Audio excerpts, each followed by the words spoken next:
everything continues to progress in a positive way.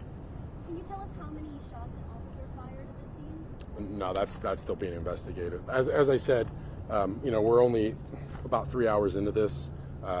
We've got a couple different spots that we're looking at, a lot of information we're pouring over, witnesses, surveillance video. You can imagine it's a complex investigation, and most of these details are going to take a while to develop.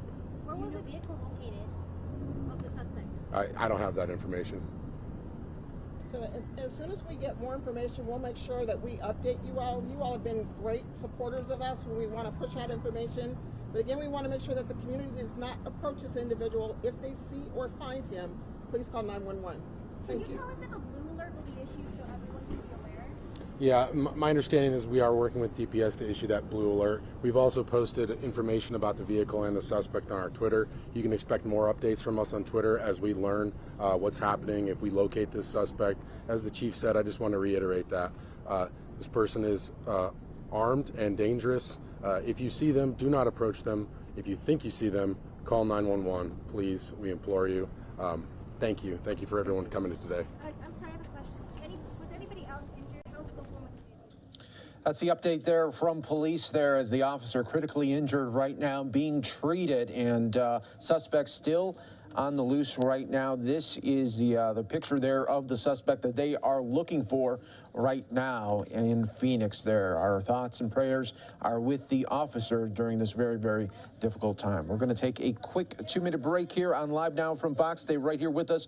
More live coverage from across the country.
Update on the very latest with Ukraine.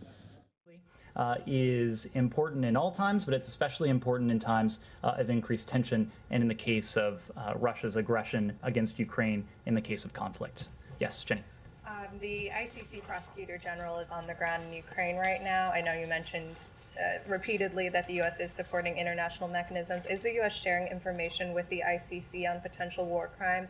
And then can you just clarify, is the U.S. doing its own assessment of whether atrocities like genocide and war crimes have taken place in Ukraine? Let me start with that second question, which I appreciate because I believe there is a misimpression about the process that is involved here. I think specifically there's a misimpression that the department would require a demand signal or an order from on high to undertake a careful review of what is transpiring on the ground in Ukraine.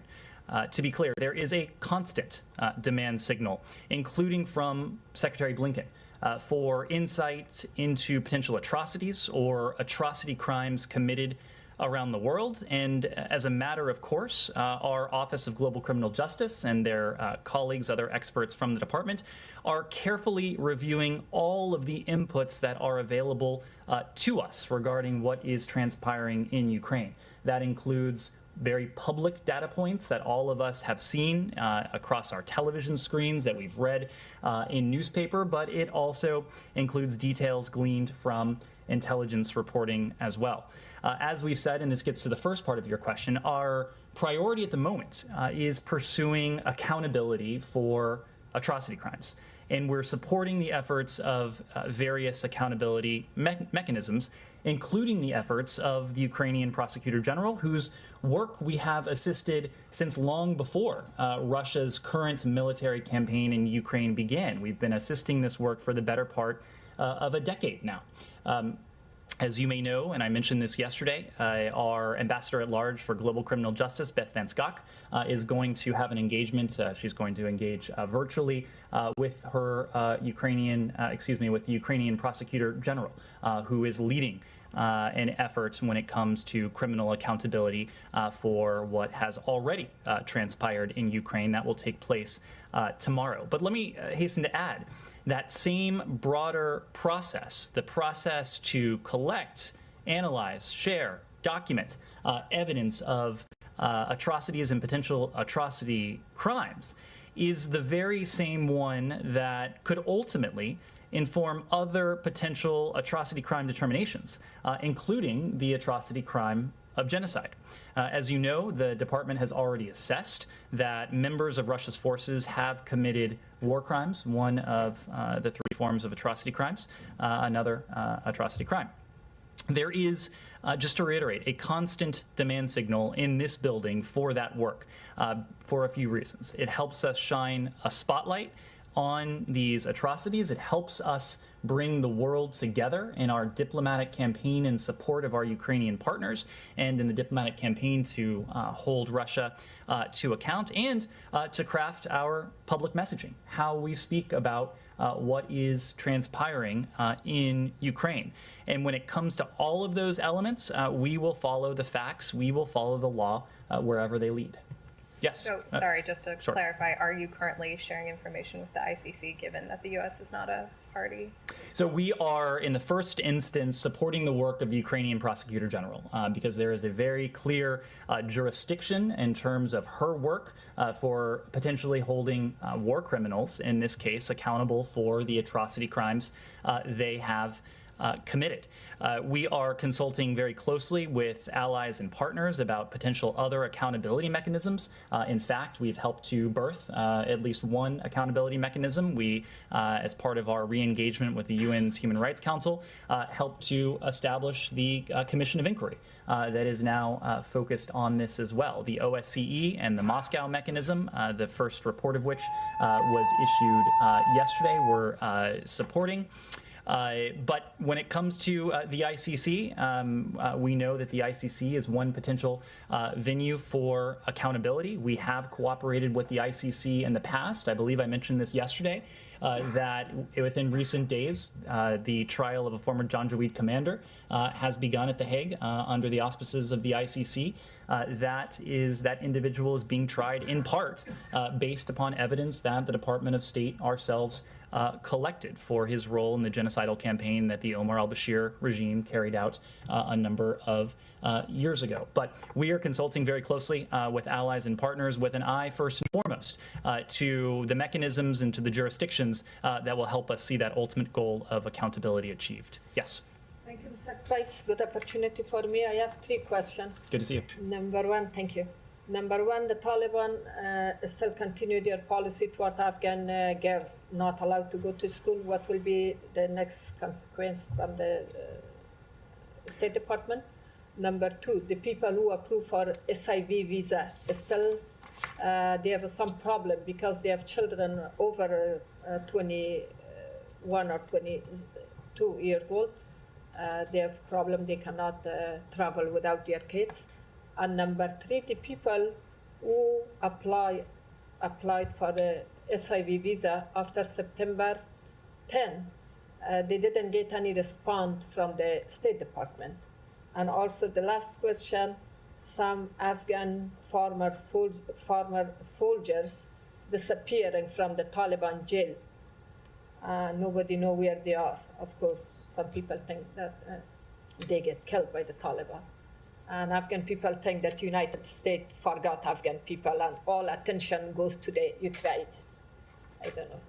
Well, nothing could be further from the truth, as you know. We have continued to stand by the people of Afghanistan in terms of our humanitarian leadership and the contributions that we have made, including in recent days, to the humanitarian needs of the Afghan people, but also in terms of what we're doing diplomatically on the world stage together with our allies and partners. And you raised the issue of girls' education and the egregious decision last month, March 23rd, what was supposed to be the first day of the school year for school children, including girls across the country, turned into a day of horrible disappointment and despair for millions of Afghans, with the Taliban's very regrettable decision not to allow girls to return to secondary school. In doing so, the Taliban reversed commitments that they had made very publicly and commitments that we had discussed with them privately as well. Their decision, as I mentioned before, it was a deeply disappointing one.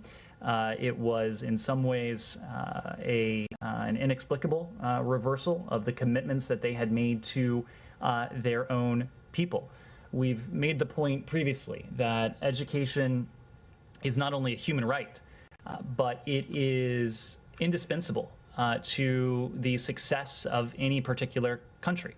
Holding back more than half of any country's population is not a recipe for success for Afghanistan or anywhere else around the world. No country can succeed economically, no country can succeed politically, no country can succeed on any basis when half of its population, or more than half of its population, is unable to go to school, ultimately unable to join the workforce. Together with our partners in the international community, we have been working for some time, and we continue to work to support education in Afghanistan, expecting that schools last month would have opened for all. We have called on the Taliban to overcome whatever impediments exist to implementing the commitments they've made, to honor the commitments they've made to their own people. Each day that Afghanistan secondary schools remain closed to girls is another missed day of school, another missed opportunity, not only for the girls of Afghanistan, but for the people and the country of Afghanistan. The Deputy Secretary, Tom West, our special representative for Afghanistan, our special envoy for Afghan women, girls, and human rights, Rina Amiri, our chargé d'affaires, who's now based in Doha, they have all decried this decision on the part of the Taliban. We've also done so in coordination with many of our close partners around the world. Shortly after the Taliban announced this decision, we released a joint statement with our counterparts in Canada, in France, Germany, Italy, Japan, Norway, the UK, and the High Representative of the European Union, all condemning the decision on the part of the Taliban not to reopen secondary schools. The Organization of Islamic Cooperation similarly put out a statement, as well as female foreign ministers from at least 16 countries around the world, from Albania to Tonga in the UK. This was a topic of discussion during the extended troika that Tom West attended late last month in Tunchi, China. And we have been very clear that if this decision is not reversed, and if it's not reversed promptly, it will hold significant, serious implications for our ability to engage with the Taliban and the Taliban's desire to have better relations not only with the United States, but with the international community. Yes. On Taiwan, several U.S. senators arrived to Taiwan today. Do you have anything on that first? And first of all, and then second of all, was the State Department given a heads up before their visit? What is the message U.S. is sending to Taiwan and China? Thank you. I don't have a comment on the congressional delegation. I would need to refer you to the members of Congress. The State Department does assist members of Congress as a routine matter, oftentimes when they travel overseas. But for comment on this particular visit, I would need to refer you to those members' site. And also, earlier in April, Deputy Secretary McKeon met with the WHO Director General, and Taiwan's participation of WHO was discussed. How hopeful is the United States that Taiwan will be invited as an observer to the World Health in May? Thank you. Well, it's something that we support, that we have consistently supported. We believe that Taiwan, consistent with its status, should have meaningful participation in international organizations. So it's something that we'll continue to support, Saeed. Thank you. I have a couple of questions on the Palestinian issue. First of all, I want to note that the Palestinian Affairs Unit Chief, George Knoll, spoke to the family of Gada Sabtin yesterday to express your condolences to the family and demand investigations. Does that mean there's a marked change? I mean, you've never done that before. Do you have evidence that this was done in a cold-blooded fashion, for instance? And she was a mother of 5, she's partially blind and so on. I don't have any additional information for you on that. As you know, our officials on the ground do often engage with Israelis, with Palestinians, but I don't have anything to read out from any particular engagement. Okay. I have 2 other questions. The Israeli Times of Israel newspaper reported that the U.S. aims to fold Palestinians into an expanded cooperation between Israel and Arab states. How do you envision this happening? Well, Saeed, you saw the Negev ministerial that Secretary Blinken attended with several of his counterparts from Israel and the Arab world.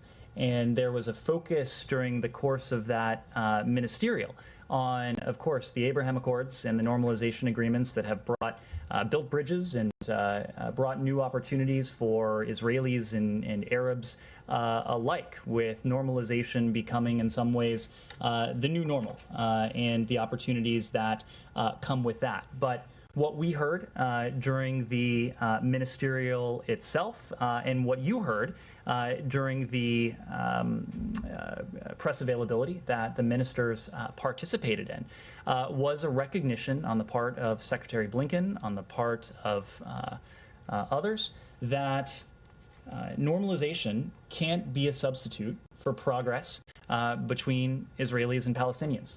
And so as Israel and its Arab neighbors enjoy additional opportunities owing to the progress that normalization is bringing with it, there was a concerted desire on the part of Secretary Blinken, on the part of his Arab counterparts, on the part of Foreign Minister Lapid of Israel, to do what we can across several different areas, the working groups that are emanating from the Negev Forum, to achieve progress when it comes to conditions for the Palestinian people. And my last question regarding the human rights report, the human rights report that was issued a couple of days ago, it talks extensively about the West Bank and Israel and so on. My question pertains to the 6 human rights organizations that were listed as terrorist organizations. They issued an appeal to you, to Europeans and so on, to follow through. I mean, you were investigating this. You, I guess, requested the Israeli to supply you with why they listed them to begin with, and that was back in October. Where do we stand? Have you gotten a satisfactory response from the Israelis? You believe that these organizations should be or should remain listed as terrorist organizations? Well, we have received detailed information on that very question from our Israeli partners, and it's something that we're continuing to review. Is their response satisfactory as far as you're concerned? We've received... That they have committed such a grievous act to require enlisted or being enlisted on the terror organization? We've received detailed information from our Israeli partners on the basis for their designation. We're taking a very close look at that ourselves. Michelle. Do you have any update on the talks with Iran? Any new session in Vienna soon? And did the U.S. freeze any money for Iran, or do you know of any of your allies that unfrozen any amount?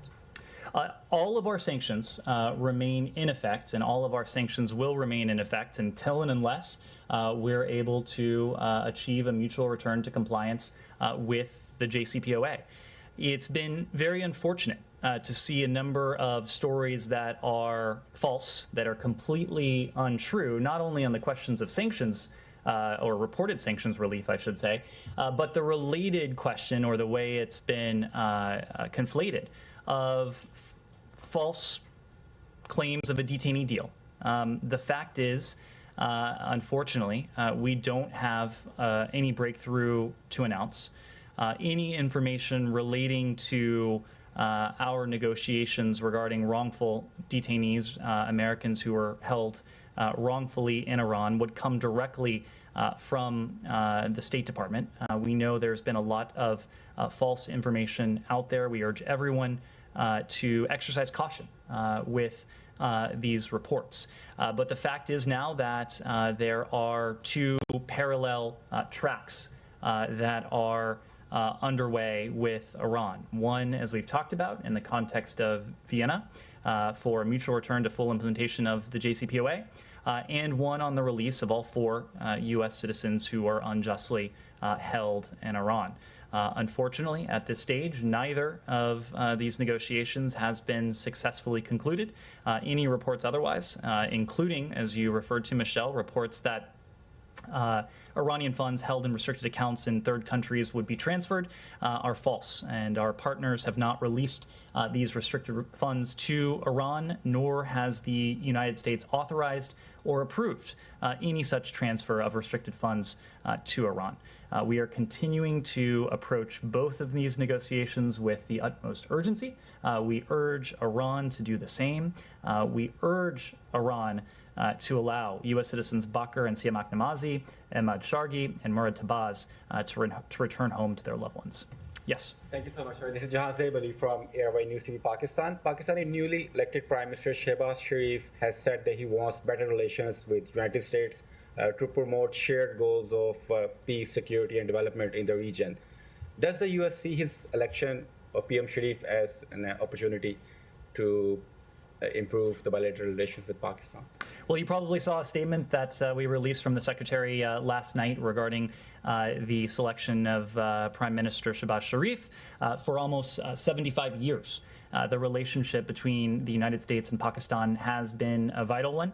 We look forward to continuing that work with Pakistan's government to promote peace and prosperity in Pakistan and the broader region. And in that spirit, we've congratulated Prime Minister Shehbaz Sharif on his election by the Pakistani parliament, and we look forward to working with him and his government. So former Prime Minister of Pakistan, Imran Khan, still blaming U.S. for his ouster, while his supporters are organizing anti-U.S. protests here in America, like in different states. Yesterday in D.C., his supporters attacked on Pakistani-American journalists and a few community members who disagree with them.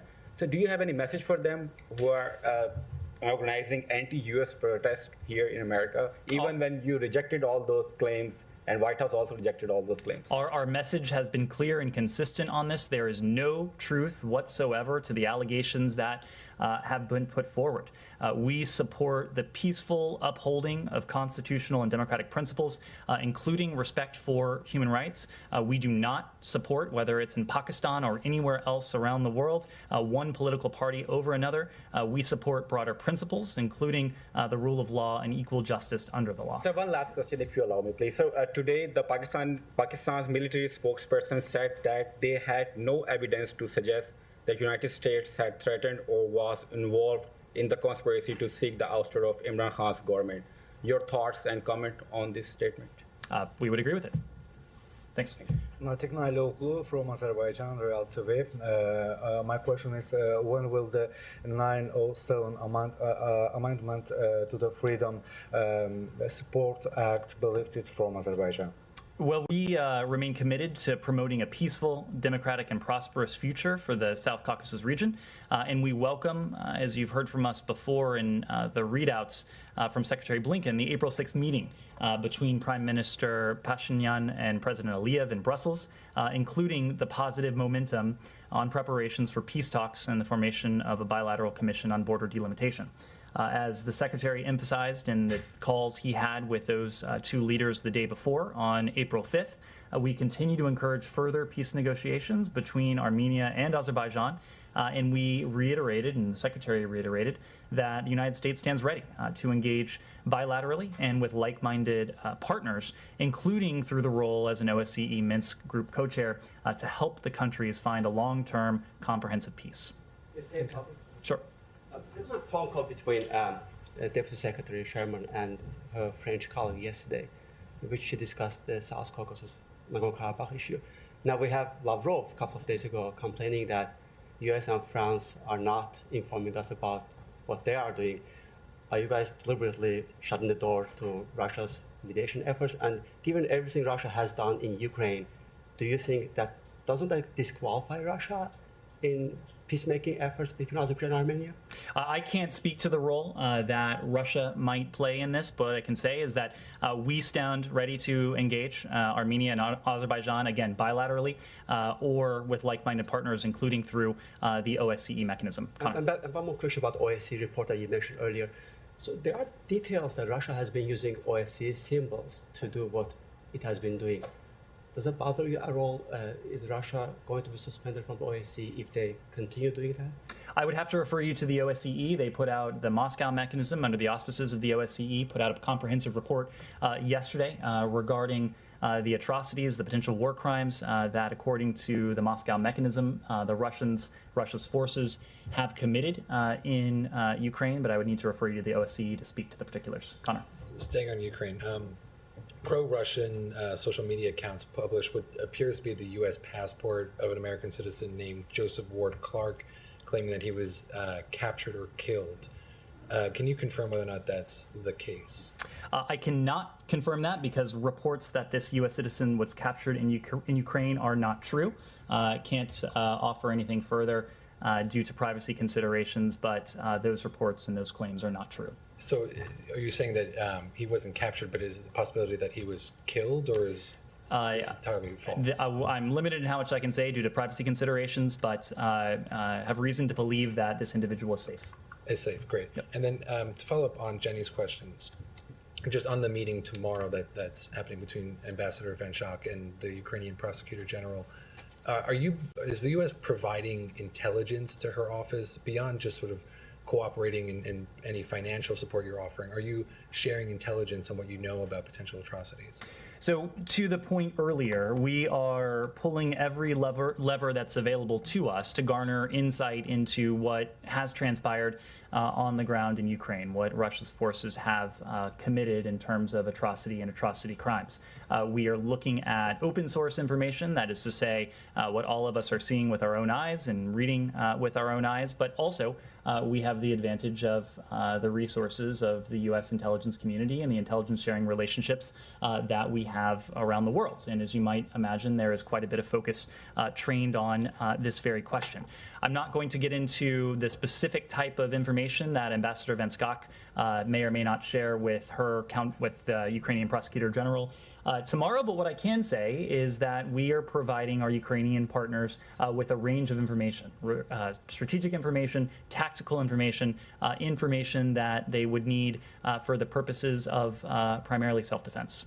So not on the ship Moscow. Sorry, I'm sorry. So not for documenting atrocities. It's more for the battlefield. I'm just not in a position to detail specifically what Ambassador Vanchak may provide in that regard. But when it comes to our work here at the department, we are taking a close look at everything that is available to us. And our goal and what we are doing is documenting, analyzing, preserving, and yes, sharing that evidence. And in the first instance, we're sharing it with Ukrainian Prosecutor General. and just one more on this then. Ambassador Van Schaak and Ambassador Carpenter have both said that all options are on the table, including in terms of the question that Jenny had about the ICC. But does that include the U.S., this administration, potentially joining the ICC and signing the Rome Statute, or is that out of the question? I don't believe that is what's being referenced here. What's being referenced here is the ICC is a potential venue for accountability for Russian war criminals. Yes. I wanted to. Thank you for the opportunity. Sure. My name is Boris Kancher from Macedonian Information Agency. I have just a couple of questions. Quick, it's about the EU integration process in the Western Balkans. We know actually that Bulgaria is blocking the process 2 years now, almost 2 years now, by vetoing North Macedonia's opening of the accession talks with the EU. So my question is, are US supporting the process to be untied, because Albanian Prime Minister recently met with the German Chancellor, and they said that, I guess Albanian Prime Minister said that they might start the negotiation process with the EU besides Macedonia, and Macedonia to be left behind, blocked by Bulgaria. So this is my first question. The second question is, what is the United States doing to convince Bulgaria to lift its veto on North Macedonia, to open the accession talks with the EU, having in mind the widespread Russian influence on the Balkans? Thank you. So for these questions, I refer you to the countries in question and to the EU. We have bilateral partnerships with all of the countries in question, as well as with the EU, but those countries are best positioned to speak to it. Yes. I have two questions on North Korea. First is the U.S. Treasury imposed another sanction on North Korea today, but yesterday the North Korean regime opened a luxury housing complex in Pyongyang. So do you see this as evidence that there are many loopholes in North Korean sanctions enough to that North Koreans can build luxury houses in their capital? And my second question is, the department announced that Special Representative for DPRK, Ambassador Sung Kim, and the Deputy Representative Dr. Jung Bak will travel to Seoul. And so can you share about how they will address the concerns that North Korea can test another ICBM or resume nuclear tests soon? So on the second part of your question, we did announce today that Sung Kim, our special envoy for the DPRK, and his deputy, Dr. Jung Pak, will travel to Seoul later this month. They don't leave for several days. They'll be there from April 18th through the 22nd.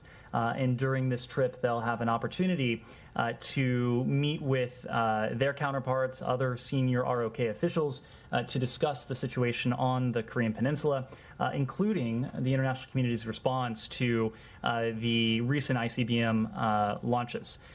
This is part of a regular engagement that our special envoy has with his South Korean counterparts. It's also part of the regular engagement and similar to the regular engagement that he has with our Japanese counterparts as well. And if I'm not mistaken, the special envoy had a phone conversation with his Japanese counterpart just yesterday, because we believe in the indispensability of working closely in the first instance with our Japanese and South Korean allies on the challenge posed by North Korea's ballistic missile and nuclear weapons program, but also trilaterally. And we have had recent opportunity to engage trilaterally with these two important allies, including with Secretary Blinken, met with his counterparts in Honolulu late last year to discuss the DPRK.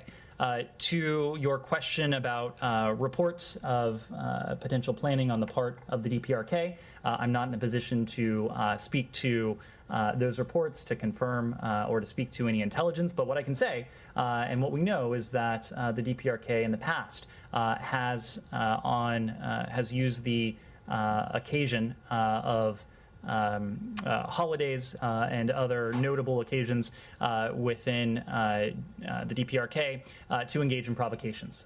So, of course, we're closely watching for that possibility. Yes? Sure. When Ambassador Sung Kim is in South Korea, is he planning to meet DPRK officials in the region? I'm not aware of any plans to meet DPRK officials. He's there to meet with his South Korean counterparts. Thank you. Yes. I wanted to follow up on an earlier question. Is there any change in how the U.S. views Finland and Sweden potentially joining NATO given Russia's threat today? There is no change because we believe that NATO's open door is an open door.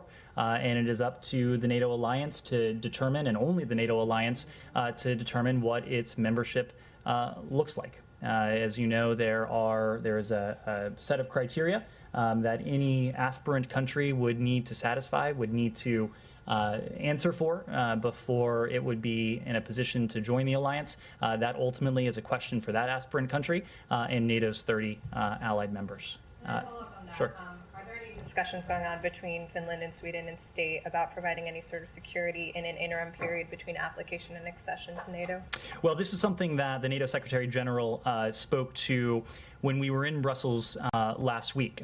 He said when he was asked, quote, "I'm certain that we will find ways to address concerns they may have regarding the period between the potential application and the final ratifications." I'd refer you to his comments on that. So no plans for any bilateral security agreements or anything between the U.S. and either of those? We have Sweden and Finland are already close NATO partners. Of course, they are close partners bilaterally of the United States as well, but I don't have anything to add beyond what the Secretary General said. Daphne. If I could follow up as well, regardless of Medvedev's comments, and he's still quite close to Putin, but the Kremlin has also described this as something that would not bring stability to Europe. Is the United States concerned that Sweden and Finland's addition to NATO could prompt Russia to escalate?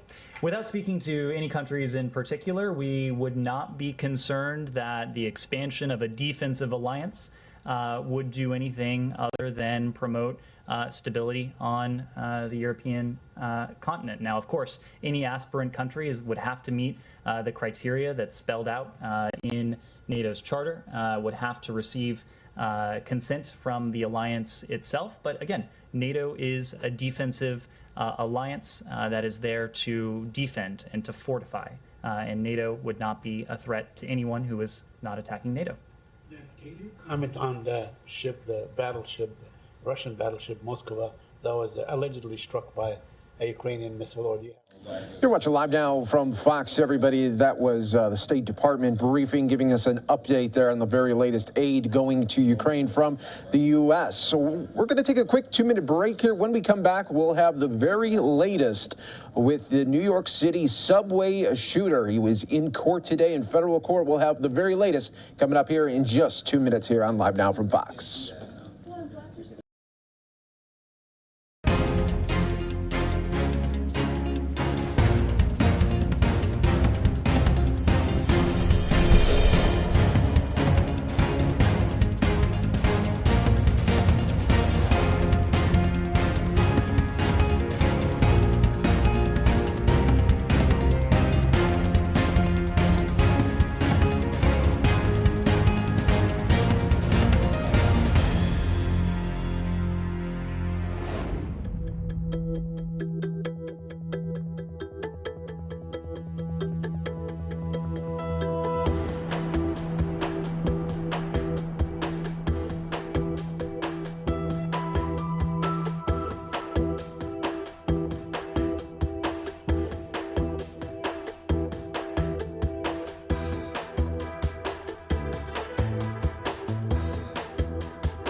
And headlines from all over the country, and yesterday's a big top story. Obviously, the subway shooting suspect was arrested, and today he was in federal court. And right outside of the courthouse, we find Fox 5's Linda Schmidt with the very latest today with the big updates. Yeah, hi there, Mike. First of all, he is charged with a federal terrorism-related charge. That's because he allegedly carried out this crime. The mass shooting and the smoke bombs and the terror that he carried out on Tuesday morning in the New York City subway system on mass transportation. So that's why he is looking at a federal charge. He was asked by the judge today in court if he understood the charges against him, and he simply responded yes. Now he is being held without bail, and prosecutors say this is someone who terrorized an entire city. Frank James in Brooklyn federal court wearing prison clothes.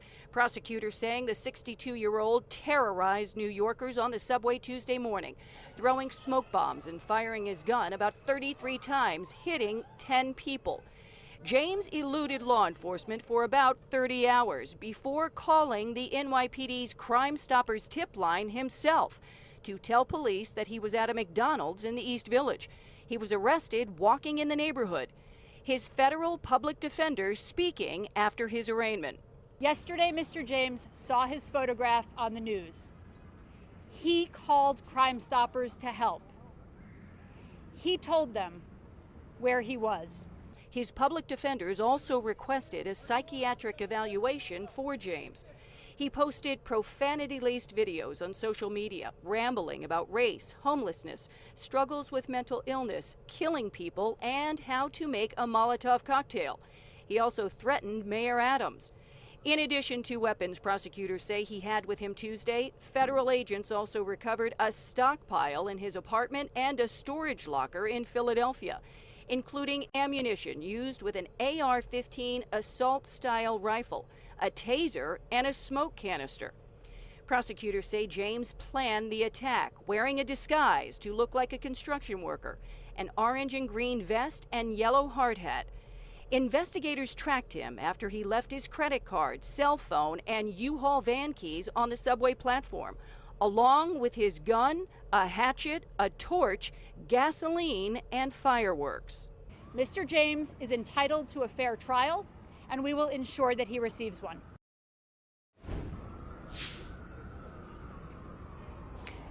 Okay, now as for a motive, investigators still say they have no idea why James carried out the crime that he is accused of carrying out on Tuesday morning here in New York City and Brooklyn.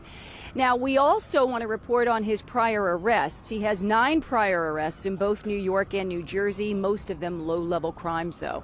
Back inside to you, Mike. And Linda, what is the timeline now for as this case continues to progress? When's the next time he'll be in court? They have no court date set as of yet. He has to undergo a psychiatric evaluation, which his public defenders asked the judge to grant, and the judge did in fact do that. We don't know when that's going to happen, though, so there is no future court date set. What we do know is that he is being held without bail because the prosecutors argued that he is a flight risk, and the judge agreed. All right, Linda Schmidt there with Fox 5 in New York, breaking it all down for us this evening. We appreciate it. And of course, we got you covered right here on Live Now from Fox. We're going to take another quick 2-minute break. Stay right here with us. More coverage from across the country.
disturbing story about a pregnant woman that was killed while she was pumping gas last week. Let's listen right here on Live Now from Fox.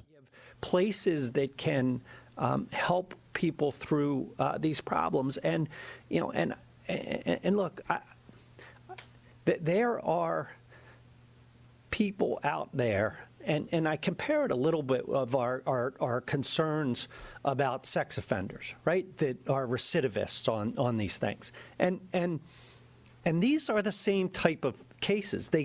These people that aren't going to say no. If they're going to put your hands on you, they don't get better from that, at least from what we've seen. Like, you got to get help, and you got to get out of a dangerous situation, because if people around you are saying you're in a dangerous situation, you're in a dangerous situation. And sometimes matters of the heart, people, decide that, that things are going to get better. Well, we've seen how bad it can go. The other area I want to touch on before I take questions is that this is another example of a criminal who could not have a firearm. Like, he is a person not to possess a firearm because of his history. So somehow he got a gun, and we are going to investigate how he got that gun, and if we find out who gave him that gun, that's a straw purchase. That's somebody putting a gun into the hands of a criminal, and they have blood on their hands right now. Anybody that's putting the guns out there on the street, and these end up in these killings, blood on your hands. So I'll take questions, and I apologize. I introduced Chief Nolan briefly. If you have questions for the chief, I'm happy to turn it over to him. With me also is Samantha Arena. Samantha is assigned to this case with me. She is our expert on firearms, and she will be working the case through with me. Has already informed me that we may be upgrading at least one of the charges in this case. All right, questions? What do you know about Thompson's criminal history? I know a lot about his criminal history, but not that I can get into in this arena. I can tell you that he's a former convict, not to own or possess a firearm. He can't have a weapon. He's not allowed to have a weapon for a variety of reasons, including the fact that he's on state parole for a felony conviction. He was on parole at the time of this murder? Yes, he was. Do you know why he was let out of prison? You'd have to ask the parole board on that. I believe the sentence was somewhere in the vicinity of 3 to 6 years. I think he had, and I'm not sure of all the dates. You're going to have to check that with another jurisdiction, but it was somewhere close to the 3 years that he could have been in if he was in at the time of the arrest. I don't know that either, though. But I guess he got credit for time served in it for a portion. But state prison. Have you been able to determine if the child was his that she was carrying? We have not. Are you going to be looking into that? I mean, We will. Does it matter to our case? No, it does not matter to the case, but we do a thorough job, and so we're gonna look into to everything. But murder of the unborn child is one that you could look at. Was he intending to kill the child? And that may be the case. But it's also something that we look at under a transferred intent theory, where you intend to kill a person and someone else dies as a result of it. So, whether the baby was his or somebody else's is not something that is determinative in the case. But we're going to be looking into it. Do you know whether or not they were arguing over the paternity of that child at the time this event took place? I don't. What I can tell you is that He tried to contact her numerous times in the days preceding, texting incessantly, calling incessantly. She agreed to meet him. She agreed to meet him in a public place in the King of Prussia Mall. Whether she thought she could be safe there, I don't know. But went there. We know they went into the restaurant. They were there together for a short period of time. He left. She leaves about a half hour later. He follows her, lights off, goes to the gas station, pulls out a gun, and kills her. Based on the charges, is it safe to say that he was aware she was pregnant at the time? Clearly from the evidence in the case, and I think that is outlined in the affidavit with text messages, he knew she was pregnant. And you mentioned earlier that this was a person who was given all the benefits of the system to no avail. What did you mean by that? I mean, what opportunities was he given that he ultimately didn't take advantage of? The juvenile system, the county system, the state system. He had programs for a batterer, and none of it was to any avail because Tamara Cornelius is dead. During their relationship,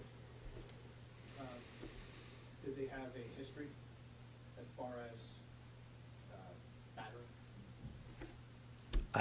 I can't answer that. So my next question then would be, did she reach out to the county for help? Did she have a PFA or anything like that?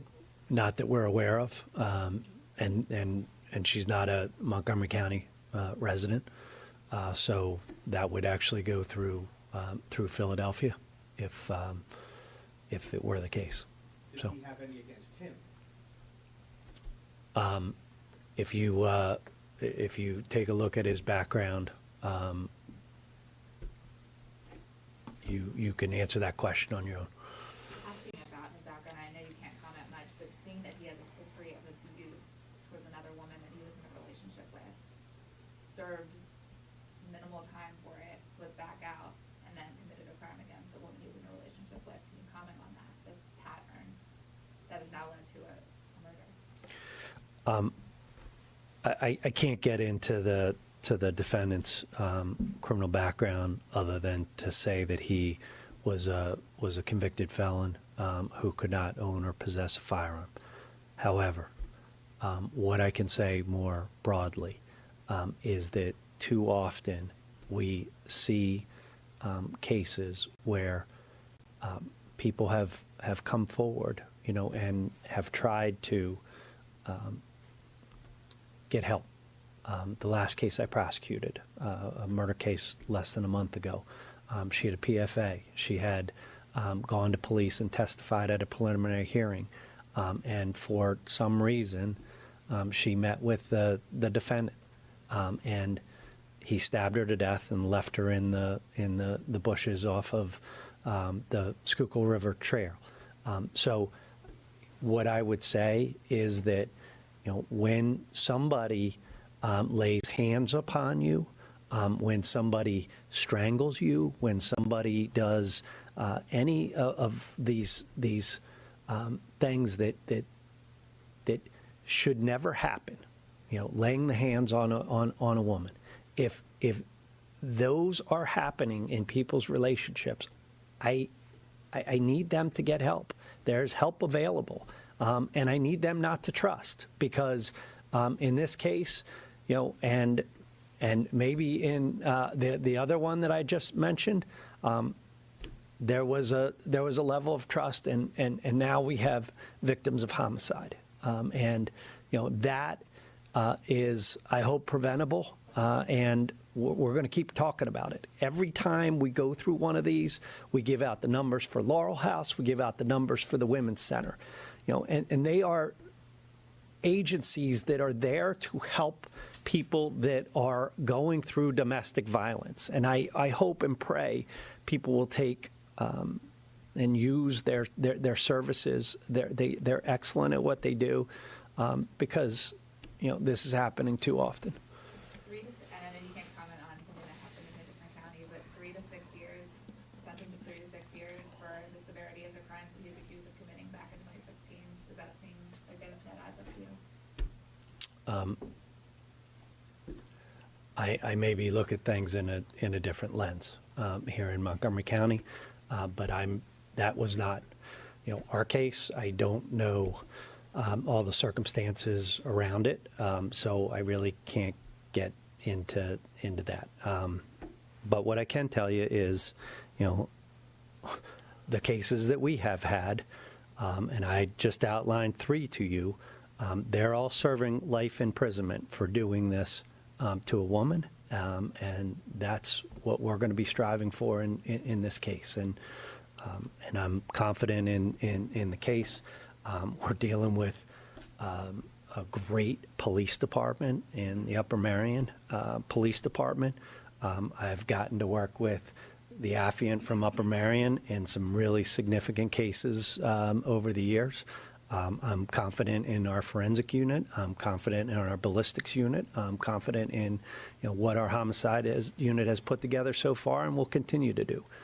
So that's where we are in this case, and I hope. I know there were a lot of questions about this as the investigation continued. I think there was some bad information that may have got out that this was a random shooting in a gas station. It was not. It was relationship based, and again, the Upper Merion Police Department and our county detectives have done just a phenomenal job here.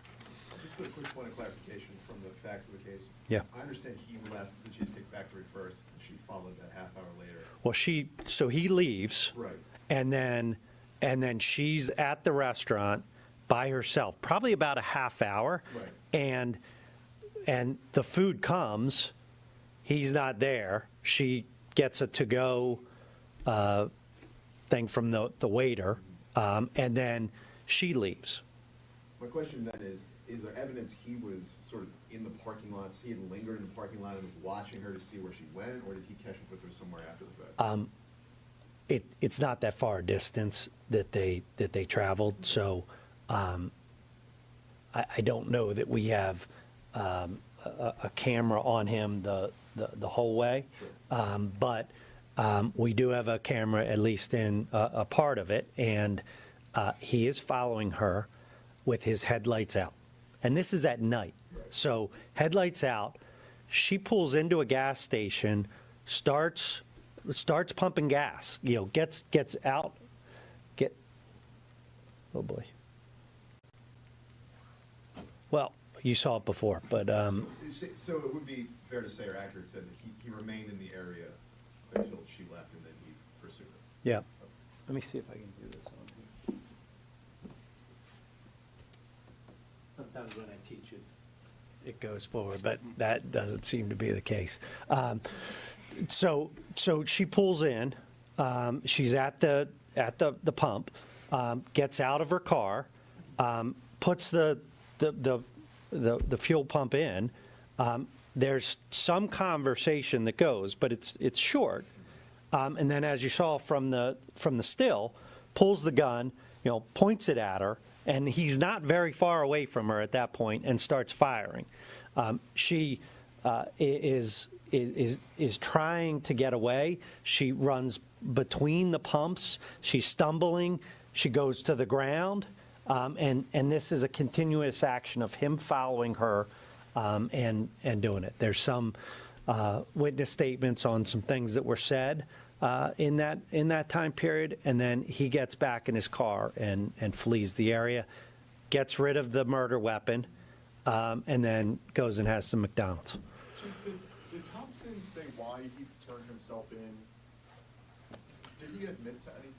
No, there was no conversation of that, but I would say why he turned himself in. And one of the commitments I made to Tamara's mother was that we would not rest. Montgomery County law enforcement would not rest until this person is off the streets and behind bars. And I think through the work of the Montgomery County Detective Bureau, the Upper Merion Township Police, and some of our regional partners, we had Philadelphia Police, we had Philadelphia SWAT, we had the U.S. Marshals, all going directly every day trying to find this individual. And I think the heat was on this individual, and he smartly turned himself in to the police department, and it avoided any further gun violence or any violence from this individual, who's very dangerous. Okay, other questions? Just one more. Yeah. The previous charge he was on parole with, do you think? You're watching Live Now from Fox, everybody. We are going to take a quick 2-minute break. When we come back, we'll have the very latest from President Biden, who is in North Carolina today to talk about supply chain.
Thank you, and thank your wife as well for all you do for educating the future of this country. And I've been impressed. I've been on a lot of university campuses. Matter of fact, for 4 years, I was a full professor at the University of Pennsylvania. And this is really an impressive place with a lot of impressive students. And it's good to be here at A&T, and I thank you for your sharing your story, Malcolm. He's gonna. Did you say where you're going? Am I allowed to say where you're going to be working? You work at IBM, a little outfit, you know, that is. Just remember, when you're chairman of the board, remember me, okay? If I go by and say, hey, Malcolm, I said, it's Joe here. I don't want to hear Joe who, okay? Well, Mayor Vaughn, thank you for the passport into the city. It's great to be here with a congresswoman who delivers to the people of this district. Kathy, you do an incredible job. You really do. You really do. My dear friend, Congressman G.K. Butterfield. What did I see here? There you go, man. Stand up. I want you to stand up. This guy, he's done so much over this distinguished career for the last 20 years or so. I wish you weren't leaving, pal. I wish you weren't leaving, but I understand, and but thank for all you've done. And Congresswoman Alma Adams, where's she? There you are. I see the hat. What am I talking about? Alma, how are you? You're the best. Thank you for all the hard work delivered for HBCUs, not just this one, but all across the country. Thank you, thank you, thank you. And your outstanding governor, one of the best governors in the entire United States of America. I say that without reservation, Governor Roy Cooper. Gov. Roy has proved himself to be, not a joke, one of the finest governors in the nation. He's displayed so many talents. He's deployed funding for American Rescue Plan to deliver debt-free community college for young people in North Carolina. He's delivered high-speed internet in rural communities. He's delivered well-deserved raise for teachers and first responders. And thanks for making a difference for the families here in North Carolina, Governor. You have set an example across the country. Thank you. And look, you can cheer. It's all right.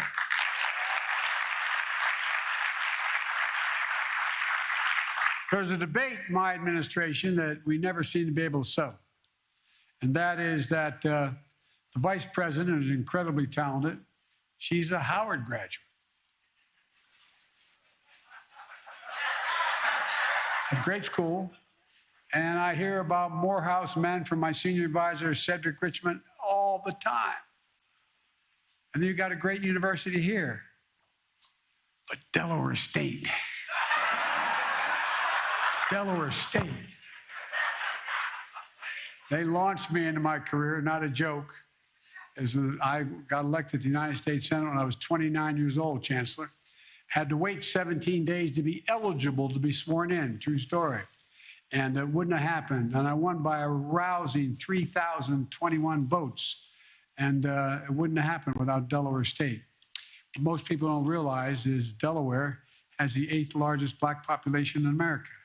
And the fact is that's, as I say in Claymont, Delaware, where I was raised, a little steel town in Delaware, you all brung me to the dance. And but here's the deal.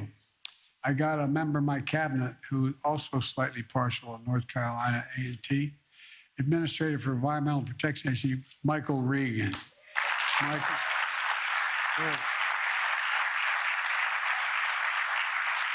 Of course, you never hear Michael bragging about the place, as long as you don't have your hearing aid on. But look, he's a proud Aggie, and welcome back to the campus, Michael. And let me tell you, talking about some incredible students here today, I know why Michael's so proud of this school. I really mean it. And A&T is an extraordinary university with a great tradition, an HBCU tradition. You know, more than 180 years of excellence, delivering on that sacred promise we made in America, that every American, every race, every background, every zip code should have a fair and equal chance to go as far as their God-given talents can take them. And you're providing that here, Chancellor, because there's so many great professors here, and the program here is so strong. You're giving people an opportunity to take advantage of their God-given talents. That's why I reestablished the President's Board of Advisors on HBCUs, with not one, but 2 North Carolina A&T alums on it. Willie Dees and Janine Yisler. Are you here? Are they here? Stand up, Willie, stand up, Jay. Thank you.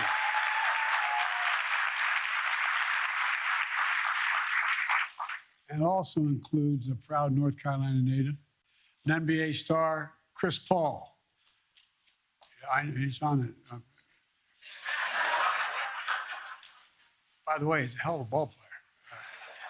Who supports the business course here at A&T and is a fierce champion for all HBCUs. That's why I signed an executive order to advance HBCU excellence across the entire administration, everything from policies to funding. And speaking of funding, we were able to deliver more than $5 billion last year to HBCUs and more to come this year, $5 billion.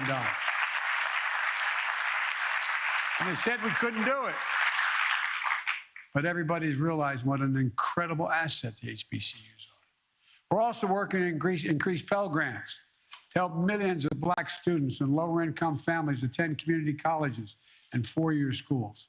The reason my wife is not with me today, she's a community college professor and she's teaching as we speak. And I'm here today to talk about my plan to create and expand HBCU programs in high-demand fields like cybersecurity, advanced manufacturing, healthcare, and so much more. And to talk about why it's so critical that we have to invest in American manufacturing. And if my dad were watching now, he passed away, but he's watching, he'd be mad at me and say, excuse my back. I didn't apologize for having my back to you. I apologize. But excuse my back, but I'm looking at you. You know, why it's essential that the Congress take action quickly to support American innovation. I said today when I was, we were at the cybersecurity unit, that more is going to change in the next 10 years than it's changed in the last 50 years. Science and technology is moving so incredibly rapidly. It's all part of a broader vision that Vice President Harris and I ran on to build back a better America than even before the pandemic we had. A better way with better pay, greater dignity for working people, easing the financial burdens of millions of families, and making it in America, as your Congresswoman said, with American manufacturing, the best engineers in the world, like so many here at A&T graduates, make up that cadre. From day one, every action I've taken to rebuild our economy has been guided by one principle: made in America. It means using products, parts, and materials built right here in the United States of America. It means bringing manufacturing jobs back and building the supply chains here at home, not outsourced from abroad. It means letting and betting on American workers, let them do the job and bet on them.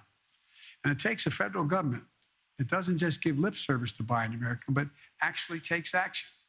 Most people don't know, I know the Congresswoman knows, there's been a law in the books since the late 30s that says that you can use American tax dollars, and if your American tax dollars the president is spending, it should be spent on American products, and American businesses. Every administration says they'll do it since the late 30s. But now, over time, Buy America has become basically a hollow promise. My administration is making Buy America a reality. We created Made in America in an office in the White House, a Made in America office to oversee these efforts. You know, what's happened is that the exception used to be if the president spends about $600 to $700 billion a year money on federal projects every year, from decks of aircraft carriers to so much more. And it's supposed to buy from American businesses and American products. But the fact of the matter is that there was an exception. If you couldn't readily find an American institution that either had this part of the supply chain and or the company, you didn't have to. You could buy it abroad. You could import it. Well, last month I announced one of the biggest changes in the Buy American Act in 70 years.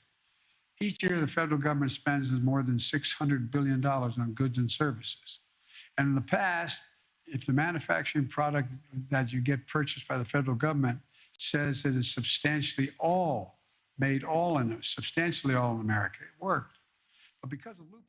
All right, we've been listening in to President Biden here making some of those supply chain remarks out in North Carolina. We're actually going to stay in North Carolina for this next story, which isn't necessarily about inflation, but it's another thing and topic that people are really concerned about, Americans right here at home, and that is gas prices. Well, gas prices still high, but the average cost of gas in the U.S. is down for a second straight week, which should help some people who might be traveling this Easter weekend. Fox's Austin Westfall in Charlotte, North Carolina, where he spoke with AAA about fuel costs. Austin, how much can people expect to spend at the pump with this holiday weekend coming up here? Hey there, Daytona. So according to AAA, within the past week, gas prices have gone down about 7% nationally. So there's a couple of particular areas where they've seen particular slowdowns in the amount of price for fuel. Take a look at this list we have supplied by AAA. They say that Washington, D.C. had the most significant drop in the past week, dropping about 14 cents on the gallon. Meanwhile, the states of Florida, Georgia, and Wisconsin all saw prices drop by an average of 9 cents in 1 week. Average U.S. prices have slowly been on the decline for over a month. This week's national average for a gallon of gas is about 22 cents less than a month ago.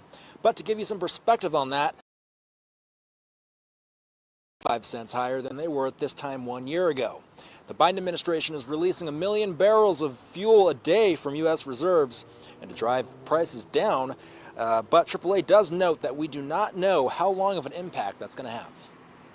What the administration is doing in terms of releasing reserves, the less pressure sometimes will certainly allow those prices to go down a bit. How far they'll go and, if they'll stay low is only for you and I to kind of guess at this point. Now, AAA also says COVID lockdowns in China could help lower fuel prices. China is one of the world's largest oil-consuming nations, so those lockdowns are lowering fuel demand globally. And of course, the price you pay for gas is going to depend on where you live. For example, in California, they're seeing gas prices still pretty above what you and I might be used to, Daytona. Their average is $5.70 per gallon, just over that actually. That's a whole $1.70 more than the national average. Yeah, and it looks like that gas station right behind you is pretty active on this Thursday evening here. What are prices looking like in North Carolina? Yeah, so we've been doing some live hits in a couple of different markets. We've been looking at a lot of Southeast markets. It tends to be better. Right now it's $3.89. That's at least at the Quick Trip here near Uptown Charlotte. We've been talking to stations in Florida where their fuel prices are below $4. Many states do have fuel prices that are below $4 a gallon, but of course there are a few states, a lot of them on the West Coast, that are still pretty much busting people's wallets because of these gas prices, Daytona. Yeah, pretty unbelievable. And like the experts are saying, we don't know how long this is going to last. The price is leveling out, which is kind of funny to say because they're still really high. They just feel a little bit better than what they were before in the past couple of weeks. Yeah, so, it's really kind of an interesting thing to say that gas prices are going down, yet we're still seeing almost $4 a gallon here in North Carolina, which is, that's not something that's a normal price here in town. The fact of the matter is, talking with AAA, there really is no optimism or pessimism as to where this is headed. There's a lot of questions and a lot of factors that go into determining gas prices. We asked them if there's any way that they might be able to tell which way gas prices might be headed. They said, simply enough, we'll just have to wait and see. Yep. Well, that's the golden question, and everyone asking that of the Biden administration. Fox's Austin Westfall, thank you so much. We'll talk to you soon. Daytona, thank you. And speaking of President Biden, as we said before, he is in North Carolina. We want to finish up those remarks as he says the U.S. economy has gone from being on the mend to being on the move, addressing inflation here moving forward. We're going to take a 2-minute break and then we'll come back and listen in again to the president.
Welcome back here to Live Now from Fox. I'm Daytona Everett. We're going to go out to some of those remarks from President Biden in North Carolina today, talking about inflation and supply chain issues, kind of easing a little bit of that so prices can go down here in the United States. But one of the major companies that is not seeing prices go down, but actually go up is Amazon. So by how much? Fox 13 in Tampa with this update. Hi, everyone. This is a case of a trickle-down effect. Third-party sellers will now be charged more on sales through Amazon. So what does that mean for what they charge all of us, right? The company, Amazon, says a 5% fuel and inflation charge will be handed down to sellers on top of its current fees. Amazon says the move was made in response to rising inflation and gas prices. Now there's concern that those extra costs to the sellers will be buffered by the buyers with higher prices for you and me, the consumer. And that actually has some critics sounding off. Amazon's third-party marketplace, it's a huge part of its business. It has about 2 million sellers, and more than half of the goods sold on Amazon.com come from them. Last year, sellers paid Amazon roughly $103 billion in fees, and that accounted for about 22% of the company's overall revenue. There's an anti-monopoly watchdog group that is saying that this latest fee they view as more of an excuse to charge more money to independent vendors. This is just the latest in a huge series of fee increases that Amazon has imposed on the independent businesses that have to rely on its platform. Amazon says that it has already absorbed the costs. They do that whenever possible, and that this move is to avoid any permanent hikes. But keep in mind, Amazon's prices, they've already been going up since the beginning of the pandemic. The company says it's because of increases in hourly wages, the hiring of more workers, and constructing more warehouses. It's also trying to stay competitive with FedEx and UPS, both of which do have fuel surcharges. So as for these new third-party seller fees, they're set to be implemented April 28th. I'm Sarvani Banerjee for Fox 13 News. And going back out to President Biden, as he says the U.S. economy has gone from being on the mend to being on the move, delivering remarks on his administration's effort to expand manufacturing and rebuild supply chains. The commander-in-chief says despite inflation numbers, the U.S. economy is strong and that they are looking towards bills aimed at making products right here in America. He urged Congress to pass the Bipartisan Innovation Act to keep the process going. Let's listen into those remarks from earlier in North Carolina. Considered made in America from 55 to 75%. Substantially all is going to start meaning substantially all. And that's good for American workers and for American businesses, for communities like Greensboro. And I want to thank Congresswoman Manning who's been a strong, strong supporter of Buy America. Now we're seeing the results of our economic vision. Our economy created 431,000 jobs in the month of March alone. 431,000. 7.9 million jobs over the course of my presidency. More jobs in the 14 months I've been president than any president ever created in American history. Unemployment at 3.6%. It's down from 6.4% when we took office 14 months ago. It's the fastest decline in unemployment to start a president's terms ever recorded. North Carolina, thanks to the American Rescue Plan and the leadership of Governor Cooper, has added 194,000 jobs in the last 14 months. 194,000 jobs. Good job. That's 67,000 jobs ahead of where this state was before the pandemic hit. And unlike the past recoveries, this time around, with the American Rescue Plan, we made a choice to bring everyone along. So not only has unemployment rate dropped at a record pace here in North Carolina and across the nation, but Black unemployment fell by more than 30%. More than 30%. Hispanic unemployment fell from nearly 9% to 4.2% in the year 2021, the fastest single drop ever recorded. We had the largest one-year drop in long-term unemployment ever recorded in American history. Look, folks, as the child tax rate, we've seen the lowest child poverty rate ever projected, an estimated nearly 40% decline in child poverty, the lowest number of home foreclosures ever recorded, a record low credit card delinquencies because families have more money in their pockets to pay their bills. The list goes on. All told, this economy grew by 5.7% last year in 2021, the fastest growth in 40 years. And in the process, doing all this, we still cut the deficit last year by $300 $150 billion just last year alone. And by an additional $1 trillion this year if the budget goes through. So folks, don't tell me this trickle-down idea is the only way to grow an economy. We're actually lowering the deficit, not increasing it. And after a long, tough stretch, Americans are back to work. Our economy has gone from being on the mend to being on the move. Now, I know that we're still facing challenges of high prices, inflation. I grew up in a family where when the price of gasoline went up at the pump, it was a conversation at the kitchen table with my dad. Putin's invasion of Ukraine has driven up gas prices and food prices all over the world. Ukraine and Russia are the 1 and 2 largest wheat producers in the world. We're number 3. They're shut down. We saw that in yesterday's inflation data. What people don't know is that 70% of the increase in inflation was a consequence of Putin's price hike because of the impact on oil prices. 70%. We need to address these high prices, and urgently, for working folks out there. And that's part of why what I'm going to talk to you about today, why it's so important. When we build more in America, we increase economic capacity, and ultimately it helps lower everyday prices for families. That's what we're starting to see. Look around. American manufacturing is coming back. Once again, we're seeing the pride that comes from stamping a product made in America. Companies are choosing to build their new factories here in America. When just a few years ago, as you all know, that wouldn't have been the case. They would have built the factory overseas. Intel is building the chairman of the board of Intel asked to come and see me a little over a month ago. He's building a semiconductor mega site just outside of Columbus, Ohio, investing $20 billion. And by the way, we invented this little thing we call about the size of a fingertip. And guess what? Every advance in it is because of us. We don't make them anymore here. You go to Taiwan and other places to get it. Up to 8 state-of-the-art factories are going to be in one place that Intel is building. 7,000 new jobs building the facility and 3,000 jobs running the facility. You know what the average salary of these jobs running the facility will be? $135,000 a year.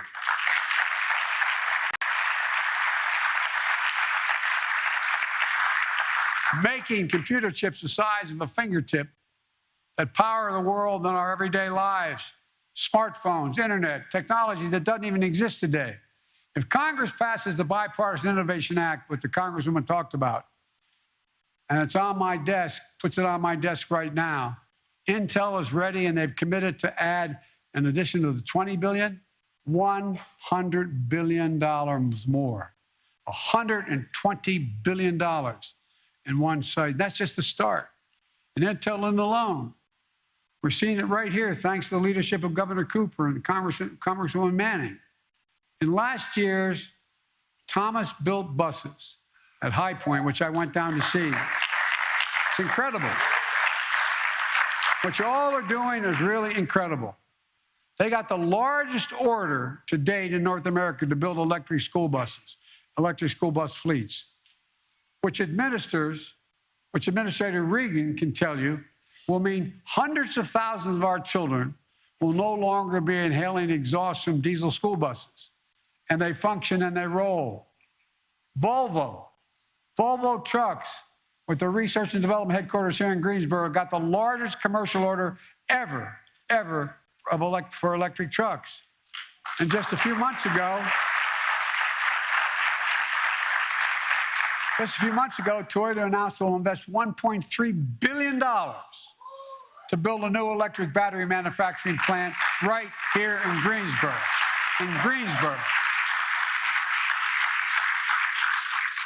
And folks, you know what that also means? Not just the factory, but the IBEW is going to be putting in 530,000 charging stations throughout America. 530,000.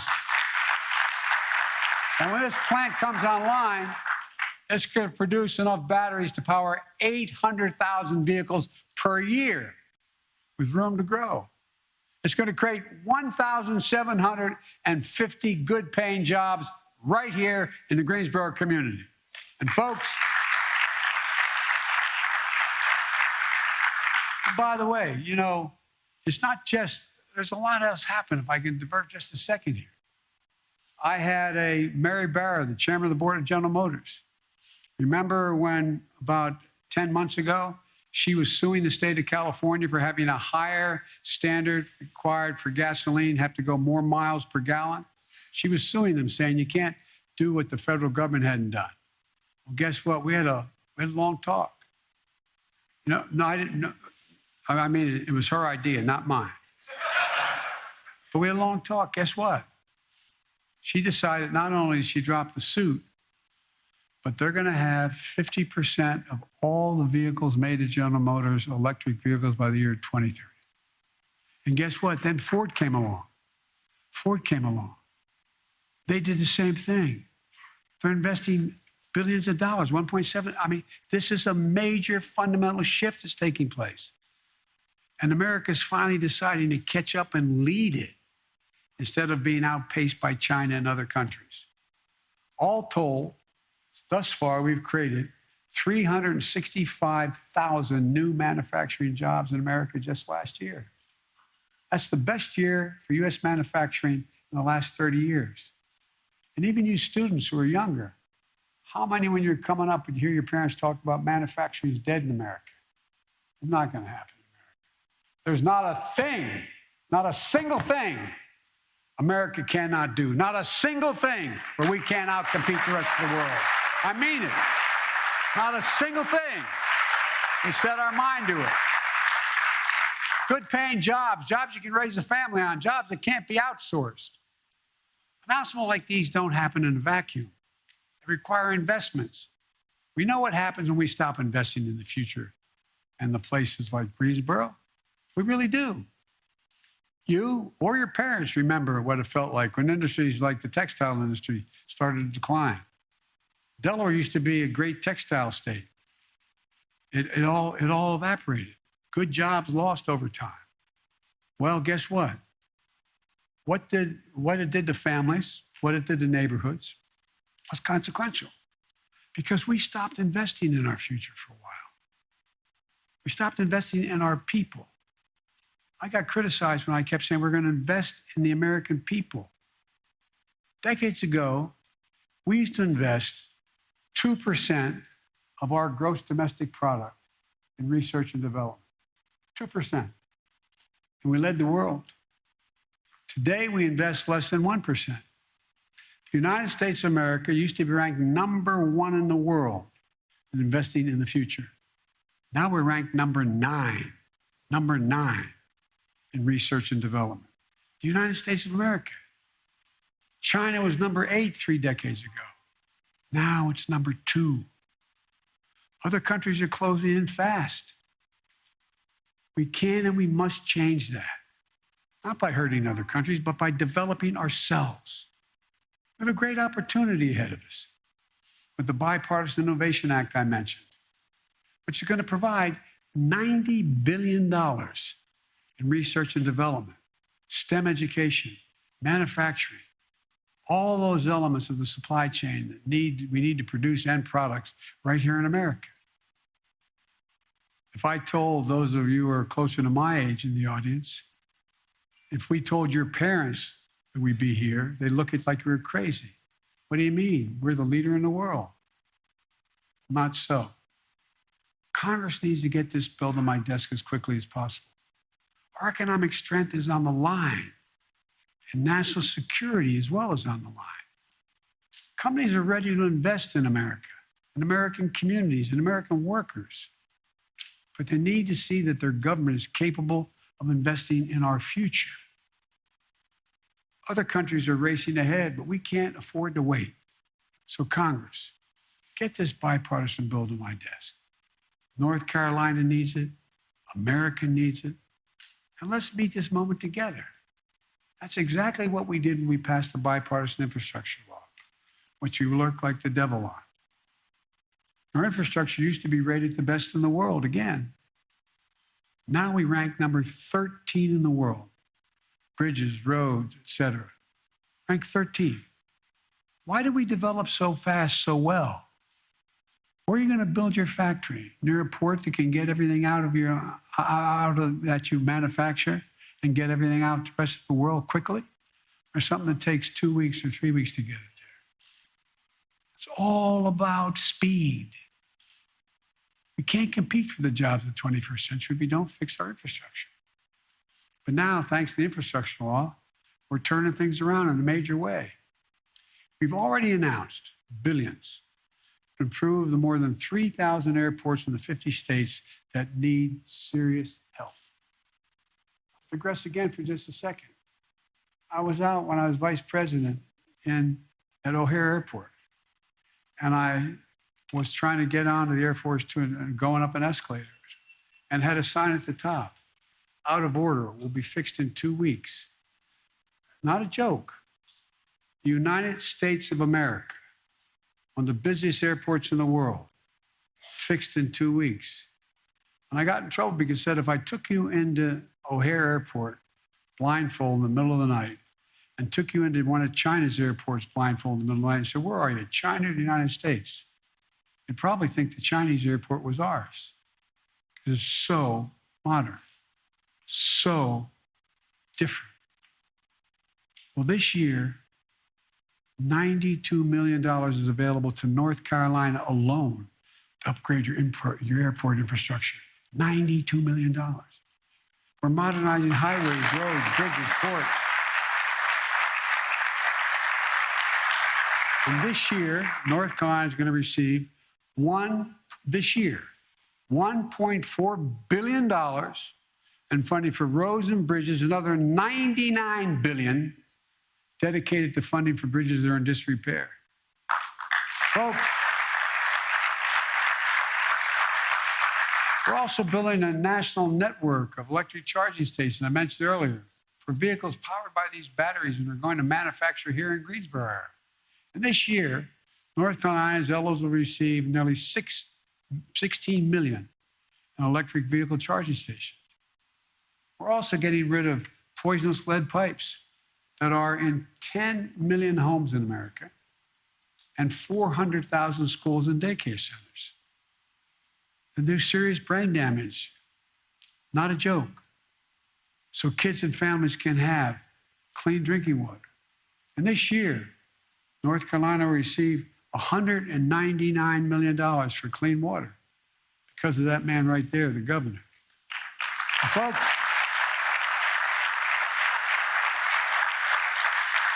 we're going to deliver affordable, high-speed internet everywhere, in urban America, rural America, suburban and tribal communities. So moms don't have to do this. I wonder if you ever thought this would happen in America. Remember 3 months ago when schools were still shut down? Showing pictures of moms and dads driving to the parking lot of a McDonald's so they could connect to the internet so the kid could do their homework? Not a joke. Not a joke. What the hell's going on here?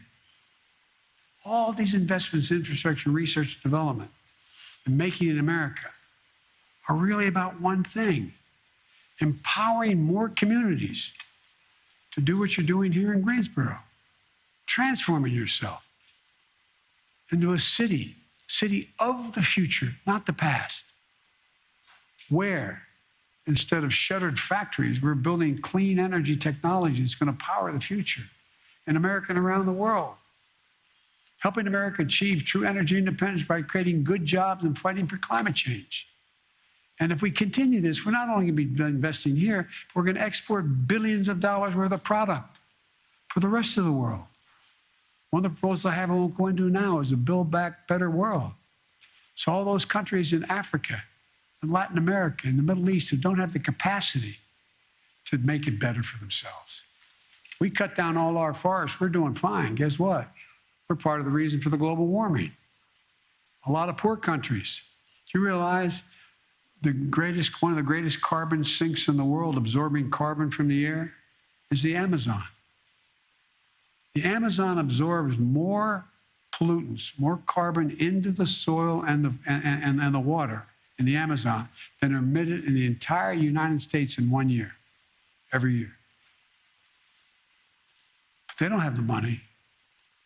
But what they want to do, they want to level it so they can farm it, they can produce things on it and use up that sink. You know, and even reinventing the legacy industries that Greensboro has been built on is a possibility. With 21st century smart textiles that use chips and sensors to do things like regulate temperature in a garment. State-of-the-art facilities that make high-quality furniture.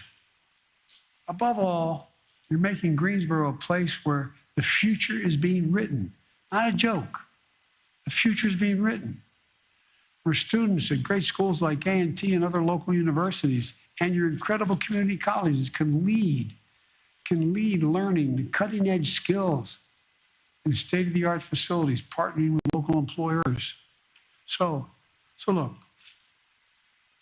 so they can get out, help America lead the way on robotics and cybersecurity and so much more. And see that success reflected back home in their communities, not just in Greensboro, but across the country. So families can have good paychecks, good homes, great futures. My dad would say, my dad was a very well-read man. His greatest regret was he never got to go to college. And my dad used to say that everybody deserves just a little bit of breathing room. Just a little bit of breathing room. I was raised in a 3-bedroom split-level home when we moved down to Delaware when coal died in Scranton and jobs were gone. And with 4 kids, a grandpa, and my mom and dad. And I remember one day, you could always hear when Dad was restless in the room. I asked Mom on the way to school, what's the matter? He said, honey, Dad's company they said, no more health insurance. No more health insurance. Not only deprives a woman or a man of their health, but of their dignity. Their dignity. Look at their child, their husband, their wife, who needs help and can't get the help. One of the things we're trying to get done in the Congress is to pass legislation that won't raise taxes a single penny for anybody making less than $400,000, and above that it'll only be a smidgen for dealing with insulin. You got 200,000 kids with type 1 diabetes. They don't get their insulin. Many of you may know somebody, or you maybe have type 1 diabetes. You need the insulin. It costs $10 a vial to make. Average price, $646 a month. Not only imagine what happens when you don't have that money because you don't have the insurance or the cash. Imagine being a parent, looking at your child with type 1 diabetes and know there's not a damn thing you can do. Deprives you of your dignity, takes everything away from you. Well, guess what? For little or nothing, we can limit that price to $35 a month and they'll still make 350% profit. Folks,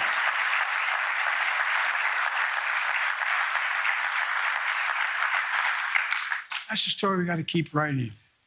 And by the way, I'm a capitalist. I'm not somebody who doesn't think you should be able to go out and make $1 million or $1 billion. Just pay your fair share.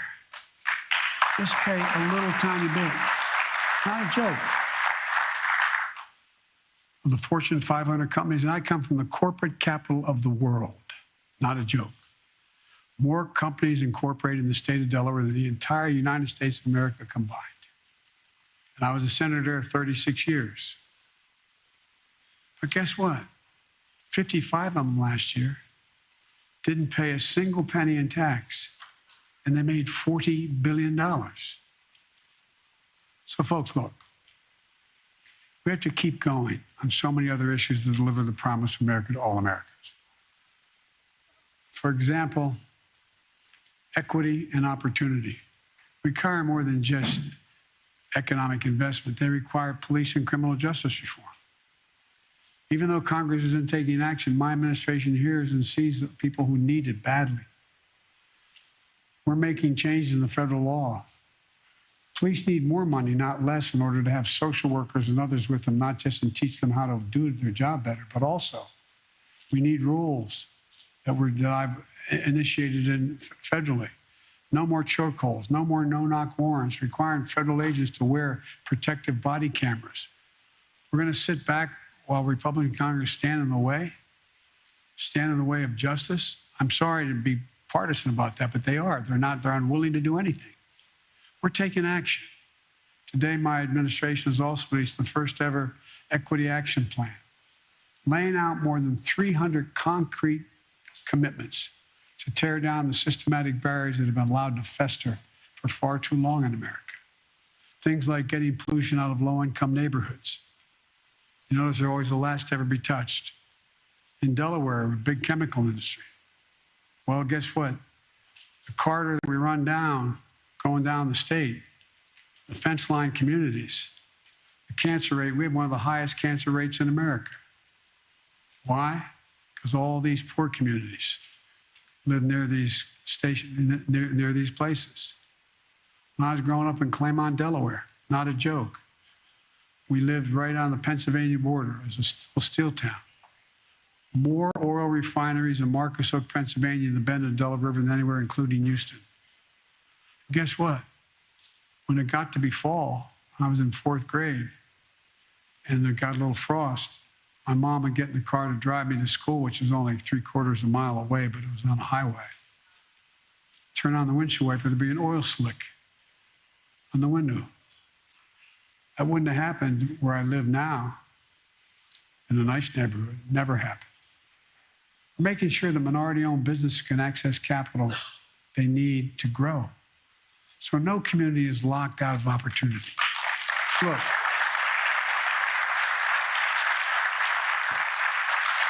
and I'm not saying this because I'm an HBCU. I've been saying this my whole career. When I ran for office, I said I'm sick and tired of trickle-down economy. I'm about building from the middle up and out. Because when the middle does well, everybody does. The poor have a way up, and the wealthy do very well. The bottom line is this. The United States is in a position to outcompete the world once again. We have an incredible opportunity ahead of us. We still face tremendous challenges.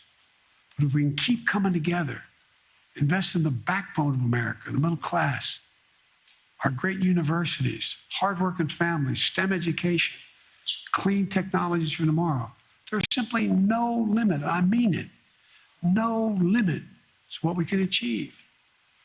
So let's continue giving working families a fighting chance. Let's keep investing in the future of this country.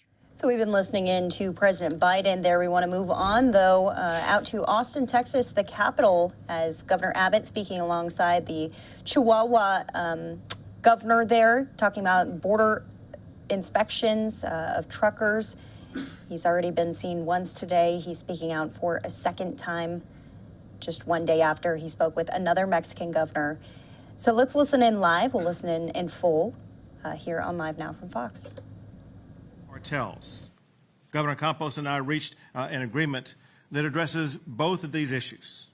We discussed border security at length.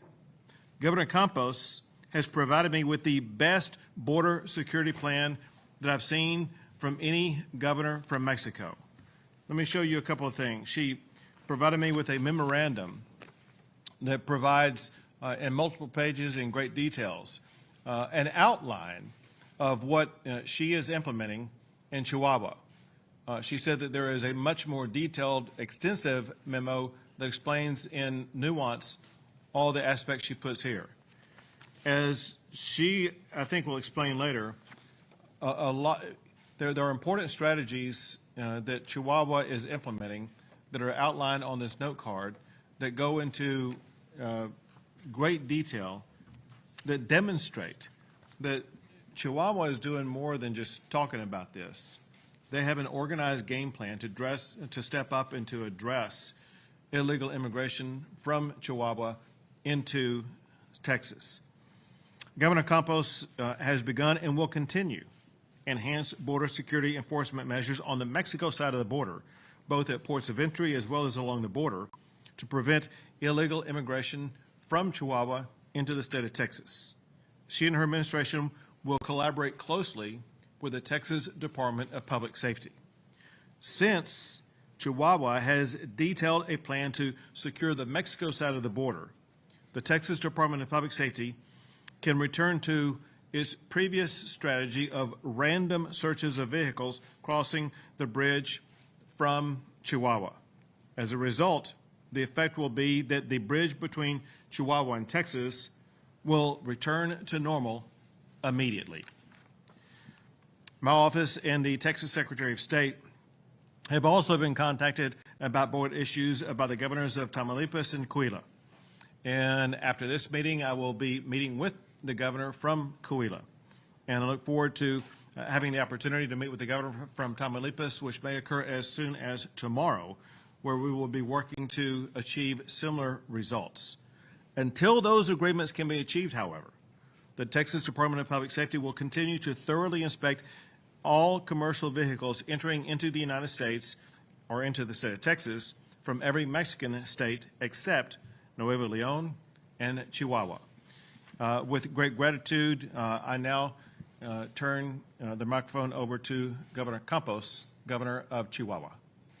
Thank you so much. First of all, I would want to say thank you to Governor Abbott because his willingness, his openness, his attitude to negotiate and have really clear what are the interests among the state of Texas and the state of Chihuahua. So thank you so much for you, and thank you so much for his teamwork as well. And I would like to tell you that I presented as a Texas state a very sound public policy among the security of the border, which relates Juarez and Texas. And it's a sound public policy that it was implemented when myself was a mayor in Chihuahua City during 6 years, and it was evaluated as a successful public policy. So now we're implementing this policy in Juarez. We are relocating the public safety secretary in Ciudad Juarez because we know it is the priority, and we are investing more than $200 million in this public policy, which includes a lot of technology, high-profile technology, in order to take care of our borders and in order to take care of the commercial trade that we have already among the states, among Texas and Chihuahua. Very good. We're going to sign the agreement, but before we do, I want to highlight one paragraph that is of great importance. It says that Chihuahua has begun and will continue enhanced border security enforcement measures on the Chihuahua side of the border, both at ports of entry and along the Rio Grande River, to prevent illegal immigration from Chihuahua into Texas. These measures will include the Sentinel platform, which is a technological investment of approximately $200 million that will allow Chihuahua State Police to track vehicles from the moment they leave an industrial park in Juarez until they cross the border into Texas. In addition, the state of Chihuahua is incorporating technologies such as drones to patrol the border, artificial intelligence databases connected to driver's license registry, and biometric filters to assist in the capture of cartel leaders. This is a demonstration of commitment from a strong governor who is working collaboratively with the state of Texas, and I'm proud to sign the agreement with her at this time. I will call it as a new border model. So thank you very much, Governor Abbott, for making it possible. Thank you, Governor. Thank you so much.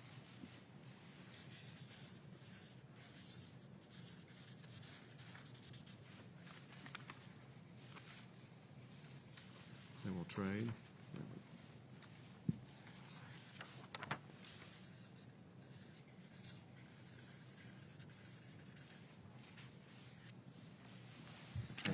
Here we go.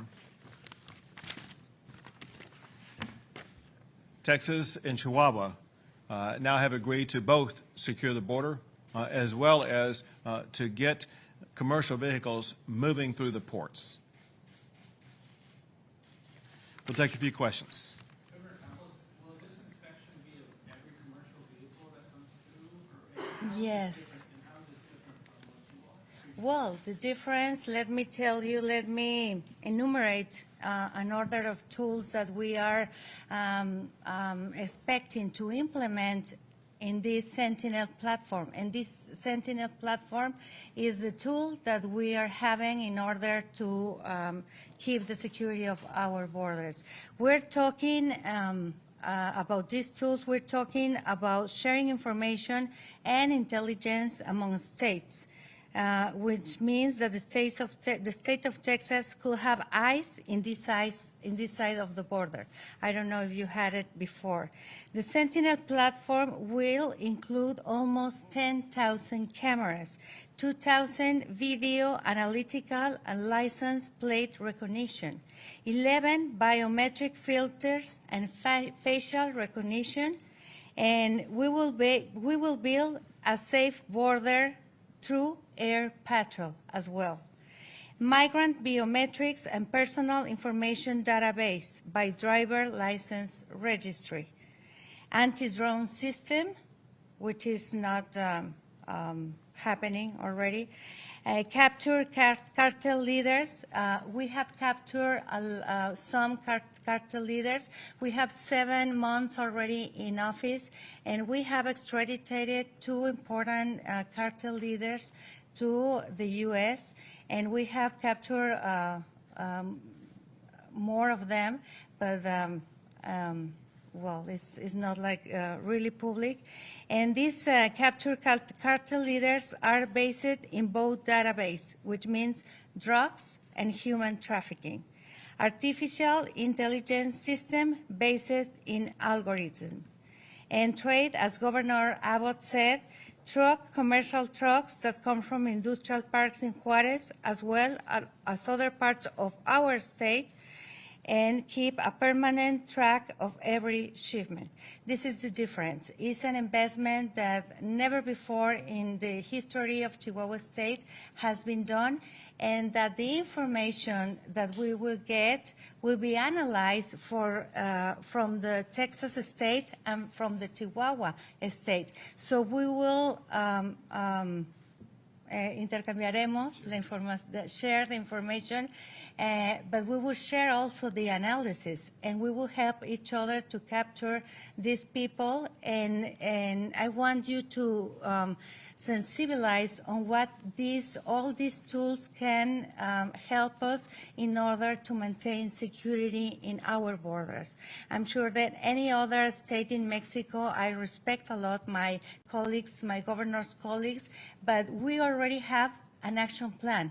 We already know what we're going to do, and we already know that by August of this year, we will finish the implementation of this plan, because we have been working since we took office in September of 2021. I'm sorry? You've already been doing this. Well, I did it when I was a mayor in Chihuahua's capital during almost 6 years. And it was a successful public policy. It was recognized by the academia, by the productive sector, by the civic society organizations. So I'm sure that it's going to be successful for Texas and for Chihuahua as well. Governor Abbott, I'm curious, if some of the backlog that we saw as a result of the vehicular inspections were foreseeable, as you suggested last week with that traffic, why not start with these negotiations with Governor Campos and the Governor of Nuevo Leon earlier rather than now? There is a sense of urgency now to reach deals that did not exist before. And is there precedence of these types of deals? We've seen presidents use deals like this in the past. Well, Governor Campos, would you have made a deal like this if they had come to you last week to implement? Sounds like some of the safety precautions you were already implementing. Well, we are on time that, and we're on during the implementation period. I mean, it was just. Would you prefer to call before last week before these? Let me tell you, and you can find out through the media, that we have been ordering the state because the finances that the last governor left in my state. So it was, we were focused on finances and on order the house, So we moved 1 month ago to the security issue. And I'll answer, the short shrift is 2 days after I implemented this program, I got a phone call from every governor in a state connected to Texas. Two more questions. Sorry, next outlet. Next outlet. Go ahead. Excuse me. You said that there's a sense of urgency among Mexican states to address this problem. With regard to transporting illegal immigrants to D.C., how many do you ultimately expect to be transported to our nation's capital? And do you believe a similar sense of urgency will result in the part of Secretary Mayorkas and the federal government? We will transport as many as possible. The president has not ever come to the border of Texas and has seen the chaos that he has caused. And if he's not going to come to the border, we're going to take the border to him. There is another bus in transit as we speak right now, and we will continue to send buses to Washington, D.C. And it's not just the president. It's members of Congress also. Remember this. It's Congress that's specifically authorized by the United States Constitution to take action on this, and Congress is not taking action on this either. And so this is sending a message to both the president and Congress. Texas is tired of being the unloading dock for illegal immigrants crossing the border. The new unloading dock is going to be Washington, D.C. Last question. What metrics will you be using to see whether these plans are effective? How will the public know that this is working in a few weeks? From my perception, is going to be, I'll walk you through a scenario that we talked about through the negotiations. We will identify hotspots where there will be an increase in the number of migrants showing up because it's a location chosen by cartels to try to put people across the border at that particular location. The Chihuahua officials will work in collaboration with the Texas Department of Public Safety where DPS has identified that hotspot, and on the Chihuahua side, they will work from a law enforcement side to disrupt that hotspot. Can I say something? Sorry, Governor Campos has. I can't hear you. I want to make it really clear. It's a win-win situation if we protect our borders and we protect the security of our state, as Governor Abbott is doing right now. So we are ready, and we have the willingness to be evaluated by an external agency, a private agency, in order to tell us, the state of Chihuahua, if we are on the right track implementing these tools or not, how have been implementing, and we will work so hard. We have a commitment with Governor Abbott, and we have a commitment with all people in Texas, because Governor Abbott has been asked us to think in Texas, in its people, and we are also thinking about people in Chihuahua. So you'll be sure that it will be evaluated and it will be successful. Thank you, Governor. Q&A is over. Thank you so much. Sorry, Q&A is over. Thank you. Sorry, no, thank you. We're done. Sorry, we're done. Thank you. You know, I would invite the president to come. I would meet with him under one condition. He not go to some highly protected scene that it would not allow the residents whose lives have been turned upside down. He needs to do exactly what I did. I went down to Del Rio. I met with a town hall of about 500 or more people down there who were very angry about what was going on the border.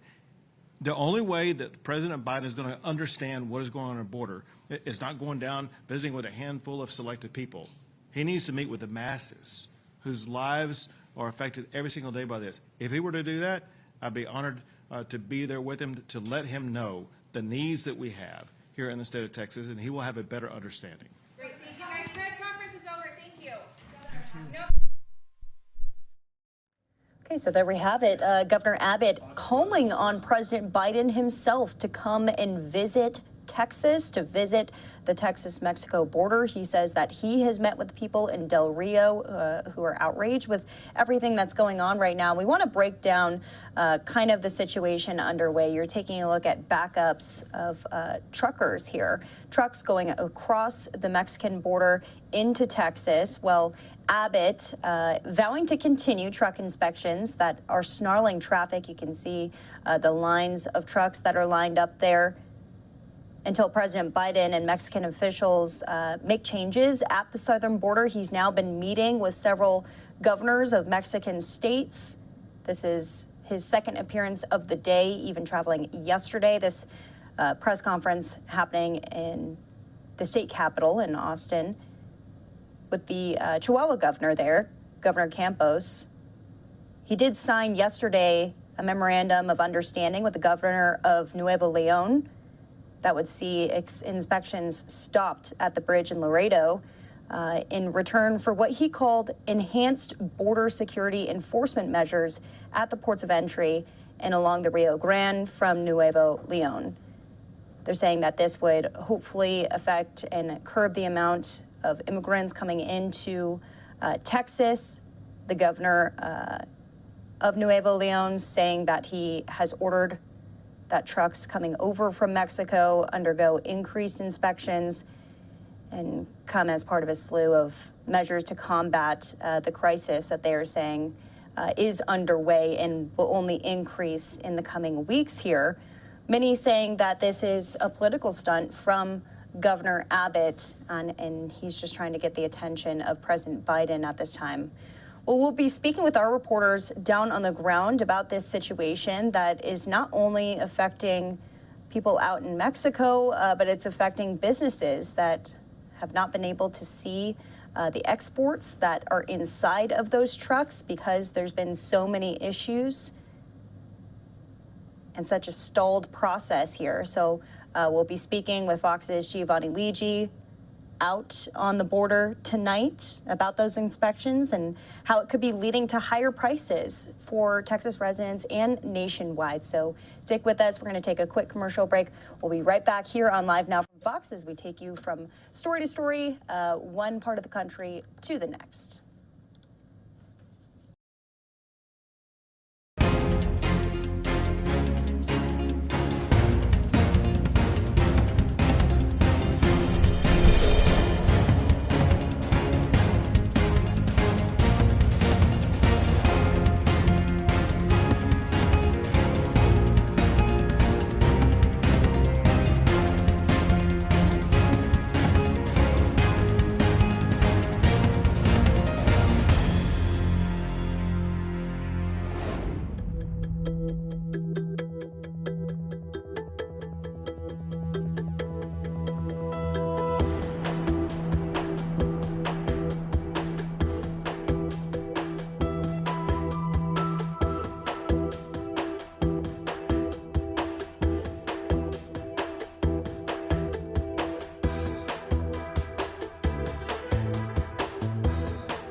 Welcome back here to Live Now from Fox 340 here in Phoenix, Arizona, 640 out on the East Coast. We appreciate all of you being with us. Want to take you out to a live look that we have kind of been popping onto our screen here. Don't mind the fact that our cameraman kind of walking around trying to keep up with protests underway in Grand Rapids, Michigan. This is for Patrick Lyoya. He was the 26-year-old shot and killed during a traffic stop. They have since arrived at the Grand Rapids Police Department here. This is the second day of protests. You can see many of these protesters getting quite emotional here. Live, raw, and unfiltered. That's how we do. We obviously, viewer discretion always advised. Well, the family speaking out today about this shooting death alongside civil rights attorney Ben Crump. Here's the latest from Fox 2. I'm really deeply hurt and wounded. I don't know what to do. I cannot stop myself but for crying. A weeping mother speaks for the first time alongside her translator since video of her son Patrick Lyoya's death was made public this week. Drop taser! Everyone. And I cannot have another one who's going to replace Patrick. And for that, I need justice for my son. Lyoya was shot in the head after a 2-minute physical struggle with the Grand Rapids police officer earlier this month. The officer made contact with Lyoya for what appears to be the wrong plate on his car. 1915, got one running. Northbound. The video shows Lyoya run from the officer, which led to that struggle. Stop. Resisting. Grand Rapids Police Chief Eric Winstrom says there was a struggle over the officer's taser in the minute leading up to the single fatal shot. It wasn't like Patrick had murdered someone. It wasn't like he had robbed anybody. He was being stopped for a traffic violation. High-profile civil rights attorney Ben Crump representing the family on a pending civil lawsuit. You see a confused person in Patrick who never takes a violent act against a police officer. Yet the police officer escalates. Local attorney Ven Johnson, co-counsel, says Lyoya was unarmed and called for criminal homicide charges against the officer, now on paid administrative leave. You cannot shoot and kill an unarmed man because he resists. And to see that my son has been killed like an animal by this police officer. Kwa kweli kwa kuona hii video wametangaza. And to see this video they show. Hapa naona sina maisha, nimesikia roho yangu kabisa imevunjika. I see that I have no life. I see my heart being broken. Patrick's father asking for protests in his son's name to continue, but to remain peaceful. Naomba sheria. I'm asking for justice. Naomba sheria juu ya Patrick. I'm asking for justice for Patrick. And back out live to the Grand Rapids Police Department there. As they said, they are urging for protests, and this is the second day of protests. They're hoping that they remain peaceful outside of the police headquarters there. So we'll be checking in with that, and we'll be listening in full remarks from Ben Crump and from the family from earlier today. But we want to step back into the other story we were just showing you, Governor Abbott speaking with the governor of Chihuahua there. This is all because of border security. The Texas governor pushing the Biden administration to act on border security. He's sending illegal immigrants to Washington, D.C., and has added an extra inspection layer for trucks heading into the United States, pulling up that video of the delays that it is causing for these truckers. Fox's Giovanni Ligi live at the border tonight. Giovanni, these inspections could lead to higher prices for consumers, isn't that right? Hey, Daytona, that's absolutely right. And I want you to take a look over my shoulder right now. You can see that there's really not much going on. There's no trucks waiting. This is the port of entry where those restrictions have been lifted and those secondary inspections are no longer happening. But like you had mentioned, those are happening at almost every other port of entry along the Texas-Mexico border. Governor Greg Abbott saying that those are being done for both the safety and security for not only the Texans, but the entire country. The ultimate way to end the clogged border is for President Biden to do his job and to secure the border. This video shows a backlog of trucks waiting to get into the United States. The Texas Department of Public Safety is inspecting every truck even after Customs and Border Protection checks them. In the last days, we had 5 or 6 hours. All our fresh foods, vegetables, they were going to spoil.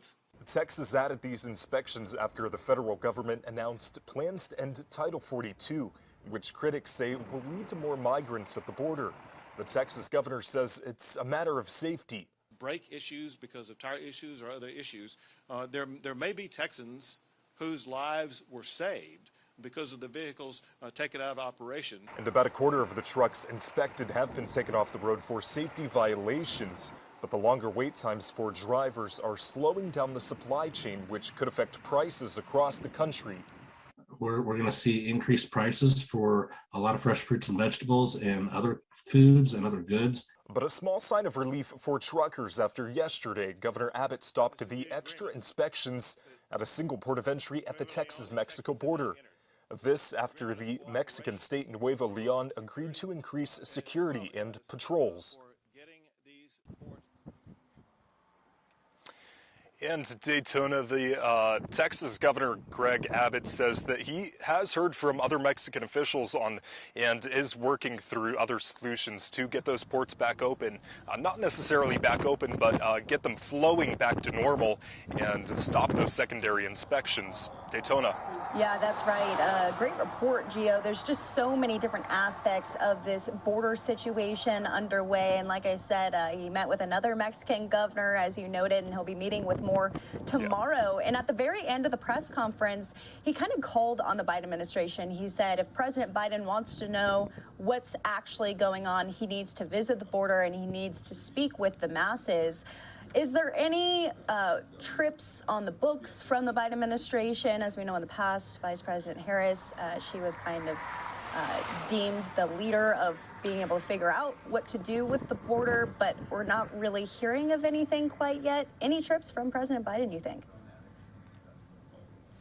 Well, Daytona, what we do know is this all goes back to Title 42, and that's expected to end at the end of May, on May 23rd to be exact. And we also know that the Biden administration, Biden himself has not been down to the border yet. So in turn, what Governor Greg Abbott is doing is bringing the border to Joe Biden and some of his administration. We saw those videos of the illegal migrants being dropped off in Washington, D.C. And once again, he's just bringing the border to Washington, D.C. because there hasn't been a planned trip, and his administration has not been down here to the border at this point. Yeah, Daytona. It'll really be something to watch, as that was just the first busload of migrants there being dropped off in Washington, D.C., possibly more to come. So we'll be watching alongside you. Fox's Giovanni Ligi live at the Mexican border tonight. We appreciate it. And we want to go back out to some of those protests underway that are in Grand Rapids, Michigan here. People out for the shooting of Patrick Lyoya, his family speaking out, as civil rights attorney Ben Crump kind of highlighted this as just another shooting of an African-American male, a 26-year-old, taken too soon here. The investigation still underway as those officers are now on paid leave. Let's listen in to Ben Crump from earlier. We'll also hear from the mother of Patrick, too.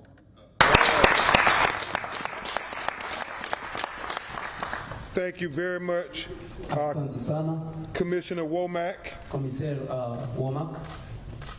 for stepping up. Womack didn't step back. He stepped up. And that's true leadership. Thank you. Thank you for being a voice for this family and this community. We salute you.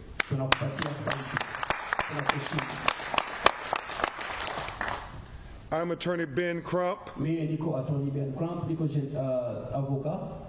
along with Attorney Vin Johnson, Attorney Ayanna Hatchett, Attorney Robin McCoy, who is the president of the Michigan Black Women Lawyers, and her partner, attorney Ed Taylor, na partenaire wake avocat Ed Taylor, and attorney Steve Grimm. na niko na avocat mwingine wanaita Steve Grant. We have the privilege Tuko na hii uwezo of representing the family ya kurepresente familia of Patrick Leola. na Patrick Lioya. We have present with us here Tuko na hapa Asisi, his mother and father, baba yake na mama yake ya Patrick Lioya, Peter Lioya, and Miss Madame Dorcas, Mama Dorcas Lioya. and they will address you along with their son at the end. Na watazungumza na nyie kwa kumusho na mtoto wao. Asante mkaka. They will express to you Watawaambia how very devastated gesi biko wa kuvunjika moyo they are biko at seeing, kwa kuona, in their words, mu maneno yao pekee, their son executed. gesi mtoto wao walimuua kama nyama. Before you hear from them, you're going to hear from Attorney Johnson and Attorney McCoy. Mbele msikie kutoka kwao, mnataka msikie kutoka kwa avocat Johnson. And you will hear from the mother of Tamika, Breonna Taylor. Na mtasikia kutoka kwa mama yake na Breonna Taylor. Miss Tamika Palmer. Madame Tamika Palmer. Breonna Taylor was born here in Grand Rapids, Michigan. Breonna Taylor alizaliwa hapa Grand Rapids, Michigan. And her mother and sister did not think it robbery Na mama yake na dada yake hawakufikiria kama ilikuwa walienda kuiba, walikia kuiba. to be here in their hometown, Ni kufika mwa hii kwenye walizaliwa, to stand with this family na kushimama pembeni ya hii jamii yenye iko nalia saa hizi, who is going through yenye iko na biko wanapitisha what she had to endure. ile yeye naye alivivre kama experience mubaya. Another senseless killing Na koko yeye banaua kitu yenye kukua ya lazima kuua mtu of a black person in America ya mtu mweusi hapa Marekani, by the very people na kwa wale watu who were supposed to protect them. iliabidi baba protege kuwalinda. So I want to thank Tamika Na mimi nataka kuambia Tamika asante for being here today. kuwa hapa leo.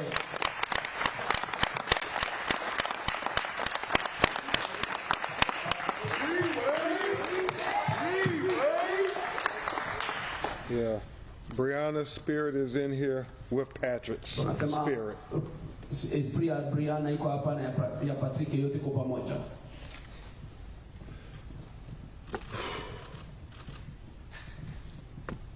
It was very difficult to watch the video. Ilikuwa nguvu sana kwangu kuona ile video.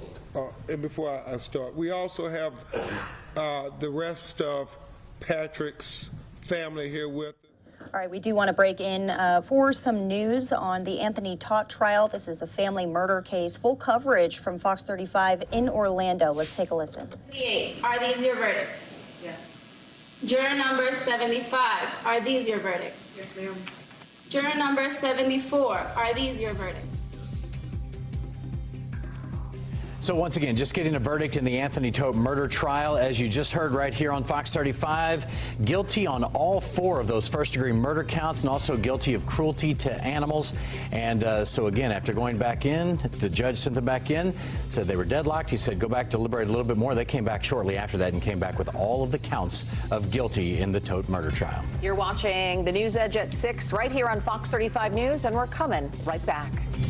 TMZ! All right, so obviously that was just the latest from inside of the courtroom. We can take it Jury back room live except by here court order. as we have full remarks from inside, guilty on all charges for Anthony Tope. Let's listen in. For hundreds of years, we have recognized that a juror's deliberations, their discussions, and their thoughts and votes should remain their private affair for as long as they wish it. Therefore, the law gives you the unique privilege not to speak about your jury's work. Although at this point you are discharged with our thanks for your 6 days of jury service and are at liberty to speak with anyone you choose about your deliberations. You are also at liberty to refuse to discuss your deliberations with anyone you choose. A request to discuss your verdict or your deliberations may come from those who are curious, from the media, from elsewhere. It is entirely up to you whether you decide to preserve your right to privacy as a juror. I have an acknowledgement form that the deputies will hand out that will acknowledge your 6 days of jury service. It includes a business card if you are curious as to any additional court hearings as a result of the verdict. You may contact my judicial assistant and she will apprise you of any continuing hearings. If you will delay for just a moment in the jury deliberation room, I'd like to return these verification forms with my thanks. So I know you're eager to get home, but if you'll please delay for about 3 minutes, I'll be back there to deliver these to you. Thank you. All rise for the jury, please.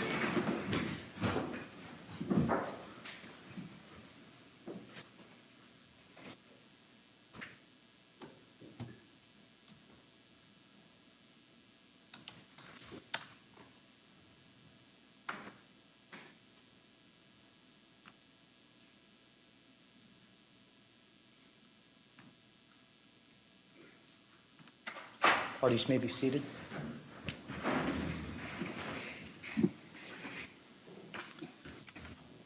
Mr. Tope, a jury has unanimously determined, after being selected from our community with your participation, that you are guilty of murdering your wife, Megan Tope, of murdering your daughter, Zoe Tope, murdering your son, Alexander Tope, of murdering your son, Tyler Tope, and murdering the family dog. State, you anticipate a sentencing hearing wherein the family will be allowed to give a statement. Your Honor, I know that Ms. Kopko is here from Connecticut and she knows she Are there any additional family members that wish to give a statement? All right, thank you. Defense, is Mr. Tope entitled to a pre-sentence investigation? He would be, Judge, but given the circumstances and the only punishments allowed by these verdicts, we think that that's not necessary. Thank you.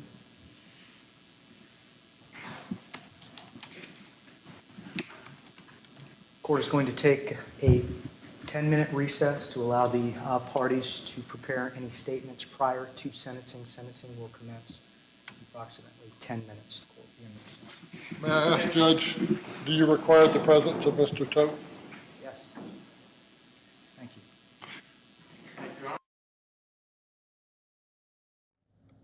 So sentencing details to come in about 10 minutes here. This is inside of the courtroom. Again, Anthony Tope found guilty on all charges in this family murder trial. The former Connecticut physical therapist accused of killing his wife, 3 kids, and their family dog in their home. He took the stand in this case, obviously shaking his head in disbelief as to the fact that he was found guilty on all of these charges. The jury just deadlocked within the past hour here and then coming back with this full verdict. So we're going to stay on this shot here as we can take you live to the courtroom and stay on it in full here. Again, sentencing details to come within the next 10 minutes. So we're going to step away for a quick break, and then we'll come back for all of that to happen inside of the courtroom here within, again, the next 10 minutes here. But desperation on Anthony Tope's face as he has now been found a guilty man.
Welcome back here to Live Now from Fox. I'm Daytona Everett. We're going to go out to a bunch of different live looks that we have because we have a bit of breaking news coming out of the Glendale, Arizona area. There's an officer-involved shooting, an investigation underway, and officials to be speaking here just momentarily.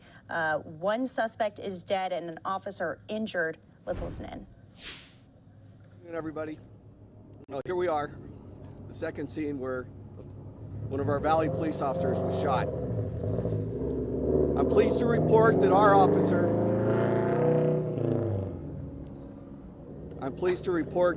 officer's injuries are very, very minor, and he will be making a full recovery.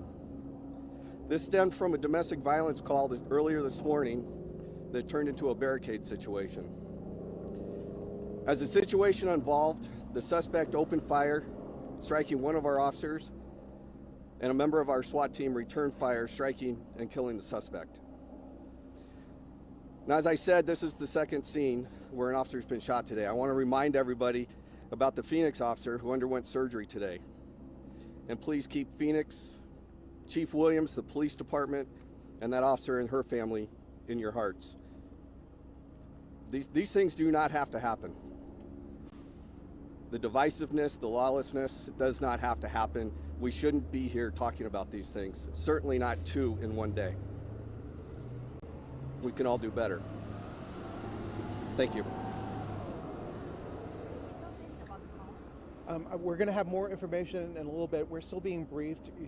As you can imagine, this is still a very active situation, so we're still trying to gather all the information. We're expecting to have Officer Tiffany Galula out here for your 5 o'clock newscast to give you a little bit more information. We just wanted to make sure you guys got something from the chief. He's unable to stay here any longer, so we just want to make sure you guys got all that. Can you tell us if the suspect was shot inside the house or outside? You did say the SWAT member killed him. Was the suspect killed inside? I honestly don't have that information.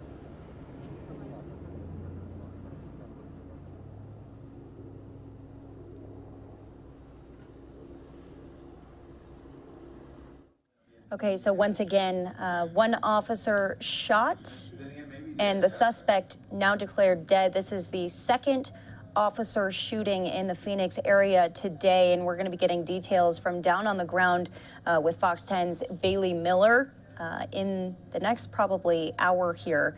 So we'll be hearing details about that officer who is now recovering at this time. Again, this is a live look from the scene itself, where the investigation still quite active tonight.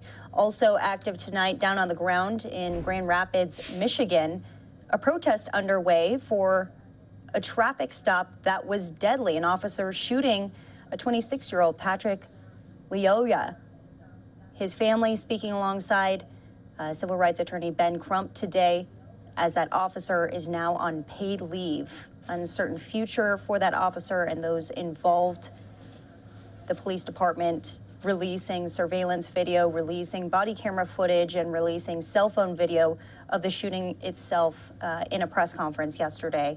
Let's just listen in live to these protesters, as this is now day 2 of these rallies that have been going on.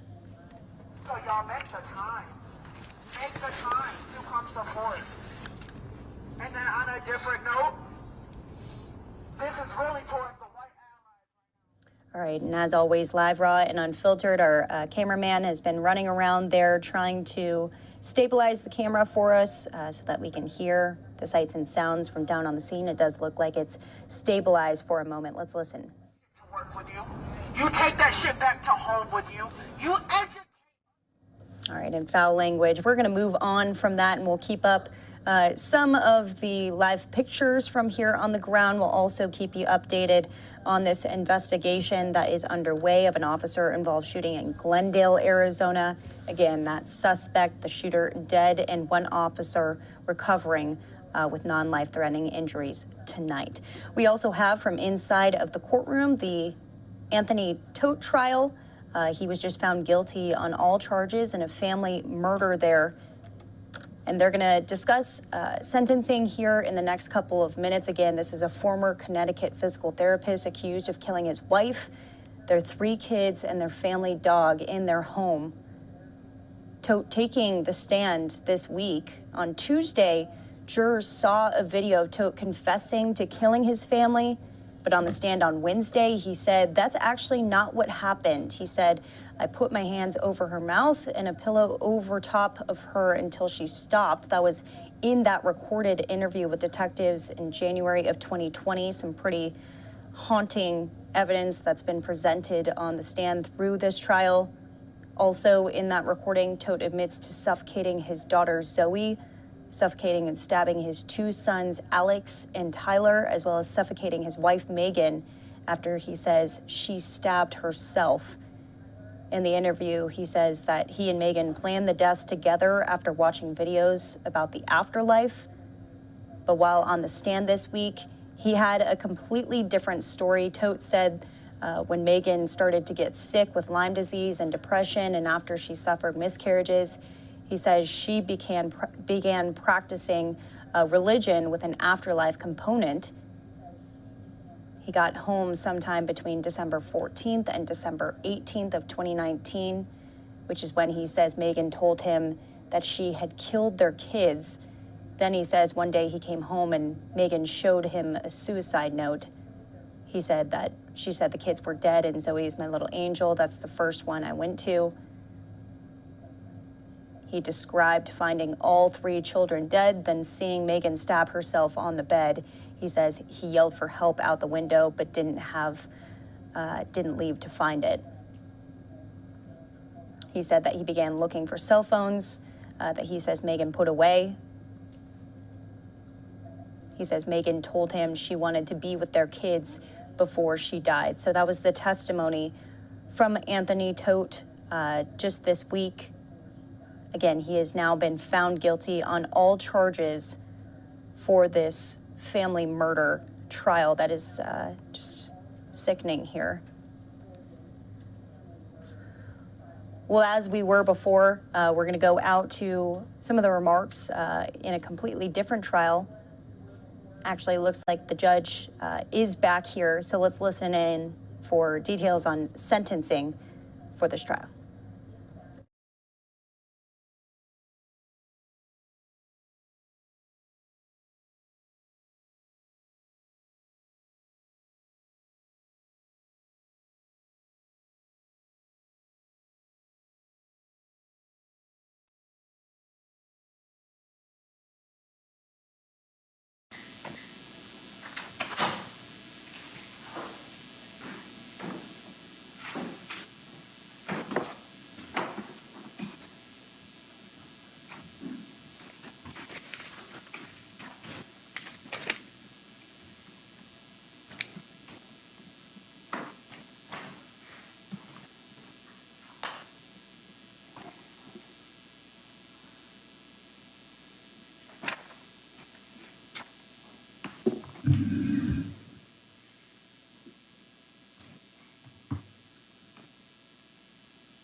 Case of the State of Florida versus Anthony John Tope, 2020 CF 149, based on the jury's unanimous verdict as to all counts. The court will now proceed to sentencing. Does the state wish to present any testimony from the surviving victim's family? Yes, Your Honor. The state will call Cynthia Cochran. Thank you.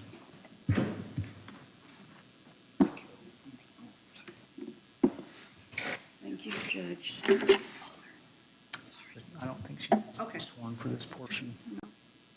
Thank you, Judge, for hearing me.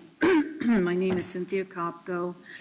I am Megan's aunt and godmother to all her children, Alexander, Tyler Bear, that's what I called them, and Princess Zoe and Breezy. I just want to say that Megan lived her life.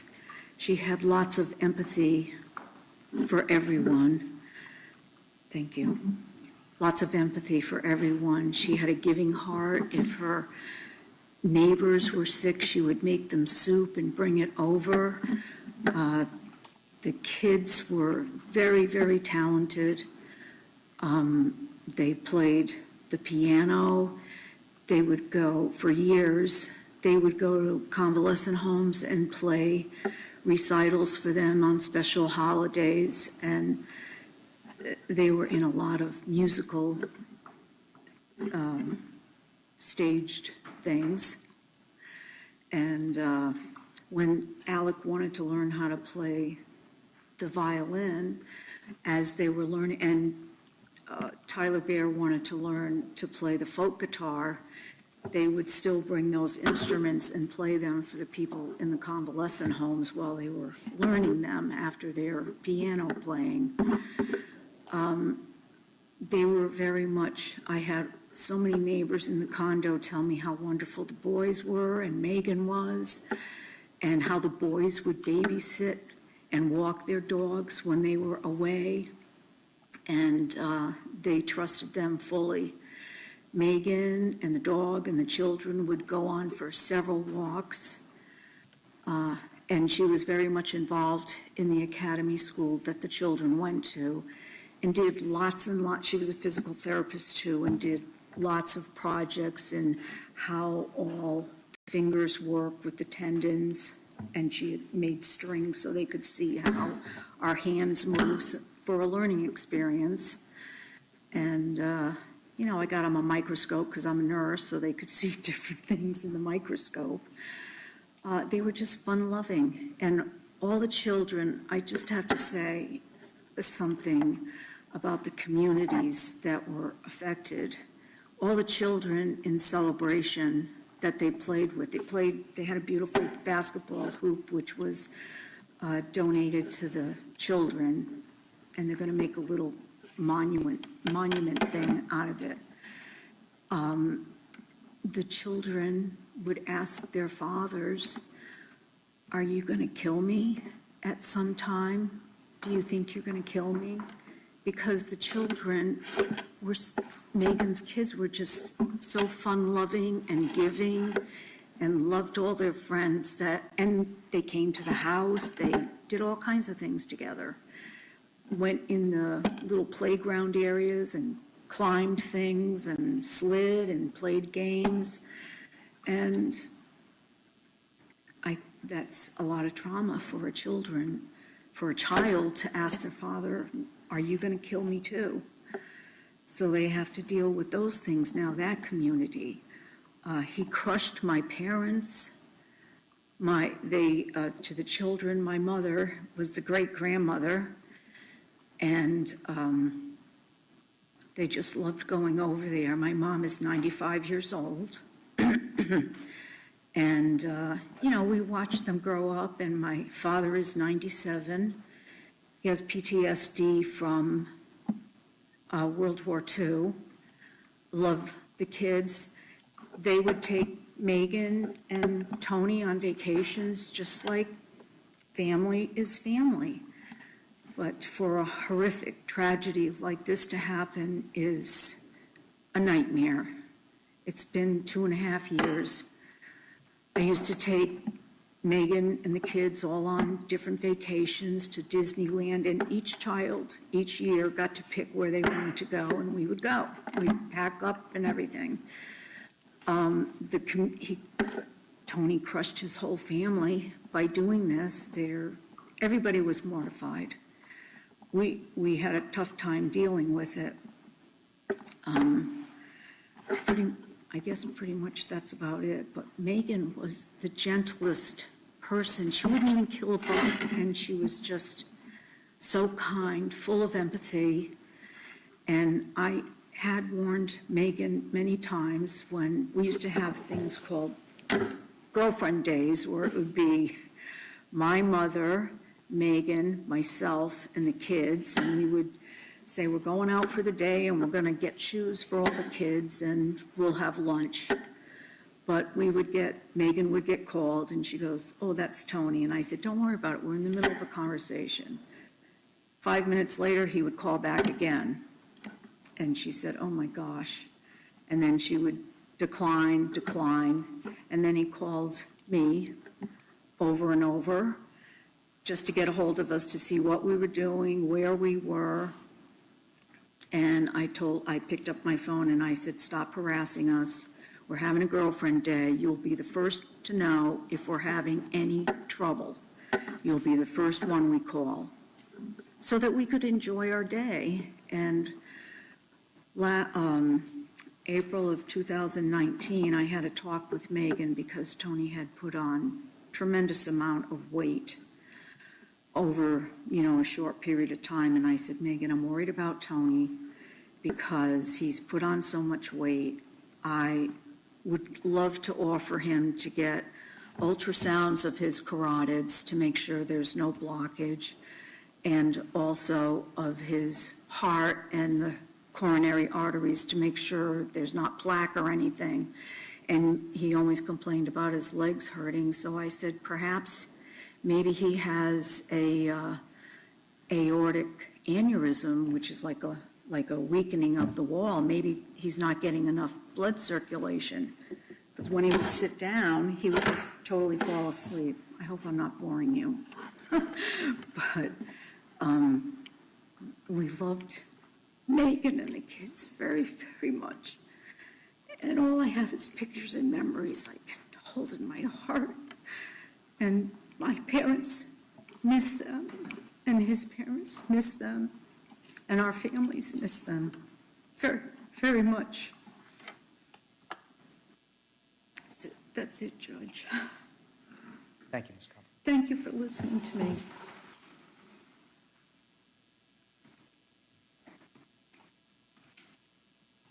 Any additional survivor family victim statements?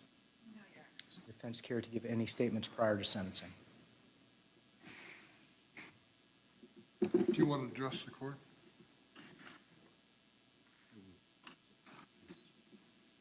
You want to address the court? Shall we come to the lectern? He can address the court from counsel table. You can just move the mic closer. He's welcome to stand.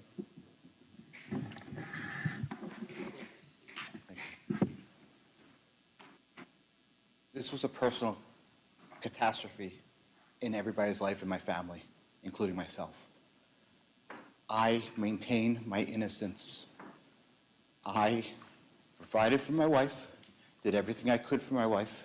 She was progressively sick over the years. There were days which were worse, days which were better. She was kept on a pedestal from me.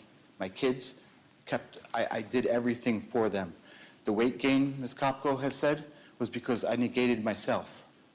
2 to 3 hours of sleep a night because I would be treating my wife, doing for my wife, flying back and forth.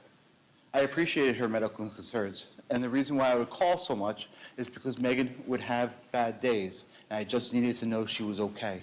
It wasn't a control factor. It wasn't any kind of scoping things out or whatnot. It was my fear that my fear that something was wrong with her, and I just needed to hear her voice making sure she was okay. I loved my wife. I loved my children. I was not there the night my children died. The kids and my wife woke up.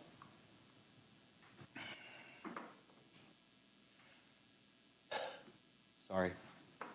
The Friday before all this happened, we got in a disagreement, and I begged her to go get help because she screamed at my son because he didn't do the pot, clean the pot. He let it soak per my instructions. This has been a progressive history since the miscarriage, her anger issues, her frustration issues, and it was directed mostly at me. And I took it. It's okay, because she held me partly responsible for getting her sick initially because I insisted she went to the hospital. I told her, after she finally decided to schedule a doctor's appointment on the Thursday after Thanksgiving, she canceled it. I found that out the night before. When she screamed at Tyler, the Friday the 13th,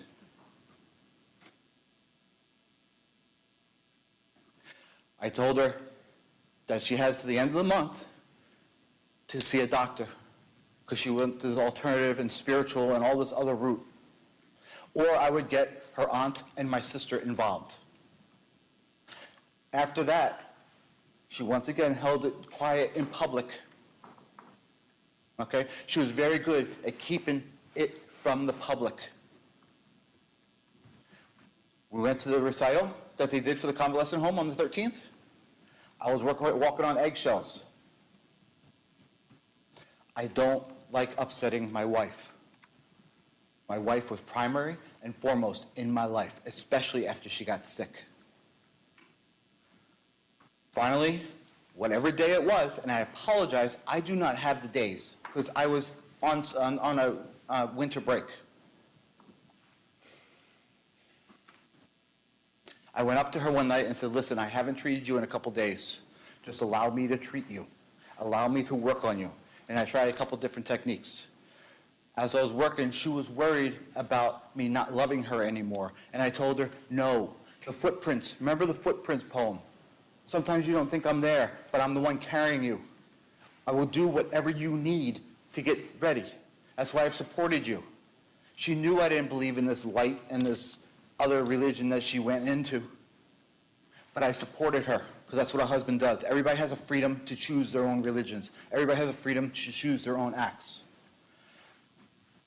She fell asleep, very rested comfortably. I couldn't sleep. I went downstairs.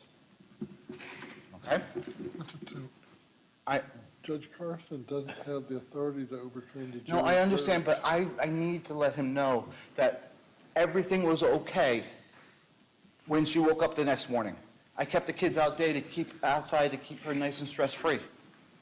That's the only reason I left to go to the condo that night, because everything was good and there was an opportunity to get things done. As Ms. Kopko said, I fell asleep at a drop of a hat. I have this weight off my shoulders that my wife was feeling great. I went to charge the phone, and I fell asleep. I woke up afraid to be on eggshells or the doghouse again because we just reconciled. I ran back because I could not get the car started. It turns out my seat was too far back. And after that, everything happened. And I lived nothing but a nightmare. Every single suicide attempt, every single nightmare would come out. I relived every nightmare, would wake up, and would see, I was like, oh, that's a nightmare. Would see my family dead. I progressively tried to kill myself over and over and over again because I wanted to be with them. This altar they speak of was a homeschooling project from the week prior. That's all that was. There was no religious seance or anything whatsoever. It was nothing but a homeschooling project that made my wife happy because we were talking about Egyptian pharaoh and pyramids. That's all we were talking about and what they bring in the afterlife. This is not helping you from this progress on, so I encourage you to. I'm sorry. I loved my wife. I loved my kids. They were first and foremost in my life. I did not do this. I provided for my wife, provided for my kids, did everything I could. I understand the jury came back. I understand evidence wasn't heard. I don't remember that time, from the time I fell down the stairs to the time I woke up in the jail. I loved my kids. I love my kids every day. It's only recently that I just stopped crying myself to sleep. My kids and my wife were everything to me. They were the center of my universe. When I came home, I was shattered. I appreciate you listening to me, sir, and I know you're in your situation. I did not do this. Thank you for listening to me, sir. Any additional witness or testimony? No, sir, Judge Carson. Thank you. The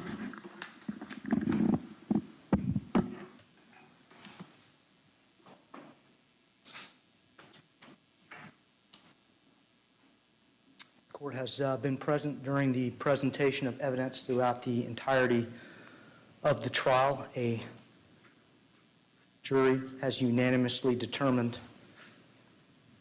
after listening to the evidence presented, that you, Anthony John Tope, are a destroyer of worlds, that you destroyed the world of your 4-year-old daughter, Zoe Elizabeth Tope, that you destroyed the world of your 10-year-old son, Tyler John Tope, that you destroyed the world of your 13-year-old son, Alexander John Tope, that you destroyed the world of your wife, Megan Denise Tope.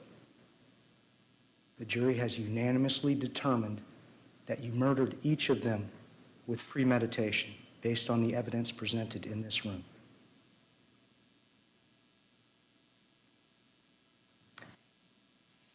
As to count one, first-degree murder of Zoe Elizabeth Tope, you are sentenced to life in prison without the possibility of parole.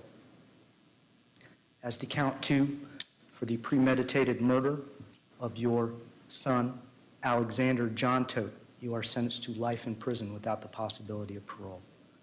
As to count three, for the premeditated murder of your son, Tyler John Tope, you are sentenced to life in prison. As to count four, for the premeditated murder of your wife, Megan Denise Tope, you are sentenced to life in prison. Not one of those lives was less valuable than the others. Those sentences will be imposed consecutively. You will be adjudicated guilty as to each count. For the murder of the family dog, you are adjudicated guilty and sentenced to the maximum sentence consecutive, which is 1 year in the county jail. You will get credit for any time that you have already served. Madam Clerk. 819 days. Any costs will be reduced to judgment. The court will order restitution, reserve as to amount pursuant to statute. You have 30 days from today's date to appeal this judgment and sentence. If you wish to do so, you must do it in writing. If you can't afford an attorney, one will be appointed for you. You'll be transferred to the Department of Corrections to serve your sentence. Anything further, State? No, Your Honor. Anything further, defense, at this time? No, Your Honor. That will conclude the trial and sentencing process. The State of Florida versus Anthony John Tope has concluded.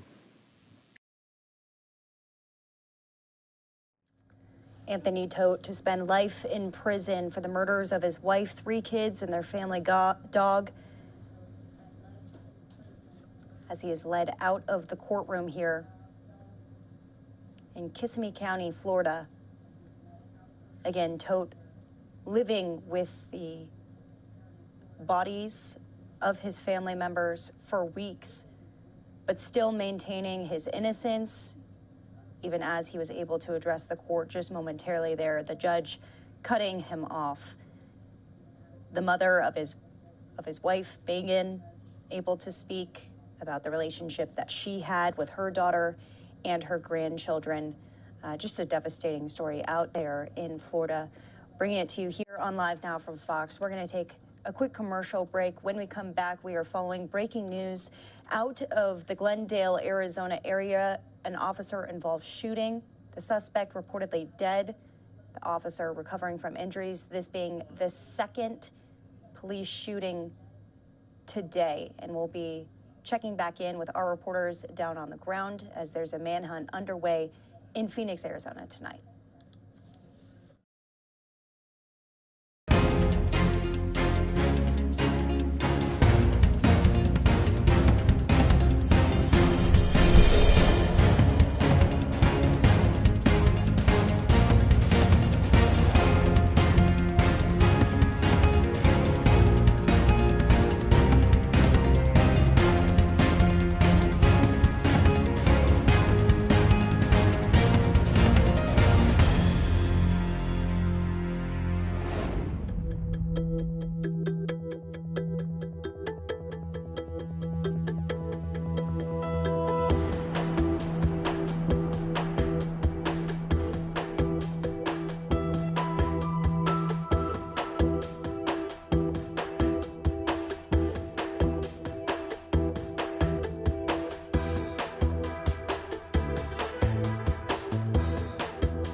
Welcome back here to Live Now from Fox. I'm Daytona Everett. 4:30 here in Phoenix, Arizona, 7:30 out on the East Coast. It's been a busy day today, and I want to take us into New York for our next story. Frank James, the shooter in that New York City subway shooting, appearing in court today.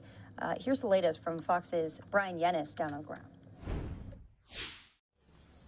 Alleged Brooklyn subway shooter Frank James making his first court appearance Thursday, several blocks from the site of Tuesday's mass shooting at the 36th Street subway station in Sunset Park. The 62-year-old will be held in permanent detention pending his upcoming trial. James faces one count of committing a terrorist or violent attack against a mass transportation system. Prosecutors say the suspect's actions present a severe and ongoing threat to the community. If convicted, James could spend the rest of his life behind bars. His defense attorney confirmed reports that James turned himself in to police, and she requested he get a fair trial. He called Crime Stoppers to help. He told them where he was. Initial press and police reports in cases like this one are often inaccurate. The manhunt for James was extensive, lasting nearly 30 hours, spanning across multiple states. Law enforcement officials executed a search warrant at a storage unit and residence associated with the gunman in Philadelphia. The hunt for James ended Wednesday in Manhattan's East Village neighborhood. Prior to this week's attack, James had nearly a dozen prior arrests in New York and New Jersey dating back to the early 90s. James's defense attorney requested that her client receive a psychiatric evaluation. This as prosecutors are expected to zero in on a series of social media videos posted by James, which depict him as someone who's obsessed with violence, bigotry, and race. In Brooklyn, New York, Brian Yennis, Fox News. And now out to Grand Rapids, Michigan, where we heard from the family of Patrick Lyoya, the man who was shot in the back of the head by a Grand Rapids police officer earlier this month. They held a press conference alongside civil rights attorney Ben Crump. We'll listen in to his mother's remarks here as she got quite emotional about the loss of her son. Breonna Taylor's mother, Tamika Palmer, speak first. Nataka kwanza mama yake na Breonna azungumze. And then we will hear from Patrick's mother and father. I don't really have a lot to say, but first I want to apologize. Just that we haven't done enough to make sure Patrick was safe. I know what it feels like to lose your 26-year-old child. By the people who are supposed to protect and serve us. We've all seen the video. You can watch it 100, a billion times. We saw what happened, and it's clear what needs to happen. We can't keep letting these people kill our children. The only thing that needs to happen is this officer needs to be arrested, convicted, and prosecuted.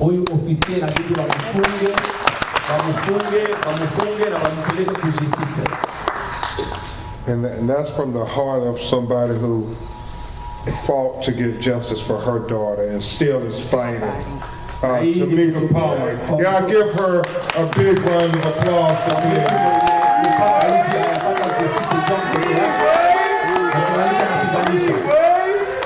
And it was profound, and it just hit me, Commissioner Womack. Both Breonna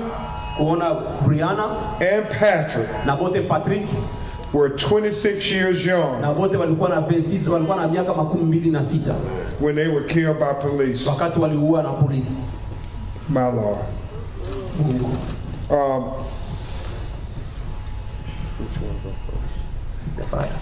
Right now we will hear from the father of Patrick, Peter Lyoya.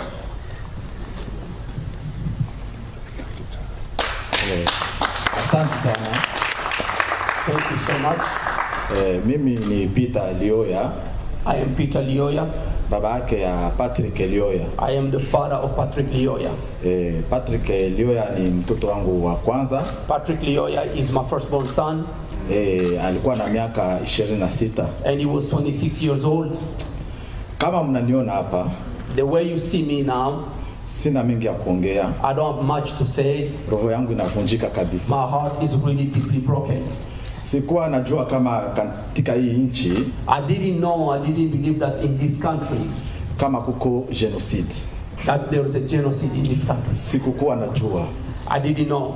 Sikukuwa najua kama hapa mwa nchi, I didn't know that here in America, kunaweza kuwa execution ya mtu kwa kumuua. There can be an execution style to kill someone. Kwa kuua mtu na risasi.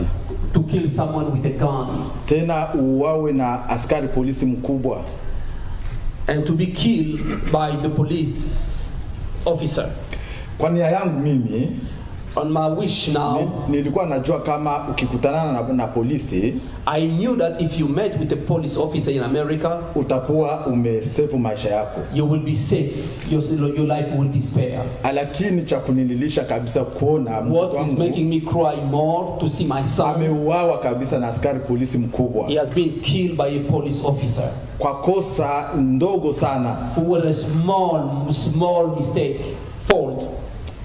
Wakati nimeona video hii, by the time when I saw this video, roho yangu kabisa imevunjika. My heart was really deeply broken. Hapa naona kabisa ni maisha yangu, sina maisha. Right now I'm seeing that I have no life. My life has come to the end. Maisha yangu ilikuwa tayari ni Patrick mtoto wangu. My life was Patrick, my son. Nilikuwa nawazia Patrick ndo sasa amenigomboa. I was thinking that Patrick will take my place. Lakini kuona kabisa ameuawa unyama na ule askari polisi. And to see that my son has been killed like an animal by this police officer. Kwa kweli kwa kuona hii video wametangaza.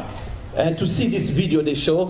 Hapa naona sina maisha, nimesikia roho yangu kabisa imevunjika. I see that I have no life. I see my heart being broken. Naomba sheria. I'm asking for justice. Naomba sheria. I'm asking for justice. Naomba sheria. I'm asking for justice. Naomba sheria juu ya Patrick. I'm asking for justice for Patrick. Justice for Patrick. Justice for Patrick. Naomba sheria juu ya Patrick. I'm asking justice for Patrick. Patrick ni mtoto wangu mtulivu sana.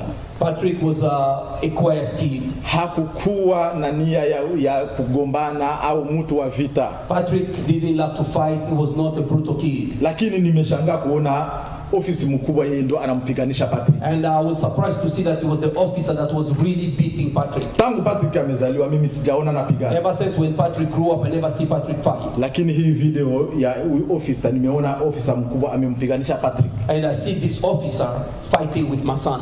Roho yangu imevunjika sana. My heart is broken. Kuona officer mkubwa agisa amemwikalia mtoto. I see an officer being on top of my son. Na kumpiga risasi kwenye kichwa. And to shoot him on the back of his head. Roho yangu imevunjika sana. And my heart is really broken. Naomba sheria juu ya Patrick. I'm asking justice for Patrick. Justice for Patrick. Justice for Patrick. Justice for Patrick. Asante sana. Thank you so much. Justice for Patrick. And now you hear from his mother, Dorcas. Na mimi kwa majina naitwa Dorcas Lioya. And my name is Dorcas Lioya. Mimi ni mama mzazi wa Patrick. I am the biological mother of Patrick. Ndo mtoto wangu wa kwanza. He is my firstborn. Na navunjika moyo sana. I'm really deeply hurt and wounded. Nashindwa kujizuiza. I don't know what to do. I cannot stop myself but for crying. Wamama wenzangu waliokuwa wanajua machungu tunayopata kwa kupata mtoto. All the mother here, our mother, you know the pain that we go through to give birth to a child. Mimi kama mimi nilikuwa natumainia labda mtoto wangu ndo atanifika, lakini cha ajabu. And as a parent, I was thinking maybe it was my son who was going to bury me. He will assist at my funeral. But what is so astonishing, I am the one burying my son. Tulivyokimbia vita kutoka kwetu. When we ran away from war from Congo because we were in an area that was not safe, there was a war. Tulizia tunakuja huku kuhifadhi watoto wangu watakuwa na amani. And I thought that I came to a safe land, a heaven, a safe place. And I start thinking, I'm surprised and astonished to see that my son is here, that my son has been killed with bullets. I hear that my heart, I see my heart being broken really. Say that was my beloved son, and you know how you love your firstborn son. And I cannot have another one who's going to replace Patrick. And for that, I need justice for my son. Justice for Patrick. Okay, we have been listening to the distraught mother of Patrick Lyoya, who was shot and killed April the 4th by a Grand Rapids police officer after a traffic stop. Now the prominent civil rights attorney, Benjamin Crump, representing the family in this ordeal. We've been hearing, remember just yesterday, from Grand Rapids Police. They held a press conference.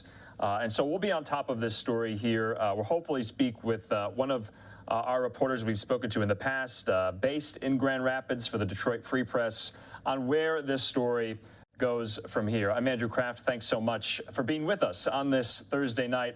I just want to show you some of the scenes that we're monitoring.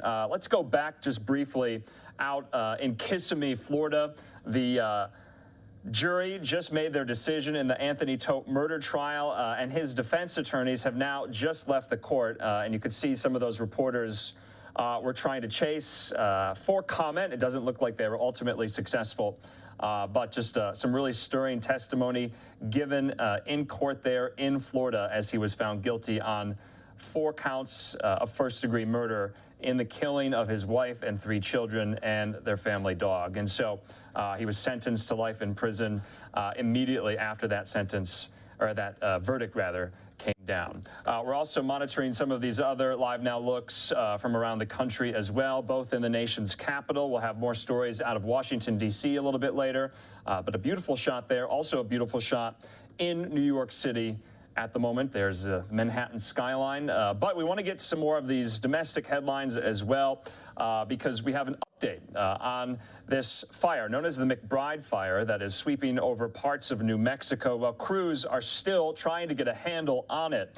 The McBride fire started early Tuesday and has killed 2 people so far. Fox's Jake Carol-Alexis is joining me live from New Mexico with an update on where the containment strategy stands. Jake, good to see you. What do we know?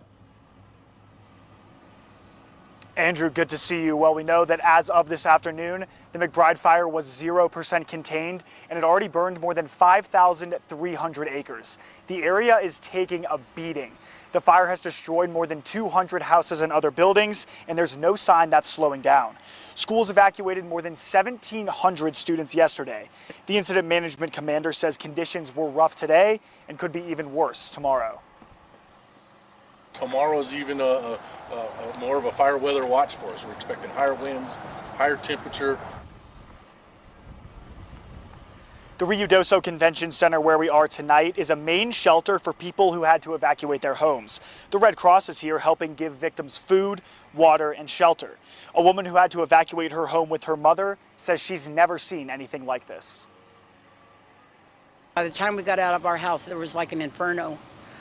We had to drive through to get out of there, but everything's flattened. It was the scariest thing I've ever been through in my life. I mean, it was just terrifying. But we got through it, and we don't know what's left or what we're going to do now or anything. Part of the area is still without electricity as crews work to restore power. Even though this is the 3rd day of the fire, more evacuations are still possible. Andrew? Jake, do we have any idea of when people will be able to go back to their homes? It doesn't seem like much progress has been made. Yeah, that's right, Andrew. Based off of what we told you about this afternoon, again, the fire's 0% contained, as we know. When we got to the shelter earlier today, we tried to catch up with a couple people who have been displaced and had to evacuate their homes, but a lot of them were actually out looking at where their homes were, trying to, assess the damage and see when they might be able to come back. But I'm not gonna lie to you, Andrew, we heard from The woman who was displaced from her home with her mom, they have no idea when they're going back. They feel like they've lost everything. That seems like that's more of the case versus better news, which is just heartbreaking to hear from these people, and it has been all day. We're thinking of them, and hopefully crews will have in the next couple of days, conditions won't get too bad and progress will be able to be made on this fire. In Ruidoso, New Mexico, Jake Carolexis, back to you. Jake, thanks so much. We'll talk to you again if there are any more updates. And right now, we do want to move on to some more of these other top headlines here on this Thursday. We're going to take a quick commercial break. More where that came from in just a moment.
Welcome back here to Live Now from Fox on this Thursday night. I'm Andrew Kraft. Well, earlier today in Florida, Governor Ron DeSantis signed into law a ban on abortions after 15 weeks of pregnancy. It's just a number of legislation, especially in Republican-led states, that are happening now on the abortion front. We'll have more on this a little later, but let's hear from Florida Governor DeSantis speaking with supporters of this piece of legislation.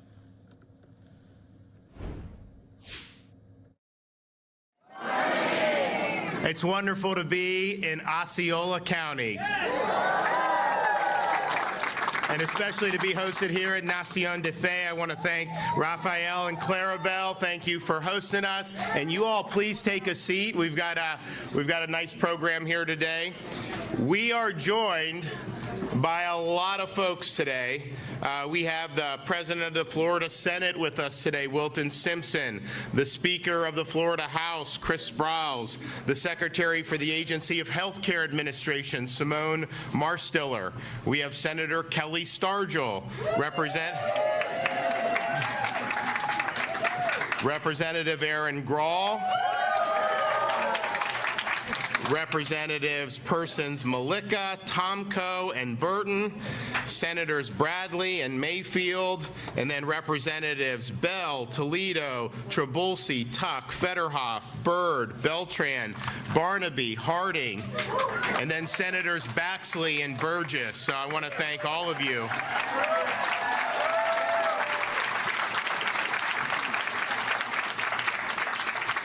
We are also joined by pro-life advocates Heather Barwick, Terry Kellogg, Hope Kellogg, and Kelly Terrian. So I want to thank them, and you're going to hear from them when we get on to this. We are here today to protect life.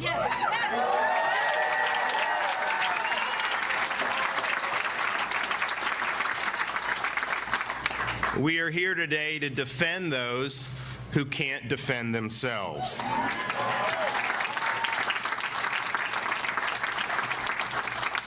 And in just a minute, I will be signing House Bill 5, which protects the rights of unborn children starting at 15 weeks. This is a time where these babies have beating hearts.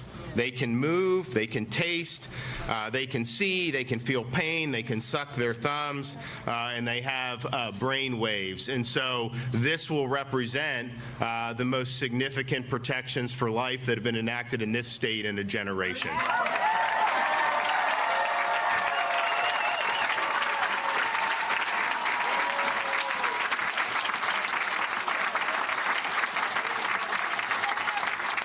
And if you look what's going on in certain segments of our society, particularly amongst people who are affiliated with the far left of our political spectrum, of course, that's overrepresented in places like Hollywood, in the media, and obviously in one of our major political parties. But they are now taking the position that babies can be aborted up to the 9th month. Literally, you can go back for you parents, and those are some of the most significant experiences of my life, to hold your child for the very first time. What they would say is, parent holding that child, if you just go back a day or two, then you would have been able to snuff the child out entirely. That is just fundamentally wrong. That is infanticide, and that has no place.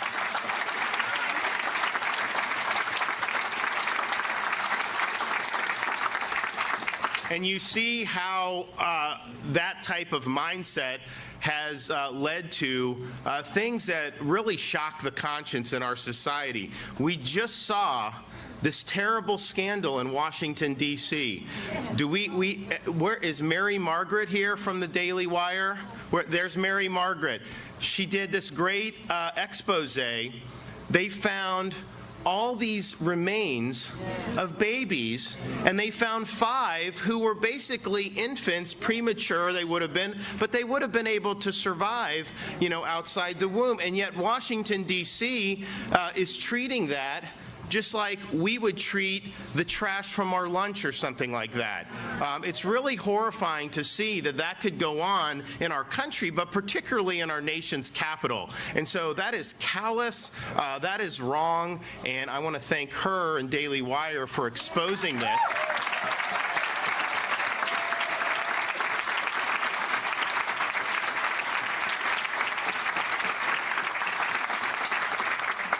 And so what we're doing today is saying that we will not let that happen in the state of Florida.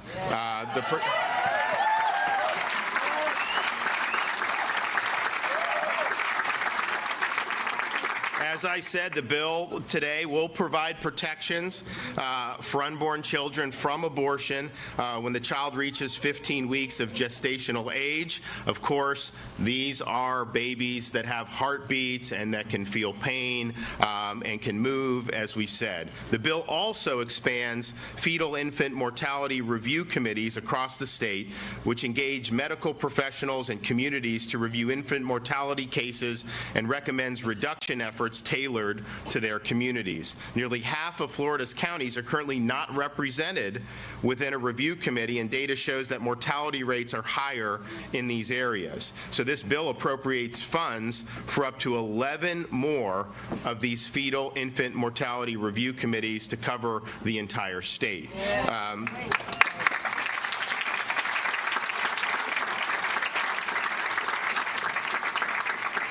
HB 5 also requires hospitals with labor and delivery services to participate in Florida prenatal quality collaborative initiatives, which range from opioid recovery programs to reducing cesarean overuse in deliveries. This requirement will move Florida to a statewide standard for quality birthing services and evidence-based interventions around issues like opioid abuse that cause higher rates of infant mortality. So we are viewing this in terms of protecting life as something that we see through. Really, if you look at what we've done this week, we're promoting fatherhood in Florida.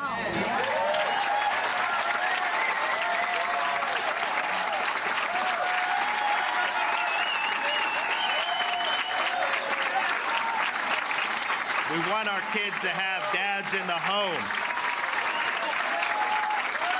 We want the fathers present. Take responsibility. It's the most important thing you can do is to take responsibility for the upbringing of your kids. And if you look, then probably one of the worst social trends we have. You go back to like the mid-1950s. You didn't have very many broken families. Now it's increased dramatically, and it is in every racial or ethnic group. You know, there's some more acute than others, but it is increased across the board. So this is a society-wide problem. And you know, I think back to prior to us having kids, my wife and I, and when we were married, you know, we had a lot of fun. You know, when you don't have kids, you can just kind of do what you want. You want to go to dinner? Just do it. You want to get in the car, go somewhere on the weekend? Do it. Fly, whatever you want, you can probably figure out a way to do it without necessarily, well, when you have the kids, man, that changes things because now you have responsibilities. And it's not easy. There's a lot of challenges with being a parent, but I can tell you that responsibility is something that I would not trade for the world.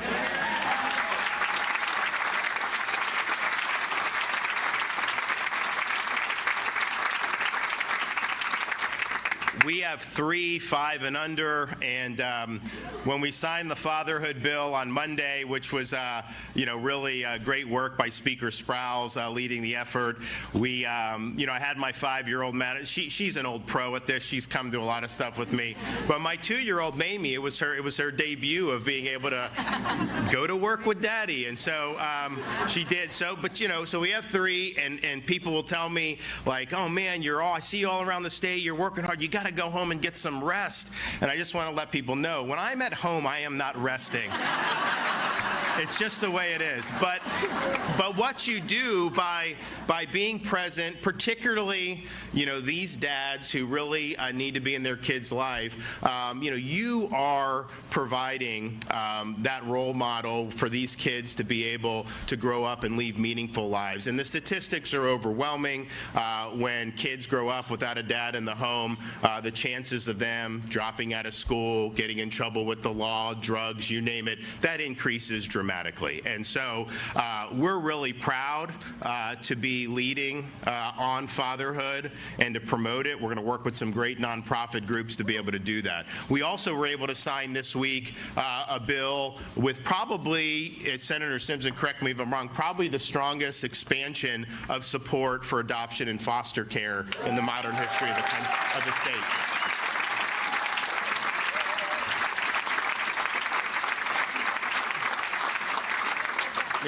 We believe that everybody counts, and we want to be able to have everybody have an opportunity to realize their dreams, to make the most of their God-given potential, and sometimes you need to have some folks that will step up and help with that. And so we're now increasing incentives for family members and close friends to adopt. We're providing financial incentives. We're providing more opportunities for kids that come through our foster system to have tuition and fee waivers to go on to some of our state colleges and universities. And so we're excited about doing that.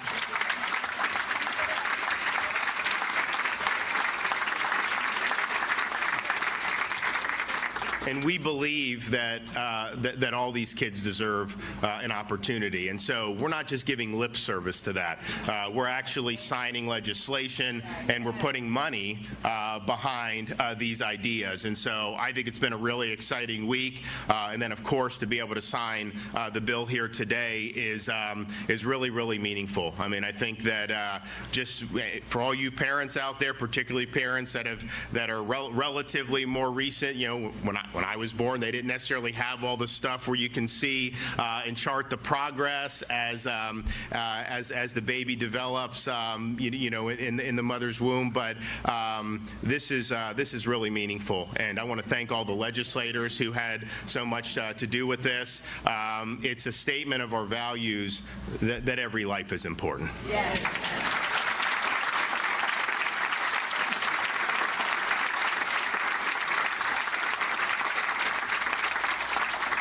So we're going to hear from some folks involved in crafting the legislation, also from some of our pro-life advocates. And so I want to first bring up our Senate President, Wilton Simpson. Okay, Florida Governor Ron DeSantis touting this law today that would ban abortions in the state of Florida after 15 weeks of pregnancy.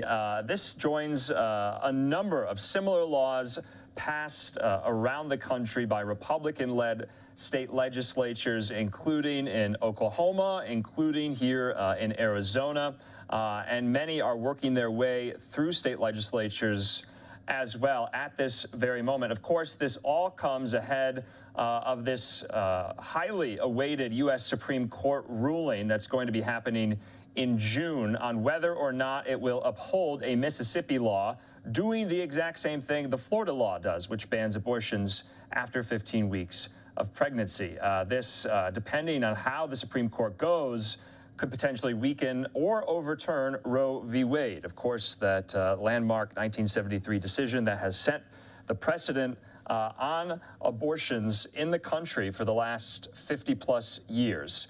So we'll be making sure we bring you the latest information on these bills and on what the Supreme Court decides to do.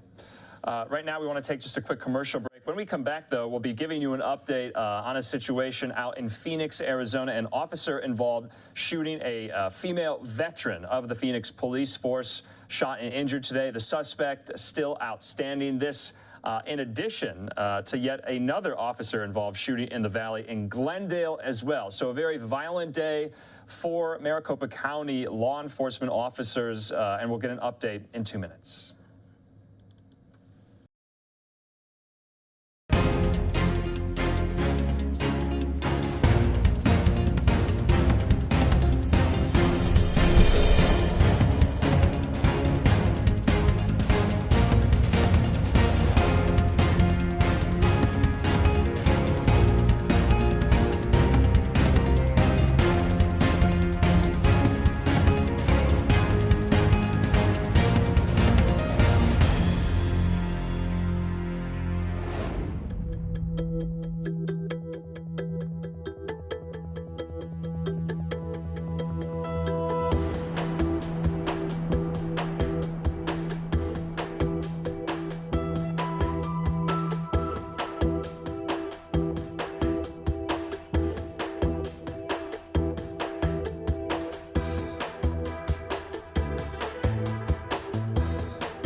Welcome back here to Live Now from Fox. This was aerial pictures of the scene earlier this afternoon in Phoenix, Arizona. A female police officer was responding to a domestic violence report called in, and then the victim met the police officer at this gas station. It's what we're seeing right here. But the suspect pulled into the gas station, fired multiple rounds at the officers, striking one of them. Now we know an officer is suffering from her injury. She's a longtime female veteran of the Phoenix police force.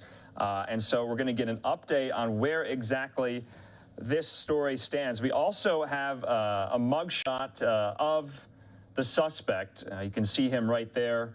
And police are still looking for this suspect. Joining me now from the scene right outside of that gas station, Fox 10 reporter Bailey Miller. Bailey, good to see you. What do we know at this hour?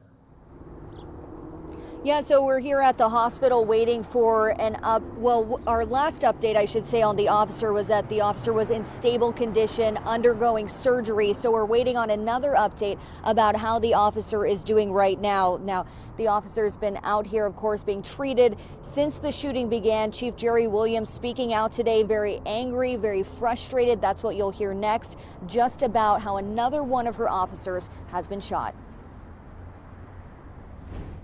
I am once again standing before you delivering this type of news outside of a hospital. I'm angry, I'm tired, and I'm frustrated. Today, one of my officers was shot and critically injured. I'll remind you that I've had 8 officers shot and 13 injured during the 4 critical incidents that we've had in the last 4 months. Phoenix Police Chief Jerry Williams sharing her emotions after the officer-involved shooting. Williams says the female officer shot is a 24-year veteran at the department. The officer is a mom and a wife married to another Phoenix police officer. This is a family of public servants to our community who have dedicated their lives to protecting and serving you. Some law enforcement supporters standing by at the hospital in solidarity, adding this violence against our officers needs to stop. We wish these people to stop shooting these cops and everything because we're losing them. We at the hospital at Good Sam's when all the other 5 cops got shot when my son had surgery. It's crazy. These people gotta stop.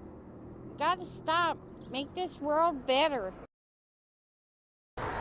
Now, the Phoenix Law Enforcement Association releasing a statement also today just saying what a difficult day it's been for the law enforcement community, saying that their prayers and thoughts are with the officer and their family and everyone else involved in that. So we are still waiting here outside of the hospital, waiting for more updates on how this officer is doing. But as you heard, Chief Jerry Williams not happy about this today, just with the plague that's happening against her officers and the violence that they're facing out here on the streets. I'll send it back to you.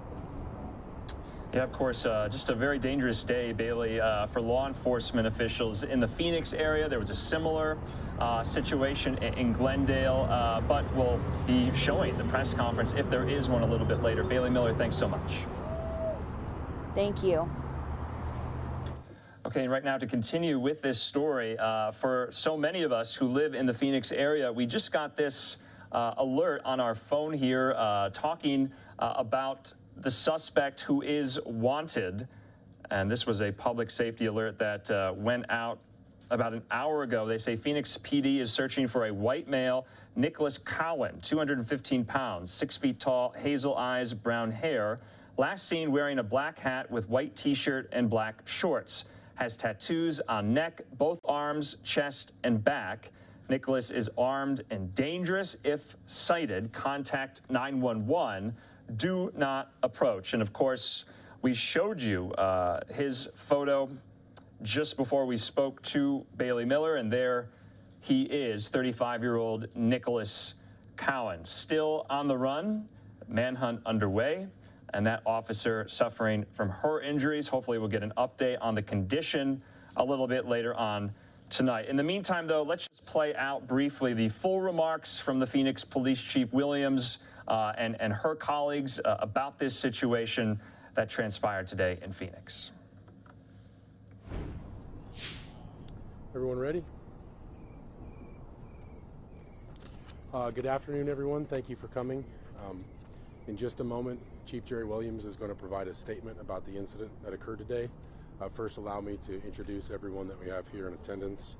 We're joined by Mayor Kate Gallego, Councilwoman Ann O'Brien, Chief Jerry Williams, Assistant City Manager Lori Bays, members of the Phoenix Police Executive Staff, as well as the Phoenix Fire Department and the Phoenix Law Enforcement Association.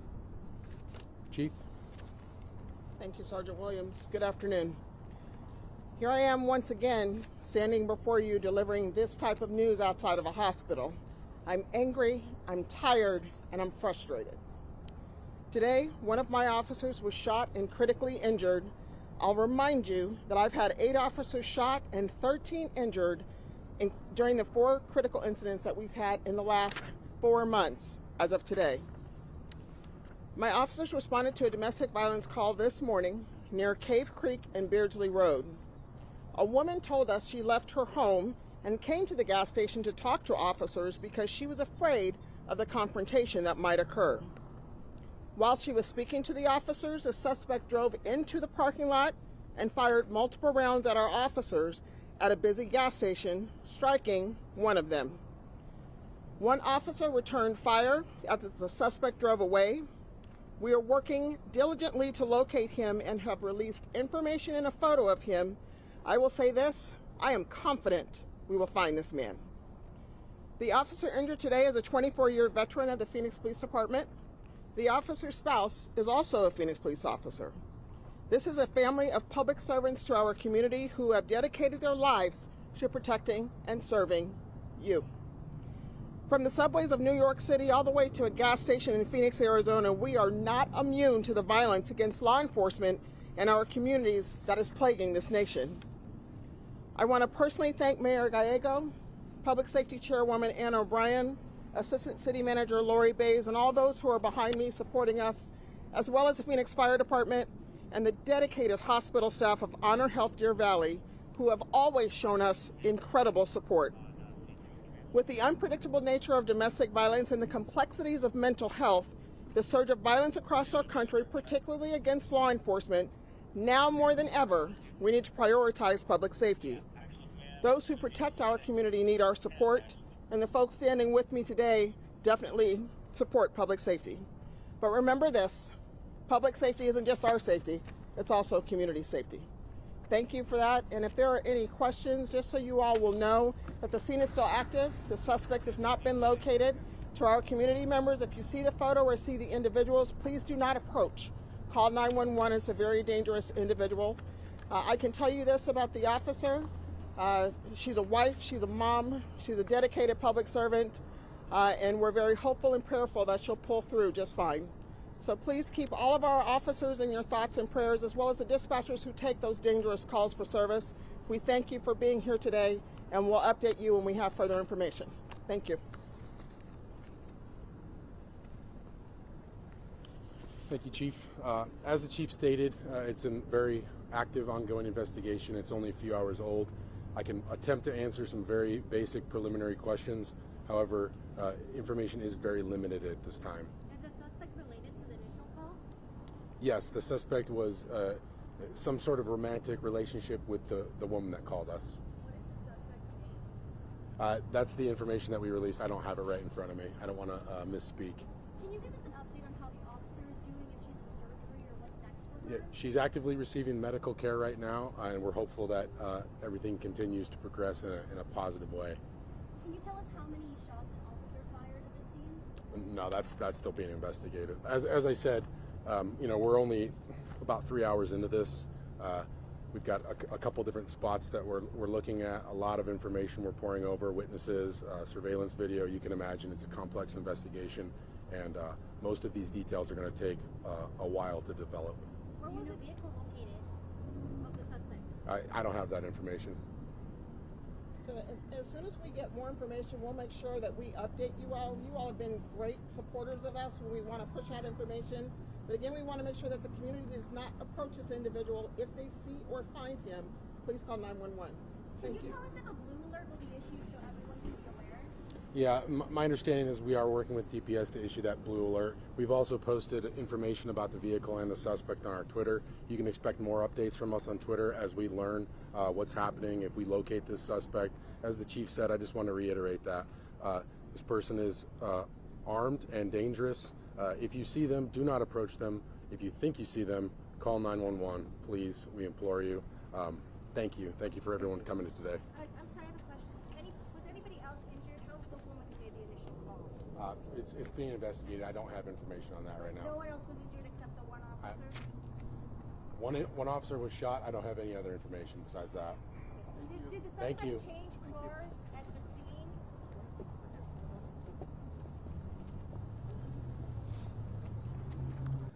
All right, we were just listening into Police Chief in Phoenix, Jerry Williams, flanked by Phoenix Mayor Kate Gallego. These are the aerial pictures over the scene from earlier at this gas station where a female police officer, she was responding to a domestic violence report. The victim met the officer at this gas station. She did not want the police coming to the residence to tip off the alleged assailant. Well, the suspect caught on, and they pulled into this gas station and fired multiple rounds, striking the officer, who is not being identified, but she is a 24-year veteran of the force. She's married to another police officer, and she is a mother. She was suffering critical injuries. She's undergone surgery. We don't really have much information about her condition as it stands right now. We do know, though, that the suspect has not been caught in all of this. Of course, we were showing you the mugshot because he does have a prior arrest record. Let's just put that up for you right now. His name, 35-year-old Nicholas Cowan. Suspect outstanding. Police searching for him. If we get any more updates or if he is apprehended later tonight, we'll bring that to you here on Live Now from Fox. I'm Andrew Kraft. Thanks so much for being with us here. We have a lot more stories left to get to on this Thursday night, including what's going on with Elon Musk and Twitter. The saga continues. Also, we'll be touching on yet again this tragic police killing in Grand Rapids, Michigan. The community outraged tonight. More on that after the break.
Welcome back here to Live Now from Fox. Well, that's a Live Now look at the U.S. Capitol, but members of Congress are out on recess for the Easter holiday. They'll be back in several days, but we heard from Senator Mitch McConnell in his home district today talking about the issues of the day. Let's go out to Senator McConnell.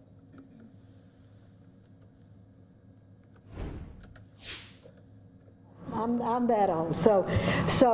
But I am so proud of everything that our senator, that my senator, that your senator has done for us. And it is such an honor for me to always welcome him here. And I'm just so thankful to have him with us today. Thank you so much.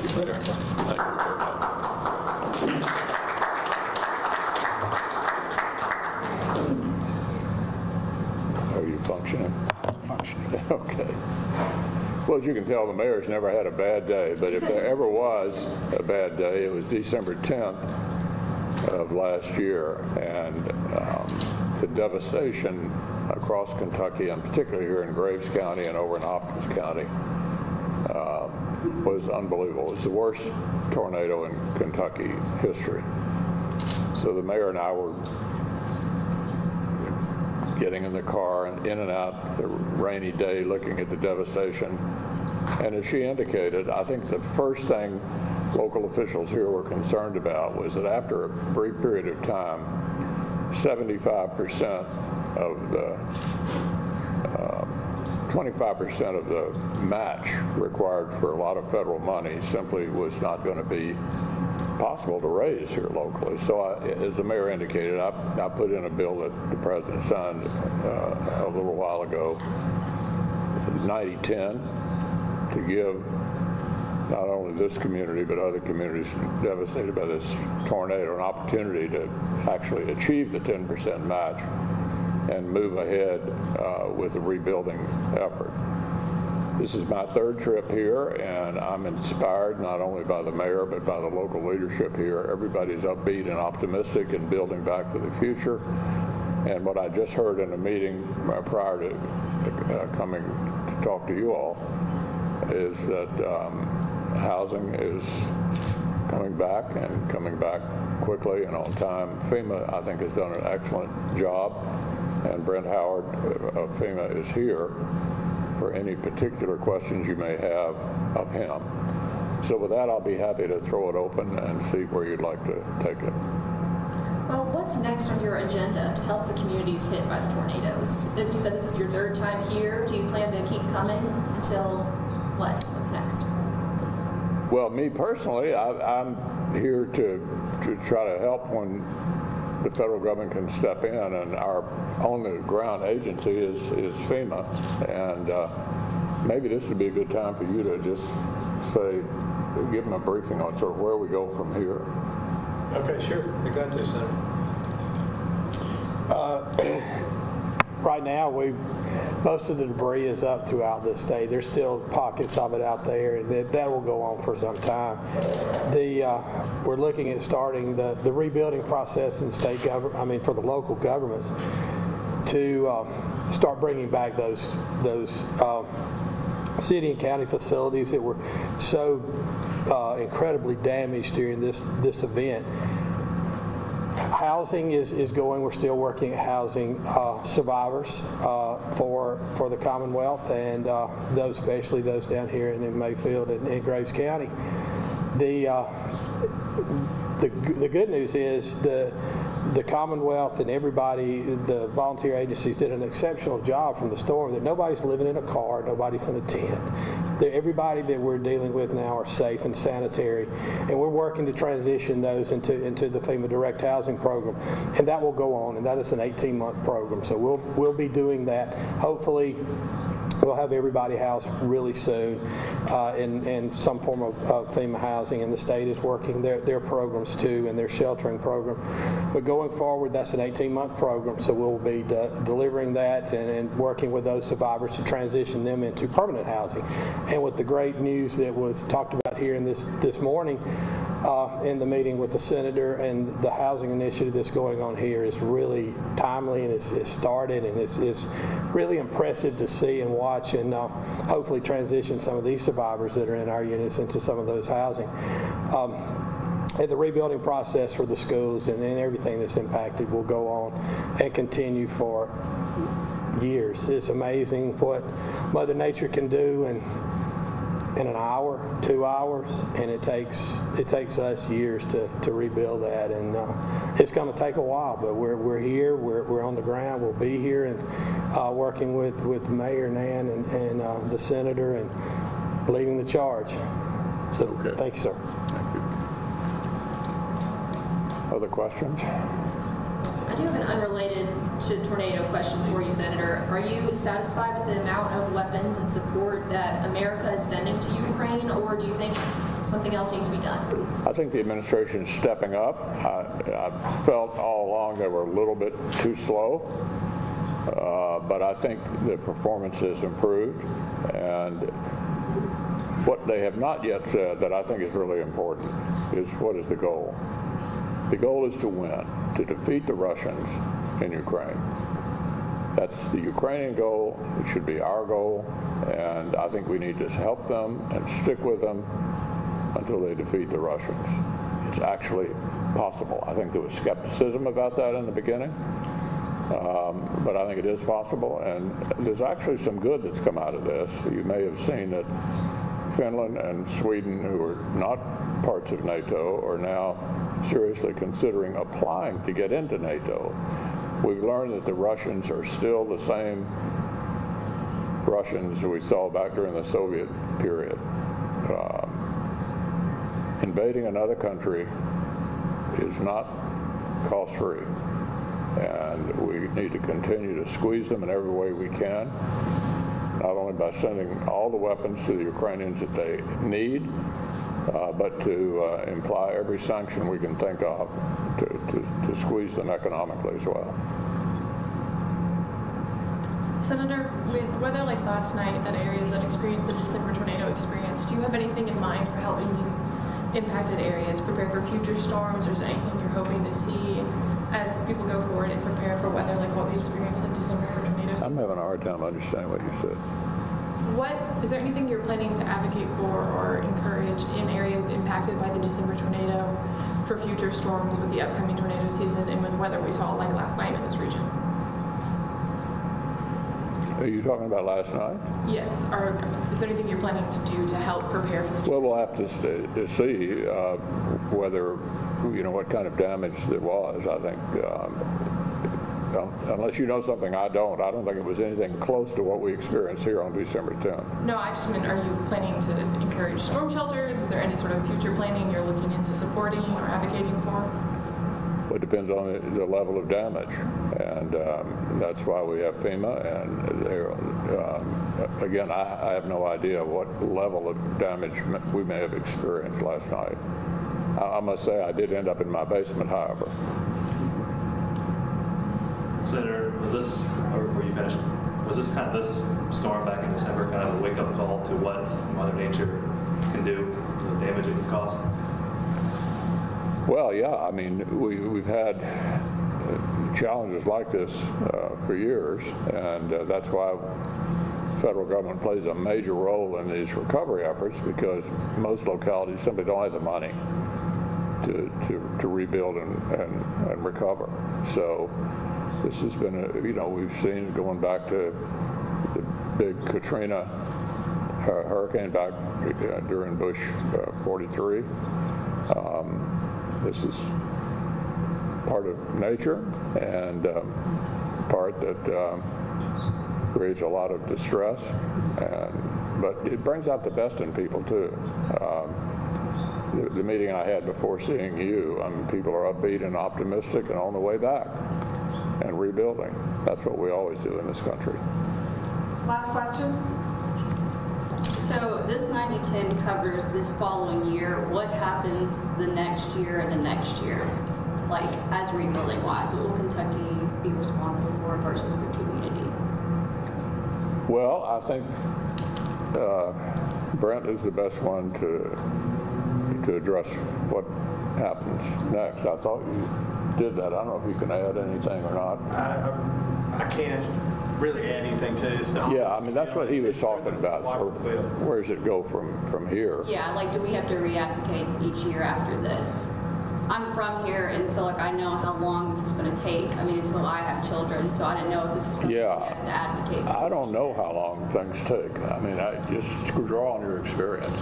I'm sorry. The question is, does the 90-10 extend past this? Yeah, this year. I can't remember on the omnibus, the bill that was passed. I know it was retroactive back, and it took into some other disasters. But the Stafford Act's still in place. It doesn't replace that. It was just an appropriation for this. I don't know, and I can't answer that question if it changed Stafford going forward or if it was for this amount of time. I do not know that. I don't either, even though I put it in the bill. Okay, well, thanks, everybody. Thank you. Thank you.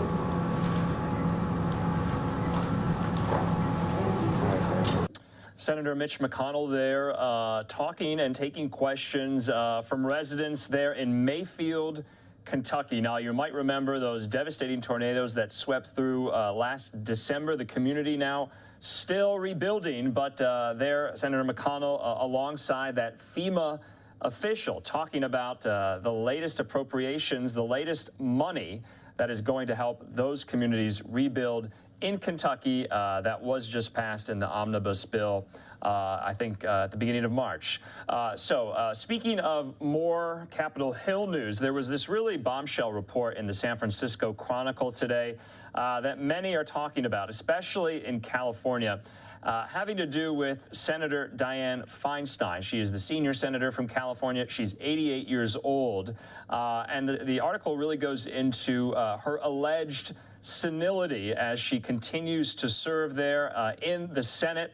Many staffers speaking out, former colleagues, current members of Congress speaking out about if they think it's time for Dianne Feinstein to retire. Well, Fox 2 in the Bay Area spoke with the reporter from the Chronicle who wrote this piece. Here's this conversation. Some members of Congress are reportedly expressing concerns about Senator Dianne Feinstein's memory and her ability to serve. The San Francisco Chronicle reports it spoke to 4 U.S. senators, 3 of them Democrats, a California Democratic member of Congress, and several former Feinstein staffers, and that all of them said her memory appears to be getting worse. The Chronicle says one of them started talking to other people in Congress to see if they could convince her to resign. Senator Feinstein's office has repeatedly declined claims or denied claims she's unable to do her job and says she is not in failing health. Her term lasts through 2024. For more, we're joined by Joe Garofoli, senior political writer with the San Francisco Chronicle, one of the 2 writers on this piece. Joe, thank you for coming on today. You spoke with people close to what they tell you that they have noticed about her recently, and why are they so concerned? Well, one of the key people we spoke to was a lawmaker who has known Senator Feinstein for going on a couple of decades. And this lawmaker recently had a long interaction with her. And this lawmaker is used to, the senator has very rigorous policy discussions, and that's what she likes to do, and spar and banter with someone. Instead, the senator had to reintroduce themselves the lawmaker had to reintroduce themselves to Feinstein several times during this thing. It was so unnerving that they began raising concerns with their colleagues to see if there's some kind of intervention that could be made to persuade Senator Feinstein to retire. Her husband, Richard Blum, died back in February, and Senator Feinstein's office gave us a statement in response to what some of the people close to her have put forth in this piece. And they said, quote, we'll put the statement up here. The senator said, while I have focused for much of the past year on my husband's health and ultimate passing, I have remained committed to achieving results, and I put my record up against anyone's. A number of other fellow lawmakers, as you know, Joe, have also come forward to defend her ability to serve in office, including House Speaker Pelosi as well. When you look at the death of her husband earlier this year, how much could that have factored into her ability to fully focus on the job? Well, it's a challenge to untangle that, but many of these conversations we had came before Richard Blum, who passed in late February. They came before he passed, but yes, of course, he was sick for a long time before that. And these stories have been cropping up over the last couple of years as well. There's a great reservoir of support and respect for Senator Feinstein out there. That's why people were very reluctant to put their names to their comments here. Let's remember, she's been in politics for 50 years. She's a pioneer. She was the first female mayor of San Francisco, first female senator from California, along with Barbara Boxer. She's been a groundbreaker in many ways. She held the city together after the assassinations of Harvey Milk and George Moscone back in the 70s when she became mayor. So there's a great deal of support and empathy for the senator. At the same time, she is representing 40 million people here in California, and many of the people we spoke to, Democrats who know her, are concerned. All right, so let's talk about the political implications here. What do we know about how seriously there are conversations happening about Senator Feinstein stepping down before her term ends in 2024? Well, the senator she did not speak directly to us. She gave us a statement. But she did speak with members of our editorial board here at the Chronicle today, and we will be publishing something about that later today, I believe. So she's going to be responding to those questions there. I would be very surprised to see her resign. She has her doggedness is one of her defining characteristics, and I don't see her resigning early at this point. But then again, as you alluded to, she is still grieving her husband who just passed of many decades.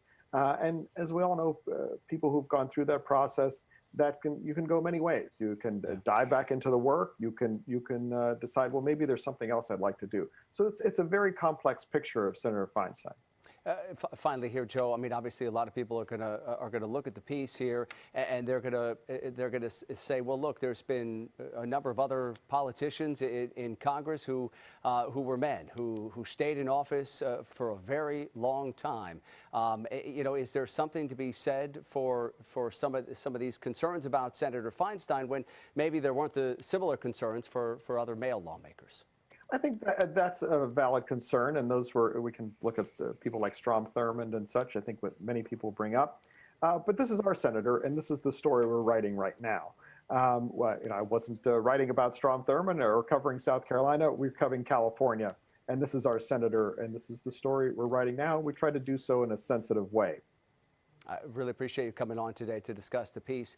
Joe Garofoli, senior political writer with the San Francisco Chronicle. Thank you for doing it. Okay, thank you, Alex. Take care. Okay, interesting conversation. The San Francisco Chronicle piece, also interesting. So Senator Feinstein, she's 88 years old. Her current term is up in 2024. What will she do? We'll keep on top of it here. Of course, she lost her husband just a couple of months ago, her longtime husband there. So interesting in California politics all the time. We're going to stay, though, in California, Silicon Valley, to be specific. When we come back from the commercial break, Elon Musk set the internet on fire today when he said that he wants to buy Twitter, potentially. More on that after the break.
I think it's very important for there to be an inclusive arena for free speech. Tesla CEO Elon Musk making a $43 billion bid to take over Twitter. The billionaire says the social media platform falls short on free speech principles and, quote, needs to be transformed. It's just really important that people have both the reality and the perception that they're able to speak freely within the bounds of the law. Musk believes the only way to achieve that is by turning Twitter into a private company. I think it's a great move. I think that it will improve free speech. He's already the largest individual shareholder with 9%. Laying out his, quote, best and final offer in a securities filing revealed on Thursday morning, he proposed paying $54.20 for each share he doesn't own. The richest person in the world saying the takeover bid is not driven by money. Having a public platform that is maximally trusted, broadly inclusive, is extremely important to the future of civilization. Twitter previously faced criticism for censoring some users and topics, including banning President Trump from the platform. The need for a trusted social media site has many conservatives backing Musk. We're totally being censored by big tech, and it's got to stop. And for Twitter, the company is weighing a poison pill option that could severely damage the company financially, but potentially prevent Musk from taking over. Elon Musk says if he doesn't buy Twitter, he does have a plan B, but did not elaborate on the details. In Los Angeles, Kelly O'Grady, Fox Business. Kelly, thanks so much for that update. Joining me now to discuss this even further is legal expert Andrew Cherkosky, friend of the program. Andrew, good to see you. This has really just set the internet on fire today, but let's talk about this even further. I just want to update our viewers because that story was a little outdated because in the last few hours, Vanguard now owns about 10.3% of Twitter, making it the biggest shareholder, kind of just besting Elon Musk from a couple of days ago for his 9.2% share. You know, if you want to actively and hostilely take over Twitter, is this the way to do it? Oh, it certainly is a way to do it, to be able to come in with an all-cash offer, well, not all-cash offer, but a offer in order to buy all of the shares and to turn it into a private company. He's absolutely going about it in a way that is a feasible manner to take over a company like this.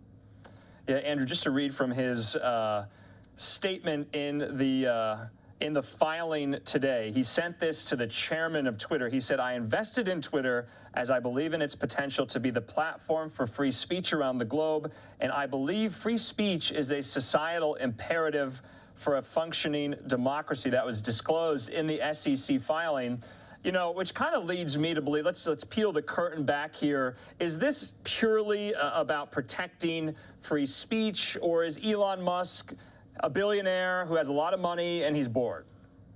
Well, I don't see this as simply an effort for Elon Musk to have another toy to play with.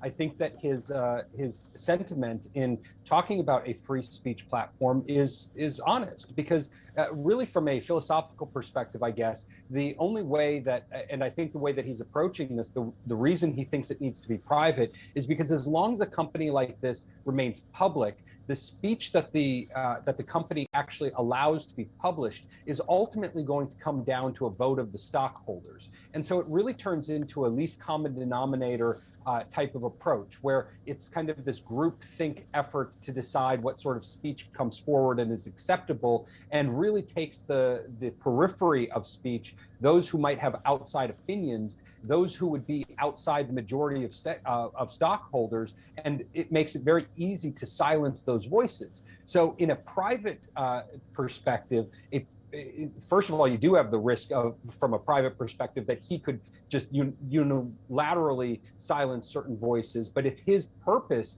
is, as he claims it to be, to have a platform for free speech, even for that speech that isn't seen as acceptable or liked by the majority stakeholders, it really does become a platform where this can work and could potentially be the future of the internet's free speech. Yeah, and some are saying that is what would happen if Twitter was taken private, that it would kind of favor the Twitter user even more, protect them from censorship and the like. At this TED Talk today, he did allude to this, that it's purely not about economics at all. He says, this is not a way to sort of make money. It's just that I think my strong intuitive sense is that having a public platform that is maximally trusted and broadly inclusive is extremely important to the future of civilization. Now, this is one of the reasons why Musk did not join the board of directors for Twitter, because you can't have, I believe, more than a 14.5% stake That's order to prevent a hostile takeover like this. So this is strategic. And also we're hearing from the CEO of Twitter essentially telling Twitter employees there's going to be a lot of distractions ahead. Is this a distraction? Well, it's a sophisticated effort to take over a company. And certainly those in the company who object to the idea of the takeover are going to signal their objection to it and talk about the angst that it causes. You have Twitter employees and even executives who seem to have come out against this or have issued their concerns about what this means. But frankly, I think if he wins this hostile takeover effort, those Twitter employees and executives may not be employees or executives for much longer. I think that's the whole point here, is that they might very well be fighting for their jobs and fighting for the platform that they have created and that Elon Musk has determined and said is failing. Is that true? He certainly makes a good point about that. And there are many who feel as though they can't be heard on the platform without the risk of being silenced or canceled for things that would otherwise, in a public forum with an idea of free speech, be allowed to say those things. So I think he's battling both the employees and the executives because they're fighting for their lives here. Yeah, I mean, Andrew, we had a segment on this, I believe, Monday, and at that point, it kind of seemed like this was some type of, trollish exercise. But now we're in Thursday, and it seems much more serious, much more legitimate. Do you think it's going to happen? Because, there are many stakeholders in Twitter, many who, helped start the company, who invested very, very heavily. What are they saying? Well, there's a couple of ways to look and analyze that question. First is whether the company has to sell. And frankly, they don't, but they do have to have a reason not to sell it. And they have to use a couple of mechanisms to include a poison pill, so to speak, a complicated reissuance of stocks or option for stocks to be purchased by minority stockholders. So that's one way that they could go about doing it. In terms of predicting whether or not this is going to happen, traditionally what they say is you can look at the stock prices between the time that the offer is made and the board reaches the decision to see what the indication is. Generally, if the takeover is going to be successful, you see the stock price rise nearly to the point of what the actual offer was. Today, however, the stock price remained where it is now, as opposed to the increased price that Elon Musk offered of $54.20. So the indications from stock prices and the movement in the market would indicate that there is skepticism on Wall Street as to whether this is going to be successful. It'll definitely be something worth watching. Andrew Cherkosky, as always, thanks for coming on. We'll talk to you again. Thank you, Andrew. Such an interesting story. We'll have another segment on it a little bit later on in the evening's programming here on the stream about what Elon Musk is planning to do and how this will pan out. We're going to move on to some of these other headlines that we are going to be bringing to you here tonight, including this tragic police shooting in Grand Rapids, Michigan. 26-year-old Patrick Lyoya. He was from the Democratic Republic of the Congo. He was not in the United States for that long. He got into an altercation after a police officer stopped him in a traffic stop. He's now dead. The city of Grand Rapids is very upset about this. They've been protesting the last 3 days, and we've been hearing from Grand Rapids police about where the investigation goes now. After the break, we'll be bringing on a reporter for the Detroit Free Press who's based in Grand Rapids about what's next in this story. More on that in 2 minutes.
here to Live Now from Fox on this Thursday night. I'm Andrew Kraft. Well, we've been following the police shooting death of 26-year-old Patrick Lyoya. He was from the Democratic Republic of the Congo. This is really roiling the city of Grand Rapids, Michigan. But Fox 32 in Chicago spoke with the ACLU there about what this means, for policing in these types of communities as the investigation continues. Here's the story. Family of an African-American man shot and killed by police in Grand Rapids, Michigan. Body cam footage was released yesterday showing the shooting death of 26-year-old Patrick Lyoya. He was pulled over for having a license plate that didn't match the car he was driving. And after being asked for his license, he turned his back. And when the officer tried to grab him, he takes off. Now, at some point, the officer tries to tase him before he's brought to the ground and then shot in the head. A video has sparked protest in Grand Rapids overnight. Some critics are calling it an execution. Yeah, among the most outspoken critics is the Michigan ACLU. We are joined right now by the ACLU's Miriam Ackerman. She's coming to us live right now from Grand Rapids. Thank you so much for coming on to give us a little bit of perspective from your end. Yeah, thank you for having me. It's a very dark time. Well, you know, we saw several people characterize this on social media, even in some news reports, as an execution. Would you characterize it as that? What I would characterize it is as tragic, incredibly tragic and brutal. Patrick should be alive today, and the fact that he isn't is both predictable and preventable. What we saw was an escalation of this stop by this officer, and in a community where there's a long history of racist policing.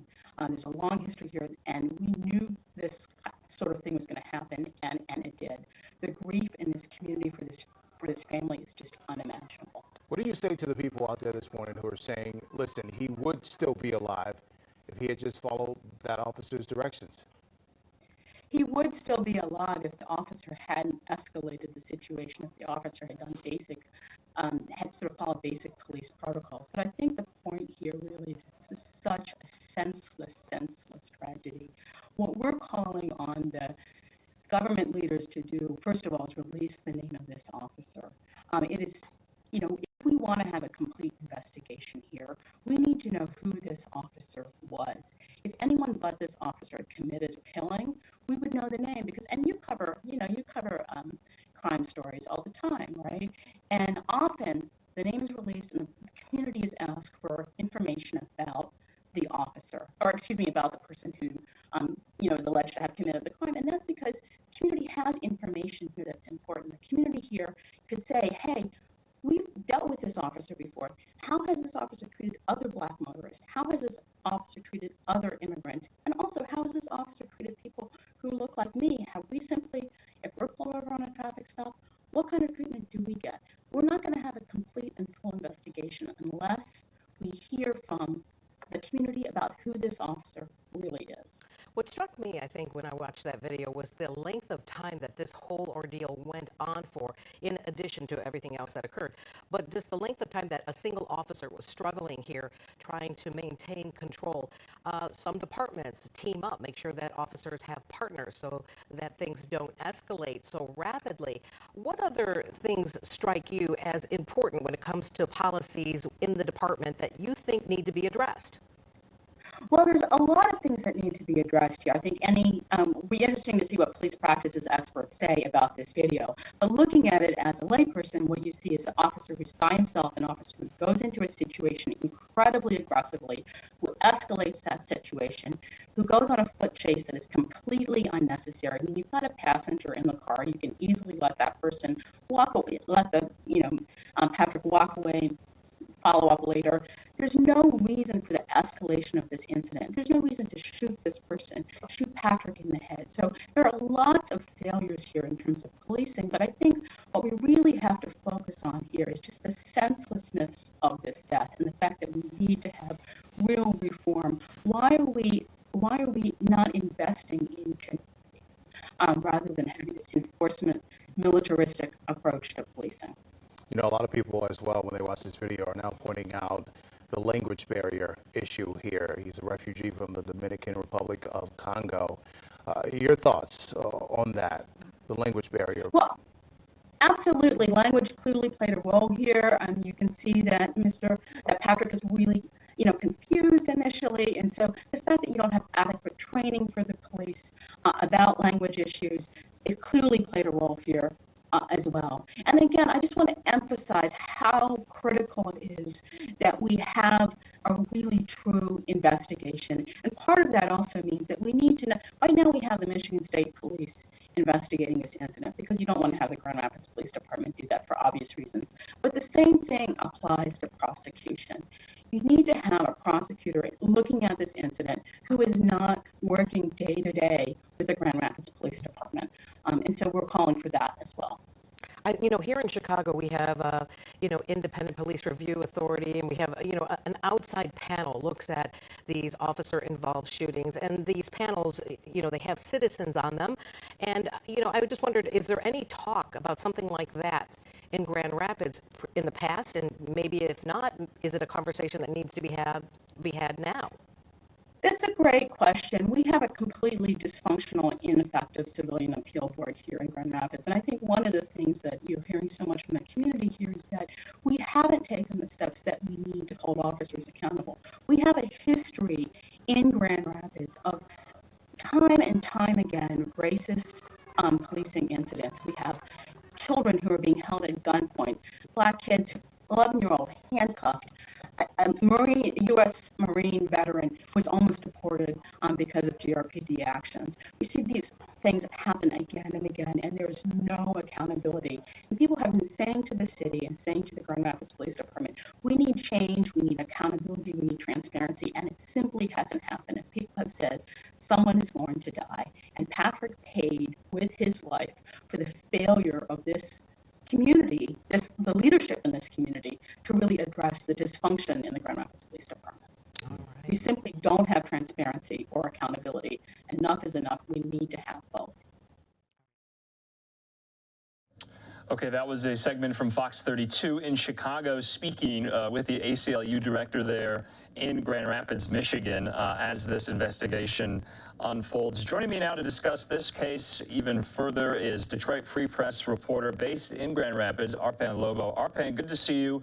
Thanks so much for being with us. You were at the police press conference yesterday when they released this body camera footage that we've all seen by now. What do you make of the investigation? And from my understanding, the police chief in Grand Rapids has not been there for that long. Is that correct? That is correct. His first day was March 7th. Oh, wow. As for the... Go ahead, yes. As for the investigation, sorry about that. As for the investigation, the line from GRPD is that it's been handed over to the Michigan State Police. And until MSP conducts their investigation and comes to a conclusion, Kent County Prosecutor's Office will not bring forth any charges. So GRPD Chief Eric Lindstrom was repeating that pretty frequently throughout his press conference Wednesday, just talking about, we don't want to jump to any conclusions. We just want to offer our support for both Patrick Lyoya's family, and he made it a point to say we want to offer our support to the men and women in the Grand Rapids Police Department. Yeah, and we heard a question in that press conference, too, if he would resign from the department, and he essentially responded by saying that he serves at the pleasure of the people, and that, not essentially saying he's not going to resign, but the investigation will move forward. That officer, we don't know the name of just yet, has been placed on paid administrative leave. Do you have an insight into, how these police investigations work? Will they ultimately have to decide on whether or not to bring, this to a grand jury? I can't speak if it will go in front of a grand jury. If charges are brought, it certainly could reach that, point. But as for now, the Michigan State Police investigation is ongoing. Yesterday, Michigan Attorney General Dana Nessel, she said the full resources of her office are available to both the state police and the Grand Rapids Police Department. She said she expects both the state police and the Kent County Prosecutor's Office to have a fair and just, and as well as a quick investigation on this, because a lot of attention both in the city and throughout the country is on Grand Rapids right now. Arpan, what do we know about Patrick Lyoya. How long has he been in the United States? Was he here, on a visa? Was he a student? What do we know about him? I can't speak if he was here on a visa or not, or how long he was here. What I do know is that he was a Congolese refugee, and he and his family came to the U.S. To flee the civil war that is going on in that part of the world. Today, his family had a press conference joined by their attorney, Ben Crump. And through an interpreter, they basically just said that they're devastated by Patrick's death, and that has been incredibly tough on them, as you can expect. His younger brother also spoke. The family lives in a different part of Michigan, but traveled to Grand Rapids and spoke at a local church today, along with their team of attorneys, just to express their shock and also their grief that this happened. Let's talk about the community of Grand Rapids.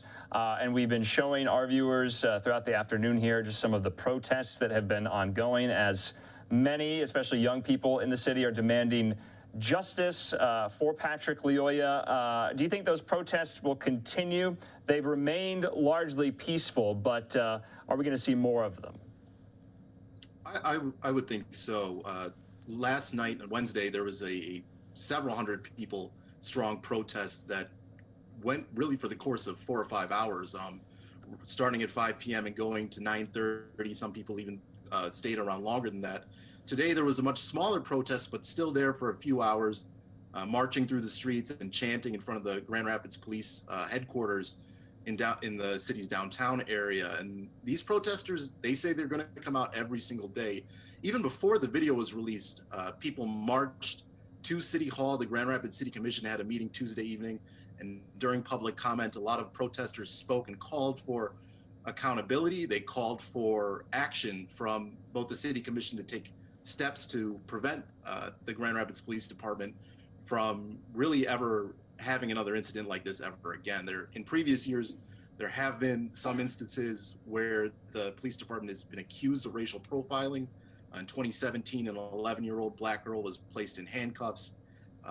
Late last year, a GRPD officer fired a stray bullet into a house after slipping. He was eventually charged with a misdemeanor for negligence, but the people in Grand Rapids have been kind of wary of their relationship with the police department over the past few years, and this latest incident, which sadly resulted in the loss of life, is something that people are saying could have been prevented if action was taken. And you have spoken, Arpan, to some of these protesters out and about. Are they demanding resignations? Are they demanding the name of the officer? What are their demands? What do they want to be done? I have not heard anyone demand the resignation of Chief Windstrom. Like I said, he's only started just a little bit more than a month ago. I have heard a lot of people demanding that the name of the officer in the incident to be released, and also that he is charged. Like I said, Kent County Prosecutor Office has said that they're not going to file any charges until an investigation is completed. But for the folks on the streets that have protested this, they're not, satisfied with that. And going forward, of course, when the name of the officer is released, it'll be interesting to see, how long they have been with the force, and if they have had any other previous disciplinary actions on the force as well. I guess going forward, and you're on this story, what's next? What will you be looking for? Well, just to answer something that you did point out, Chief Windstrom did say yesterday that the officer has been there with the department for 7 years. So you could say he's a veteran on the force. In terms of what we're looking for next, obviously continued demonstrations in the street. There's one planned for Saturday. Protesters are saying Saturday is the easiest day in Grand Rapids, especially in the downtown area. There's a lot of shopping areas. It's a bit of a tourist spot sometimes. People will be in town. They want to be seen. As for the police side of things, Michigan State Police has said that they're trying to finish this investigation as promptly as they can without missing a beat. Their expectations that an investigation could be completed in the next week or so, but nothing has been finalized. So until an investigation is finalized, we don't know anything about if charges are going to be filed, or if the officer's name is going to be released, if he's going to be fired, if he's even going to be put back on the force. So really, a lot of this is hinging on that state police investigation. And so many questions still remain in this. Do we expect to have another press conference? I have not heard anything about the police department holding another press conference. I assume the prosecutor's office will want to hold something if they intend to file charges, but like I said, we're still away from that. All right, Arpan Lobo there with the Detroit Free Press in Grand Rapids. We appreciate your reporting. We'll talk to you again. Thanks for having me.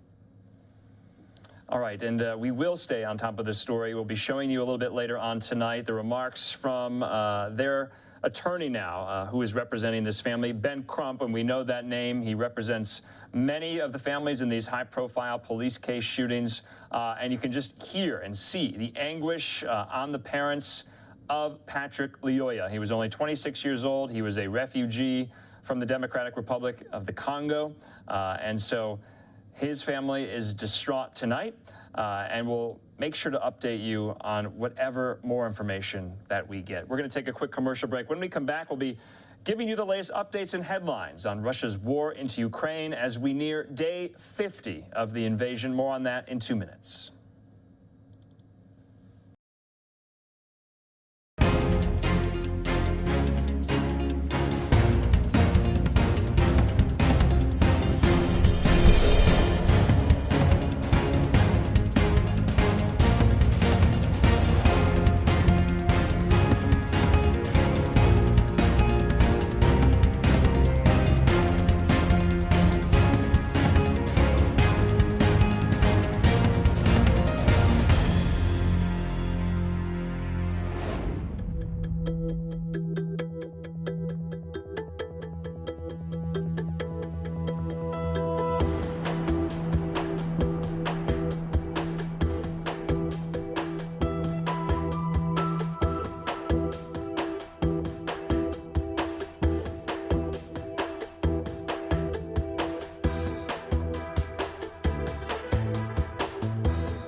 Welcome back here to Live Now from Fox on this Thursday night. I'm Andrew Kraft. We want to get into some more of these top headlines, especially regarding the war in Ukraine, as we are now on day 50 since the invasion began. Fox 13 in Tampa has a great look back at what you need to know and about where things stand on the battlefield.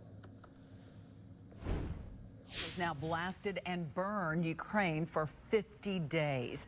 And it looks as if Mariupol is now in the brink of falling to the invaders. But at the same time, Ukraine just scored a striking victory at sea. Our political editor, Craig Patrick, is tracking the battles and the big decisions from Washington to Europe. Tell us about it, Craig. Well, we maybe have a very big one in the works right now in Europe, because the European Union, as we speak, is drafting a resolution, which would be a precursor to an agreement to actually phase out Russian oil imports from Russia to the 27 member nations of the EU. This is something that still has to be completed in writing and then voted on, but that would be very significant economic movement against Russia in light of the growing evidence of war crimes that continue to come to light, not just in Bucha, but elsewhere And at the same time, we have developments on the southern end of Ukraine. It's not just the amassing of Russian forces around Donbass. We also are seeing that Ukraine appears to have struck Russia's flagship of the Black Sea Fleet. And with that, it's something that Russia is denying by saying rather their flagship caught on fire. This is the Russian warship known as the Moskva. It's Russia's flagship guided missile cruiser of the Black Sea. And it's part of the fleet that has been blistering and burning the city of Mariupol into ruins. Ukraine says it struck and badly damaged it with 2 of its Ukrainian-made Neptune missiles. Military analysts have different takes on the impact of this. Some say it's a symbolic victory for the Ukrainians given what else Russia has bearing down on them. But this is the first time Ukraine has struck a Russian warship at sea. And some analysts say that reveals the vulnerability of the Russian fleet and could affect their movements. Either way, it may be and likely is too late for what's left of Mariupol. Russian invaders finally broke through the greatly outnumbered Ukrainian defensive and drove these Ukrainian troops defending the city into surrender. Russian invaders have now made it into the center of the city, meaning they appear to be on the cusp of fully seizing it. And at the same time, Russia is also making its move on the Donbass region. It's still blasting Ukraine to the west and to the north and through its heartland, but it's concentrating its ground forces on the southeast, coiling around Luhansk and Donetsk and preparing to strike. Russian troops are reinforcing activities in the eastern and southern directions. They are trying to take revenge for their losses. The United States approved another $800 million in weapons for Ukraine. And the U.S. is shipping those weapons quickly to help Ukraine withstand what appears to be the most intense phase of this 50-day war. And prior to those $800 million in weapons being approved by Washington, Volodymyr Zelensky gave a specific need list of the weapons that the Ukrainian military has assessed that it needs in defending the Donbass region and other parts of eastern Ukraine. Now, comparing its need list with the list approved by the Pentagon, there's a lot of match in those lists. Not complete, but a great deal of overlap. And it includes javelins, more anti-tank weapons. It includes howitzers for the first time, which is, of course, towed heavy artillery, as well as helicopters, armed trucks. The list goes on in preparation for what is believed to be the most dangerous and possibly defining flashpoint in this war on Ukraine. And with that, we continue to see the amassing of Russian forces. This may be coming to a head in a few days. All right. Well, Craig, when do you think we can expect the EU to vote to actually decide on banning Russian oil? What's going on with that timeline? Well, it will be a matter of weeks. First off, if they were to pass it tomorrow, and they won't, but tomorrow it would still likely have a 4-month phase out, just like the ban on Russian coal does. Now, they have to complete writing it. They also have to make sure there are no significant objections among at least most of the 27 member nations, and then they will likely, in fact, surely wait until after the elections in France are completed, because there obviously are implications there, and then after that we can expect a vote. So this is going to be a matter of weeks, but it still is very significant development from Europe. Certainly is. All right, Craig Patrick. Thank you so much, Craig. Russia has now blasted and... All right, and we thank Fox 13 in Tampa there with all of that. But this is really the news of the day. This is a stunning blow to Russia, to their morale, to their naval fleet in the Black Sea. We do have some satellite imagery of the Moskva, is what it's called. It was heavily damaged after this alleged strike by Ukraine, and now it has sunk as it was getting towed into port. Joining me now to discuss this huge blow, national security expert Hal Kempfer. As always, Hal, good to see you. My first question, because when I thought about this today, I was like, this is amazing, but Russia is going to retaliate, and it's not going to be pretty. Do you think that's the case? I think, Andrew, I think they're going to retaliate. They're going to try and retaliate. They're going to use cruise missiles as best they can from the fleet. They're not going to be using cruise missiles from the Moskva. That ship is gone. That ship, I don't know if it sank when it was being towed or it sank when it was hit. They said it was sank in heavy seas. Well, there was a storm when the event happened. However, at the time frame when they're talking about when it was towed, actually the seas weren't that bad. I think it was about a 1 meter wave. So that seems very inconsistent, but it seems consistent with a cover story as the fact that it was lost in action. Now, as far as it being hit by cruise missiles, there's been a little bit of discussion on that as well. You know, with of course Russia saying that didn't happen, that it was a fire on board and it got into the ammo, and that's what cooked off, and that's what caused the catastrophic event. However, if that's the case, there's reports that when this happened, all the other ships in the Black Sea Fleet immediately went out to sea about 80 miles. So if this was an accident from a fire on board, why did the rest of the fleet go out to 80 miles? With that said, the retaliation will be rather limited.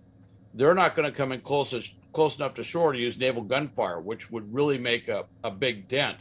And also, because of what's happened here, I really don't see that. In fact, many experts think you can take the idea of an amphibious operation in or around Odessa off the table. They won't get their ships in close enough. They may not have all the ships they need to pull it off now. So this was quite a victory. This is going to change at least the Black Sea element of the war. And Hal, just to go over some more of kind of the nuts and bolts of this, it could carry 16 long-range cruise missiles, and it has normally about 500 sailors aboard. But Russia is denying that there was a Ukrainian attack. But what I thought was stunning was the mere fact that they even just admitted today in press reports that it had sunk. You would kind of expect Russia to just either, deny anything was wrong with the ship, or, come up with some false story about, no, the ship is fine and it's being repaired. But they said it was sunk.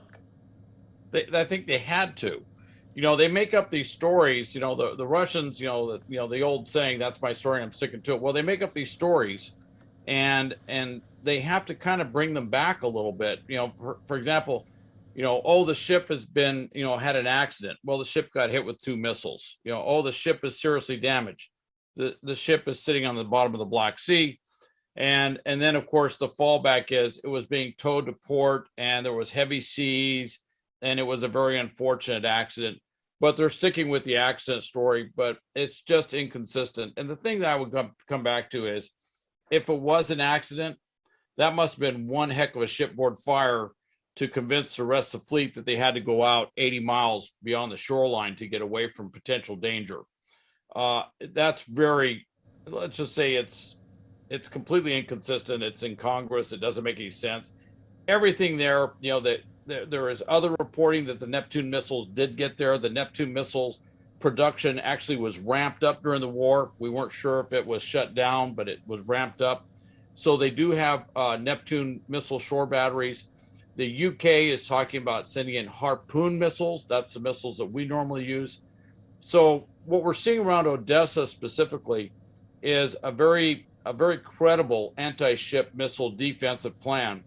And that's going to basically keep those ships at bay for quite some time. And not just the amphibious assault threat, but also that naval gunfire threat. As you may recall, up in Mariupol, they brought in a lot of ships. In fact, in that whole Sea of Azov area, they brought in a number of ships close to shore. And as we speculated that they were running out of ammunition with their land artillery, that they were reinforcing that with naval gunfire because they simply didn't have the rounds on the ground because of logistics problems. Well, they can't do that now. You can't fire naval gunfire 80 miles offshore. You got to get pretty close to shore. And if they do, you're going to see a lot more ships joining the Moskva at the bottom of the Black Sea. So that's going to be that. Can I take a second and talk about what's being reported as the operation? Please, how they did that? Yeah, this is the report. Now, a lot of this is, it's not been confirmed, but they put a Turkish TB2 drone up in the storm on one side of the ship. The main anti-ship radar, the best radar they have, has a 180 arc. In other words, it can't see 360. It can only see one direction. So while it's looking at this drone and there's a storm going with the heavy sea state, they send in these 2 sea skimming Neptune missiles. Of course, keep in mind with the heavy sea state, you've got white cap waves pushing up, and that causes a scatter effect on the remaining radars as far as being able to pick up sea skimming threats, and they got right in there. Now, this is a ship that has 3 layers of anti-ship missile defense. It's got its longer range missiles, its closer range missiles, and the Sea Whiz, those super high speed, almost like 20 millimeter machine guns that make that kind of buzz noise when they shoot because it's so fast. It got through all 3 layers. Wow. And hit that ship. And that's the most well defended ship in their fleet. So you can imagine the impact this is having for naval planners on the Russian side across the board. Hal, let's put up another piece of video for our viewers about another Ukrainian tactical victory. This is released by the Defense Ministry today in Ukraine, that they destroyed Russian military vehicles after blowing up a bridge, this bridge here, in the Kharkiv region. They say this was a convoy of Russian vehicles, which was also destroyed on it. But the convoy was heading toward the city of Izium to assist military units in that region. This is significant, how they placed explosives under the bridge, and it blew up. Look at this. It's right out of a World War II movie. What we're seeing is they're blowing up bridges and timing it such to take out these logistics runs. One of the things that the Ukrainians are doing for this eastern offensive, this big shift, this strategic shift of the Russian forces, is they're going after logistics. And in this case, they're going after logistics at just the right time. They're hitting it when there are forces there, knowing full well that, with the morale of the Russian forces, losing their vehicles like this will move quickly throughout the ranks that something like this happened. The other thing, too, if you look around, those trucks can't get off the road and drive easily around that. The problem is you've got the spring melt underway with some showers, so you have a lot of mud there. For wheeled vehicles right now, it is very difficult, if not impossible, to move through that open terrain, which causes enormous logistics problems on top of Russia's already existing logistics problems. Then I would also mention there was another report today that a railroad bridge in Belgorod on the Russian side had been hit. Now, what's significant there is that Russia is extremely dependent on railroads to do heavy lift, to move their forces into that region, because they just don't have the roads. They don't have the freeway network. They don't have anything like our interstate freeway system. They are still dependent on railroads to do that. So when you take out the railroad up there, that slows the flow of forces going into that entire region. And then when you go in there and you see bridges getting dropped like this, and this assuredly will not be the last bridge that gets dropped, that it's going to slow their ability to tactically move those logistics in there. The Ukrainians have thought this through very well. They have a prepared defense, and I know Russia's got a lot of forces that they can throw at it, but there's a lot to be said for intelligence and planning, and in that regard, the Ukrainians have the clear advantage. Yeah, Hal, last point, because unfortunately we do have to go. We have other stories to get to on this Thursday night, but there was an interesting exchange today to the topic of, will the U.S. send a high-ranking official into Kyiv? A White House official told Fox there are no plans to send POTUS to Kyiv at this time. When he was leaving for North Carolina today, a reporter asked, who would you send? And then Biden kind of sarcastically said to the reporter, are you ready to go? To which the question from the reporter said, are you? And Biden says, yeah. But the White House official essentially had to say, no, there are no plans for Biden to be going to Kyiv. So who do you think it's going to be? If I had to guess, I would say Blinken. They keep going back and forth. They keep saying it could be Secretary Austin for the Department of Defense or Secretary of State Blinken.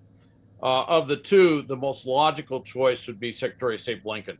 To send over Secretary Austin is a somewhat provocative move because he is the Secretary of Defense. He represents the military. And to send him before you send your chief diplomat sends a kind of an odd message. So if I had to pick, I would say Blinken would be the most likely. It's not just my observation. I've been reading reports that said it looks like Blinken is the most likely as well. But also, I'd also remind everyone that to move the President of the United States involves a tremendous amount of assets, and they have that problem of how do they get him to Kyiv.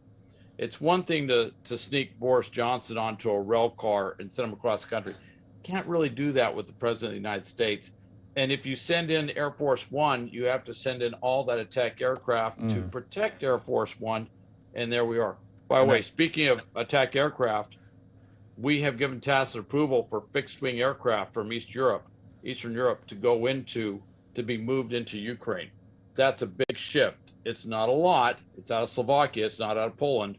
But that's that shift. That's what we said would probably happen. So there's a lot of things going on. We could spend all night talking about it, but we don't have time. But I'll tell you, it's amazing what's been happening. Definitely a lot of moving parts as the fighting will ramp up soon in the eastern part of Ukraine. Hal Kempfer, as always, we'll talk to you again. All right. Thank you, Andrew. All right, and we're going to be moving along here. We have many more headlines left to get to. In Florida, earlier today, Florida Governor Ron DeSantis signed into law a bill that would ban abortions after 15 weeks of pregnancy. It dovetails with several similar pieces of legislation in many Republican-led states that are kind of working their way through the courts in anticipation of this highly watched Supreme Court ruling that's going to happen this summer about a similar law in Mississippi. This is all banking on what will happen with the Roe v. Wade precedent. Let's watch Florida Governor DeSantis sign this into law, talk about this, and then we'll be bringing on experts to talk about what we think is going to happen at the Supreme Court level when it comes to abortion rights in the country. Well, good morning to everybody. Good morning. It's wonderful to be in Osceola County. And especially to be hosted here at Nación de Fe. I want to thank Raphael and Clarabelle. Thank you for hosting us. And you all, please take a seat. We've got a nice program here today. We are joined by a lot of folks today. We have the President of the Florida Senate with us today, Wilton Simpson, the Speaker of the Florida House, Chris Sprowls, the Secretary for the Agency of Healthcare Administration, Simone Marstiller. We have Senator Kelly Stargel, Representative Aaron Grahl, Representatives Persons Malika, Tomko, and Burton, Senators Bradley and Mayfield, and then Representatives Bell, Toledo, Trabulsi, Tuck, Federhoff, Byrd, Beltran, Barnaby, Harding, and then Senators Baxley and Burgess. So I want to thank all of you.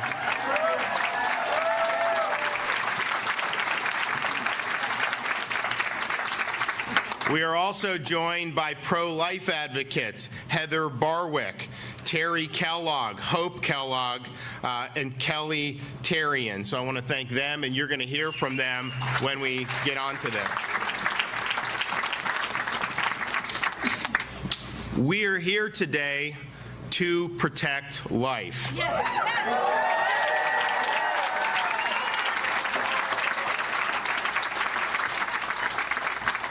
We are here today to defend those who can't defend themselves.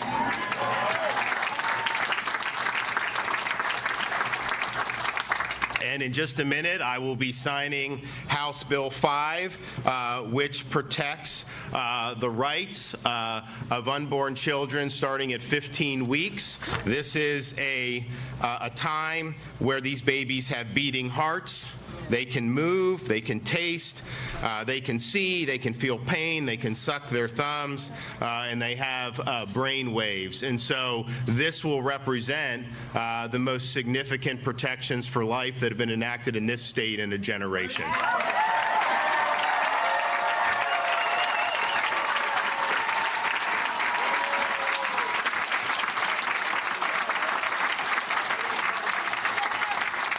And if you look what's going on in certain segments of our society, particularly amongst people who are affiliated with the far left of our political spectrum, of course, that's overrepresented in places like Hollywood, in the media, and obviously in one of our major political parties. But they are now taking the position that babies can be aborted up to the 9th month. Literally, you can go back for you parents, and those are some of the most significant experiences of my life, to hold your child for the very first time. What they would say is, parent holding that child, if you just go back a day or two, then you would have been able to snuff the child out entirely. That is just fundamentally wrong. That is infanticide, and that has no place.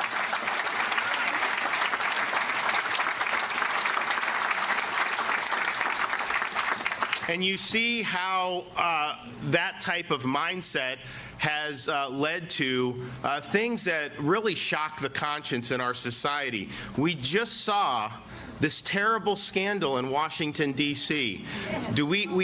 Where is Mary Margaret here from the Daily Wire? There's Mary Margaret.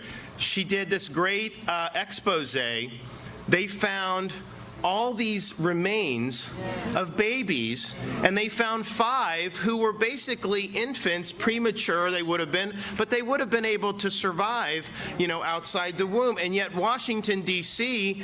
is treating that just like we would treat the trash from our lunch or something like that.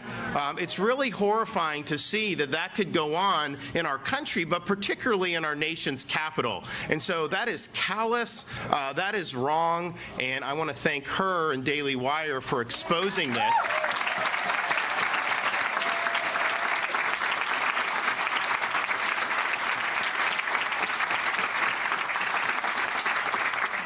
And so what we're doing today is saying that we will not let that happen in the state of Florida.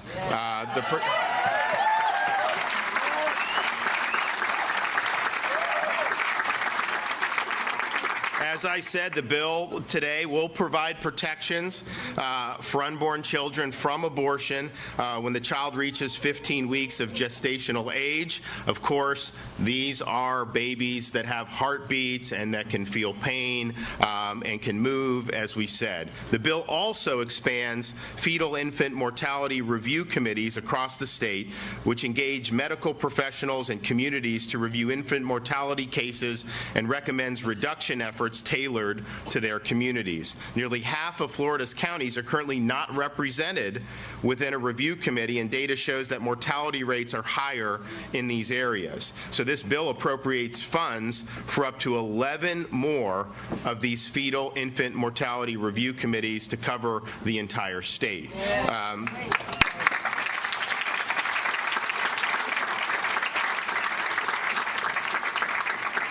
HB 5 also requires hospitals with labor and delivery services to participate in Florida prenatal quality collaborative initiatives, which range from opioid recovery programs to reducing cesarean overuse in deliveries. This requirement will move Florida to a statewide standard for quality birthing services and evidence-based interventions around issues like opioid abuse that cause higher rates of infant mortality.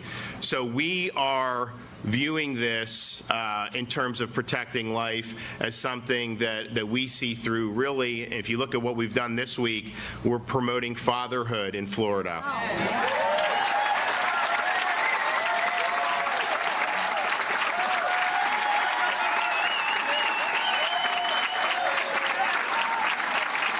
We want our kids to have dads in the home. We want the fathers present. Take responsibility. It's the most important thing you can do is to take responsibility for the upbringing of your kids. And if you look, then probably one of the worst social trends we have. You go back to like the mid-1950s. You didn't have very many broken families. Now it's increased dramatically, and it is in every racial or ethnic group. There's some more acute than others, but it is increased across the board. So this is a society-wide problem. And I think back to prior to us having kids, my wife and I, and when we were married, we had a lot of fun. When you don't have kids, you can just kind of do what you want. You want to go to dinner? Just do it. You want to get in the car, go somewhere on the weekend? Do it. Fly, whatever you want, you can probably figure out a way to do it without necessarily. Well, when you have the kids, man, that changes things, because now you have responsibility. responsibilities. And it's not easy. There's a lot of challenges with being a parent, but I can tell you that responsibility is something that I would not trade for the world.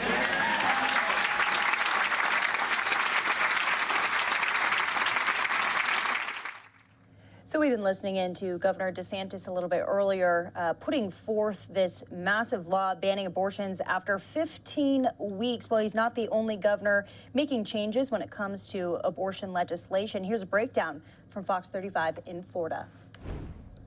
You're here today to defend those who can't defend themselves. Florida Governor Ron DeSantis signs a law today banning abortions after 15 weeks, with no exceptions for rape or incest. The law takes effect July 1st. Politicians should make abortion safe. We should make them legal and accessible, and then we should stay the hell out of the way. On Tuesday, Oklahoma Governor Kevin Stitt signed a law banning all abortions unless deemed necessary for medical emergencies. If it takes effect this summer, abortion providers would face a $100,000 fine, 10 years in jail, or both. We want Oklahoma to be the most pro-life state in the country. We want to outlaw abortion in the state of Oklahoma. Oklahoma consistently has one of the worst maternal mortality rates in the country. He should be doing everything he can to prevent totally preventable pregnancy-related deaths. Last week, Arizona Governor Doug Ducey signed a 15-week abortion ban with no exceptions for rape or incest. The U.S. Supreme Court is expected to rule on a similar law in Mississippi in June. If that's upheld, it would pave the way for individual states to overturn Roe v. Wade.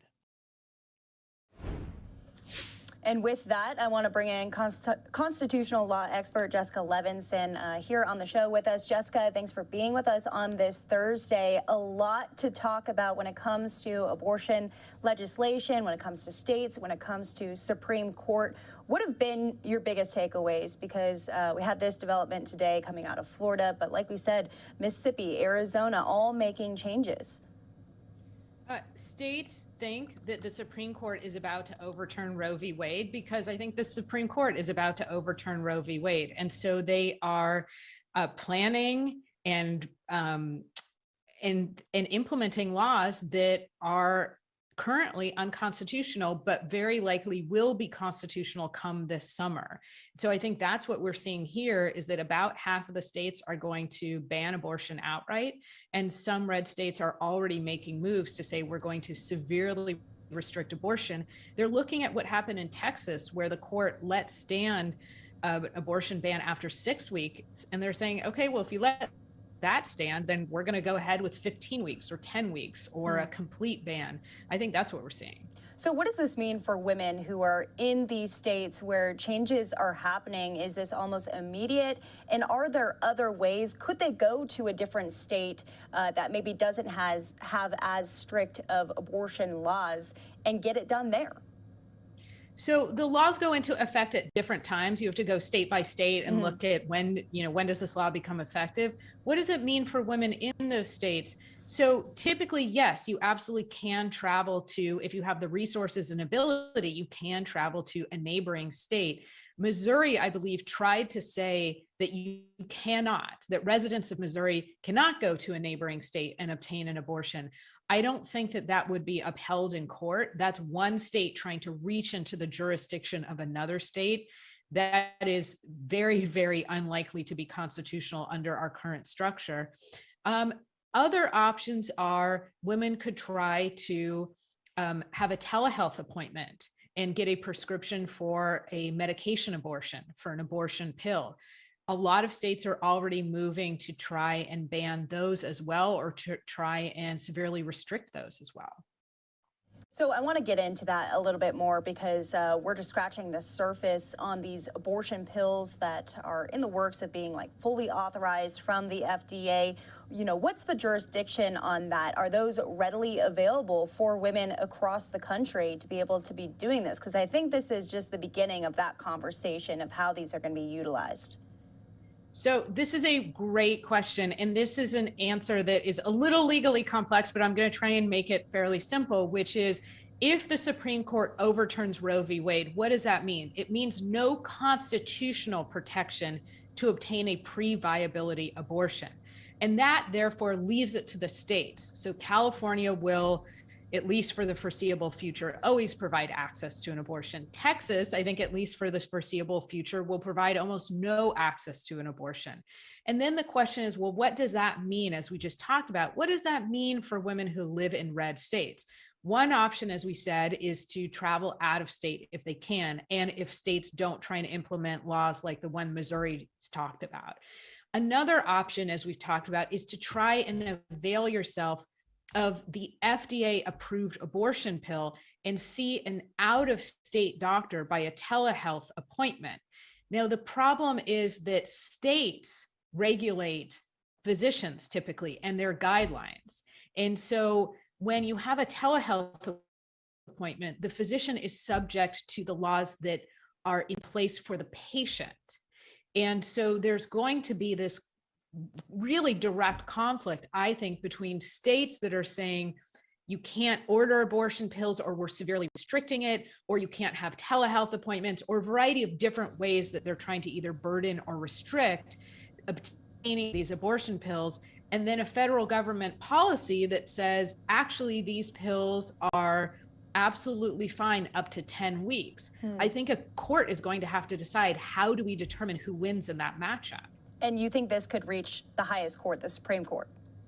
I think it could, because it brings up a fundamental constitutional question, which is really supremacy. So if you have a federal law, which would be the FDA guidelines in this case, and if you have a state law, which would be a state trying to limit the use of medication abortions, and they're in direct conflict, the supremacy clause says, we know what happens. The federal law or policy or rule wins.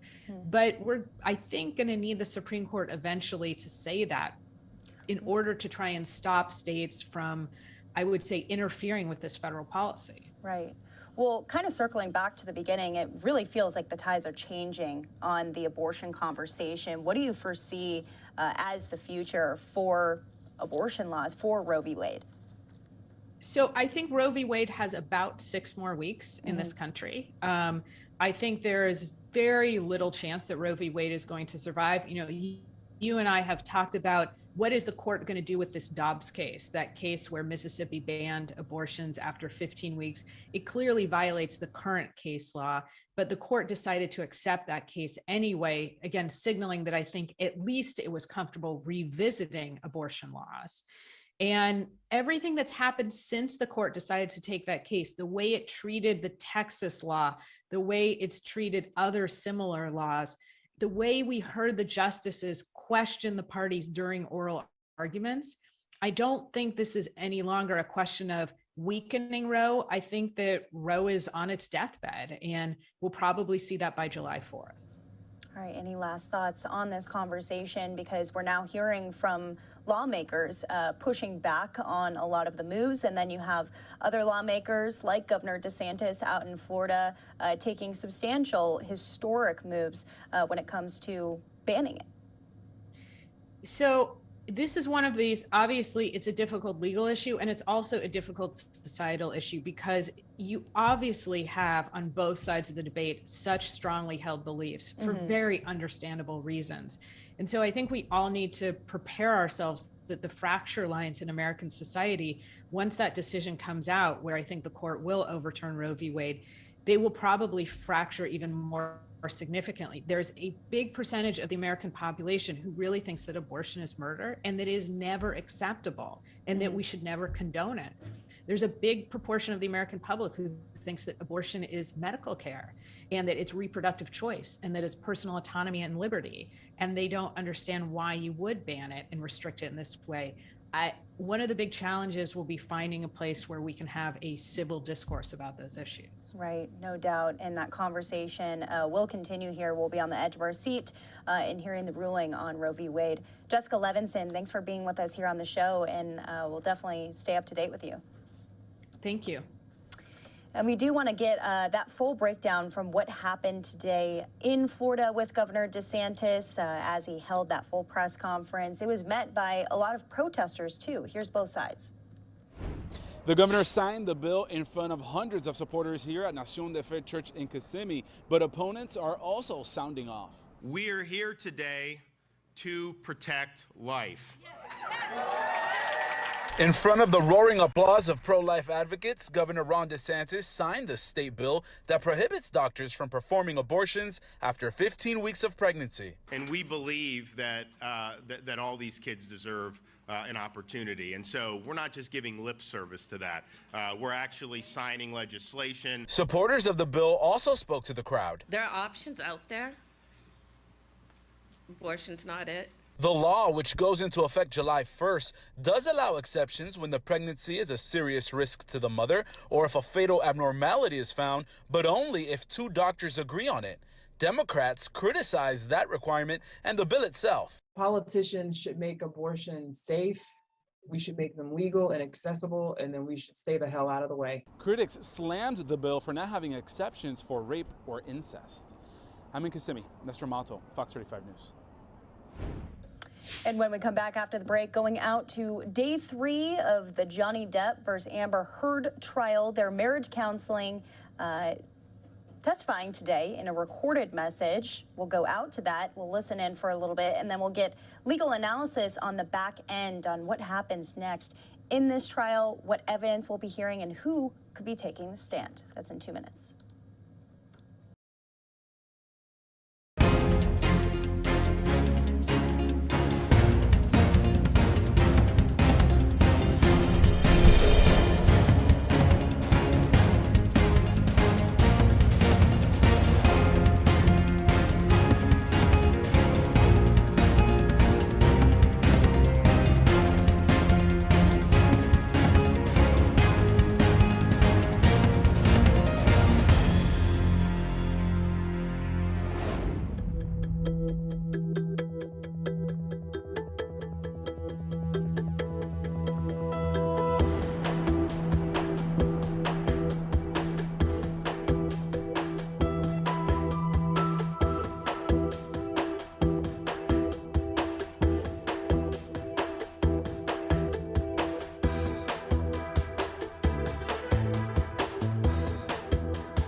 Welcome back here to Live Now from Fox. We want to go out to the Johnny Depp versus Amber Heard defamation trial. Their marriage counselor giving recorded testimony today saying both stars physically abused each other. Here's that.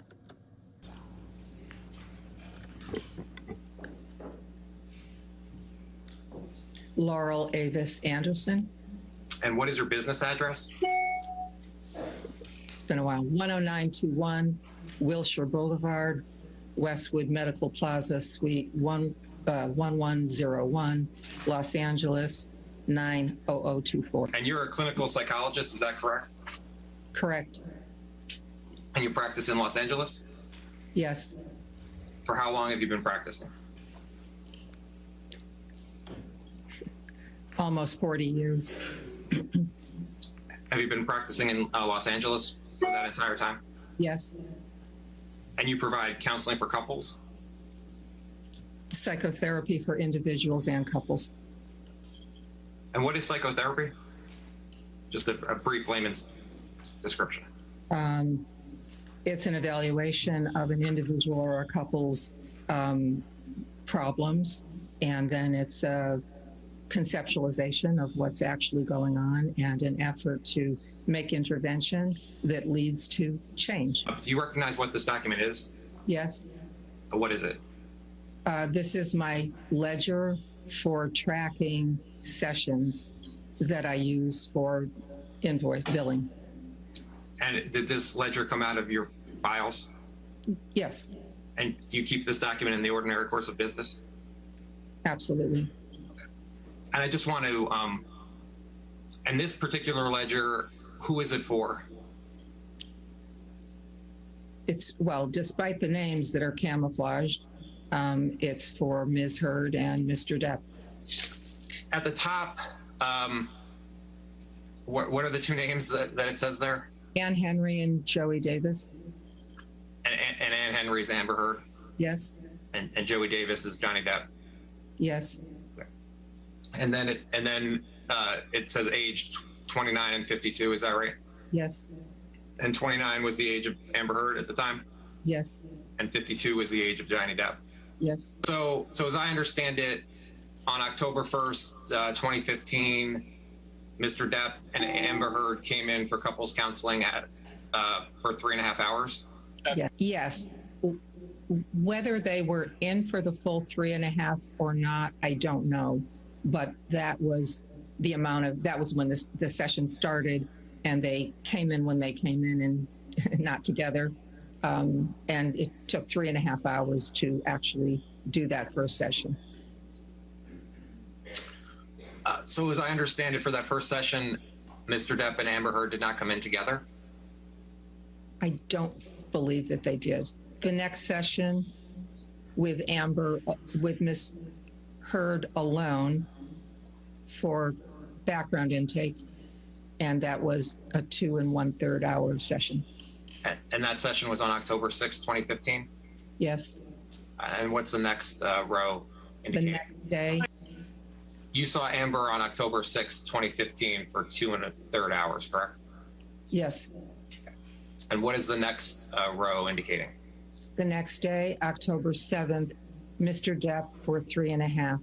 Again, it may not have been face-to-face for the full 3.5, but it was being at the beginning of the session, waiting for him, his coming in with the entourage and our getting to work. And for the three sessions we just discussed, the October 1st session, the October 6th session, and the October 7th session, those were all in person with you, correct?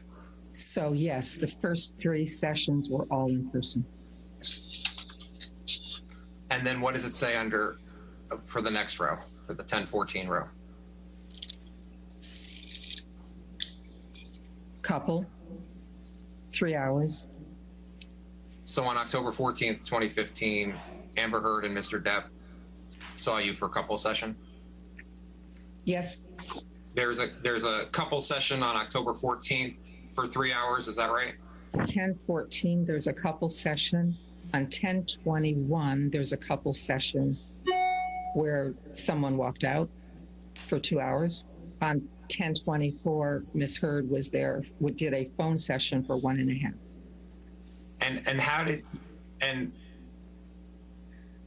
on the 1024 row, next to the 2 hours, it says W out, correct?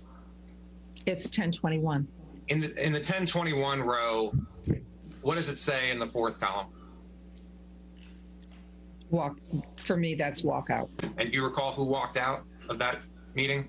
I have tried to, and I don't, because each threatened and stood up, and I'm not positive who finally did the walkout. And then what does it say, what is it indicating on the row for 1112, 2015? Couple session showed 1.5 hours. And then on 1217, what does that show?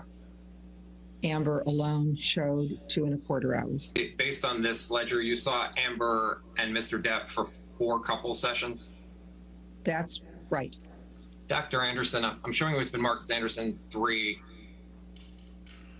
And Your Honor, at this time, we're looking to move defendants to 397. I understand there's no objections from All right. plaintiff's side. 397, no objection, is that correct? Do you have hearsay and relevance objections? They didn't list objections in their exhibit list, and then we actually communicated this morning, and they said they weren't objecting. All right. Do you know who on the team you talked with? I'm sorry.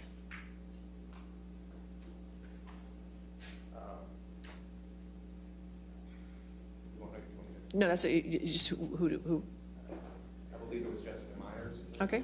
All right. So no objection. All right. That's okay. 397 in evidence then. Defense 397.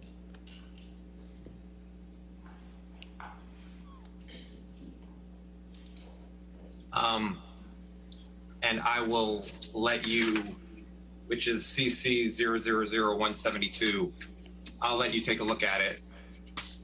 So it's a one-page email. So let me know when you're finished. Do you recognize this email chain? Yes. Do you know who Christian Carino is? Yes. Again. On the page where it says laurel.anderson28@gmail.com, that's your email address? Yes. The email of March 28th, 2015 from Mr. Carino, he wrote, Laurel, my closest friend, Amber, on copy, wants to come see you alone first, and then with her husband, Johnny. We'll leave it to you two to arrange a time. Love you both. You see that email? Did you receive that email from March 18th, 2015? I did. And you responded to Mr. Carino's email, correct? As you can see, yes. Yeah. What was your understanding as to why Amber Heard wanted to meet with you? I took it at face value that Ms. Heard wanted to have a consultation, and if this is not infrequent that I might get an email like this, so, and when I hear that someone may then later want to come in with their husband or spouse, yes, I think it has to do with relationship issue. On September 9th, 2015, you received an email from Mr. Carino, is that right? Yes, apparently. He was trying to set it up. And Mr. Carino was trying to set up a meeting with you and Amber and Mr. Depp, is that right? Yes, that's what I assumed. And you responded to Mr. Carino's email, correct? I did. And then at the top, you received an email from Amber Heard. Yes. And she wrote, "Hi, Laurel, thank you so much for responding. I really appreciate it. I have to speak to my husband when he's done working today and make sure he's good with that time. I think it sounds perfect. Thank you so much again. I'm really looking forward to meeting you." Did I read that correctly? Yes.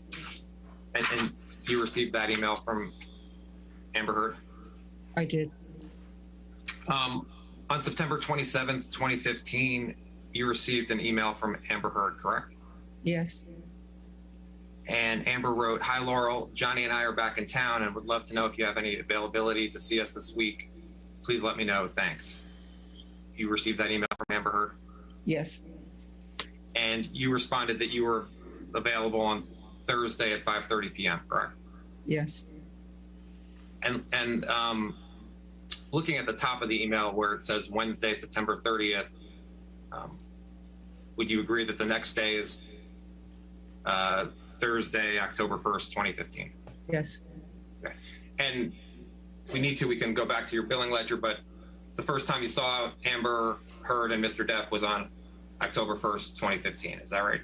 Yes. But did you see Amber Heard on December 17th, 2015?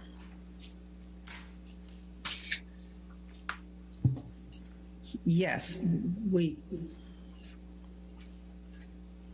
had established that, yes. All right, so it's 7 on screen. Dr. Anderson, I'm showing you it's been marked as Anderson Exhibit 7, which is depth 3202. Take a chance to read it and let me know when you're finished.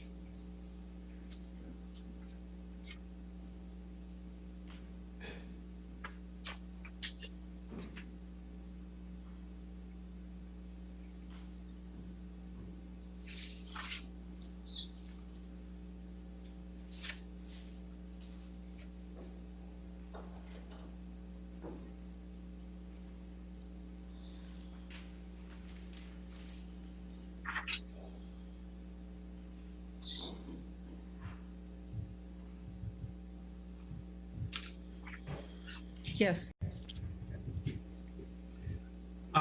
Attachment 7 is at the bottom is you see a March 8th, 2016 email from Christian Carino to you, correct? Yes. And Christian Carino was asking if you would be willing to make a house call to Johnny Depp's apartment downtown. Is that right? I did not know where he lived. His email says, would you be willing to make a house call to Johnny's apartment downtown, correct? Did it say downtown? Yes, it did. Okay. And then you responded on March 8th, 2016, correct? Yes. And you wrote, hey, Christian, have of course avoided this my whole career unless someone was in rehab. Would be willing to try it once, in that there's something I'd like Johnny to understand, and I don't think he does. Where you wrote, I'd like Johnny to understand where you wrote, would be willing to try it once, in that there's something I'd like Johnny to understand that I don't think he does. What did you mean by that? I can't say exactly what it was I wanted to impart, but I know that I thought that he was having difficulty in the sessions, and I think there was something about the process between the two of them that I was trying to clue him into. What difficulty was Mr. Depp having in the sessions? Having a voice. What do you mean by that? Ms. Heard had a jackhammer style of talking. She was very amped up. He had trouble talking at a similar pace. Their dialogue, he was cut off a lot. So I'm guessing this is what I'm not sure what it is, but there was something. Anyhow, this is how he didn't have a voice. He couldn't keep up with her rapid fire way of conversation. And so he was really overwhelmed. In working with Amber and Mr. Depp, did Amber ever report to you any physical violence on behalf of Mr. Depp toward Amber? Yes. What type of physical violence did she report to you? Do you recall seeing photos from Amber Heard? I have, but I don't remember when I saw them. What do you recall about the photos? Her face was bruised. Do you recall where on her face you saw, on Amber's face you saw bruises? I think they were around her eyes, but I couldn't be positive. Did you witness abuse by either? I didn't witness. Had you worked with Mr. Depp before working with Amber and Mr. Depp? No. Is it your testimony that while Mr. Depp may have said he wasn't violent with any of his other partners, there was violence from Mr. Depp toward Amber, correct? Yes, you're right. He had been well controlled, I think, for almost, 20, 30 years. And both were victims of abuse in their homes. But I thought he had been well controlled for decades. And then with Ms. Heard, he was triggered, and they engaged in what I saw as mutual abuse. Sometimes, I know she led on more than one occasion and started it to keep him with her, because abandonment and having him leave was her worst nightmare. And I think he may have initiated it on occasions too, that I'm less sure on. And how did you come to the understanding that on some occasions Ms. Heard physically abused Mr. Depp? Ms. Heard reported that. What did Ms. Heard report to you?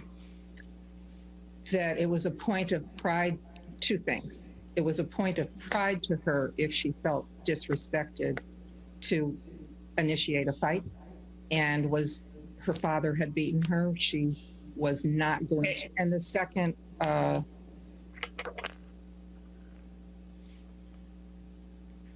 one is what she reported to me, which is if he was going to leave her to de-escalate from the fight, she would strike him to keep him there. She would rather be in a fight than have him leave. Did you speak to any other doctors or psychologists that worked with either Amber or Mr. Depp? No. Did you review any medical documents of Mr. Depp or Amber? I reviewed a pharmacokinetic that Ms. Hurd showed me, which has to do with neurotransmitter function, genetics, and medications. Just to go back, Doctor, what professional degrees do you hold?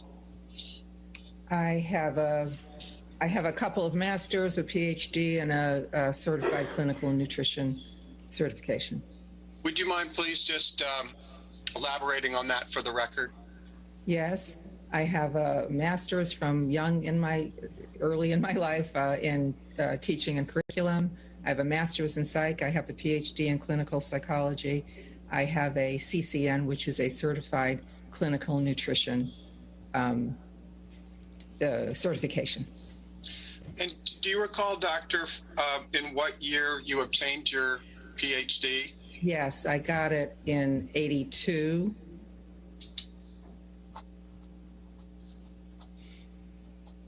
And if very briefly, if you could just please, in summary fashion, just describe your employment history from 1982 forward after earning your PhD. I collected clinical hours in hospitals and in psychiatric medical groups. I was employed to do some nutrition evaluation and intervention as well, but there were MDs behind me. We worked in concert. Then worked in a hospital with, I think that doctor was workers' comp. And then when I was, I have it out of order. Then I was on my own, but I was employed this is when I was employed by a psychiatric medical group to do kind of a combination of psychotherapy and some nutrition. And then since then, I have been a solo practitioner, out of network, word of mouth only, very small footprint, purposely, all of these years. When did you become a solo practitioner? Very soon, probably in '86. So is it fair to say that as of 2015, you were already quite established as a solo practitioner? Yes. Generally speaking, what type of services did you provide your patients in 2015? Adults only, individual or couples work, and with a limited number of people, there would have been neurotransmitter testing and some attention to lifestyle and how nutritional elements affect the brain. And if you would just please describe for us lay people what a clinical psychologist does. The first thing is evaluation, intake, gather material. The second thing, and the way I work, is during the intake process, could be one session, could be 4 sessions, depends on if it's an individual or a couple. I'm conceptualizing. I'm looking for the process. The content is something I make notes on, I care about. It leads me from session to session, but I'm really looking at process. What's going on between 2 people, or what's actually going on inside of someone. The third step is I show my hand. I talk about it. I try to get either 3 people in the room all on the same page with me, or one other person. This is what I see. And then the onus is on me to not just be a good friend and hold someone's hand and talk about mom, but to actually make change. And so I lay out, here are the things I think we need to work on. And then there are action steps for all of them, so that someone has a more directed sense of what they're doing in psychotherapy, as opposed to just coming in and talking about how they feel. Is it your practice when you have a session with a couple that you take notes from the session? I absolutely take notes from any session. do you take, at what time in relation to this session do you take the notes? I'm taking them during the session, and they know it.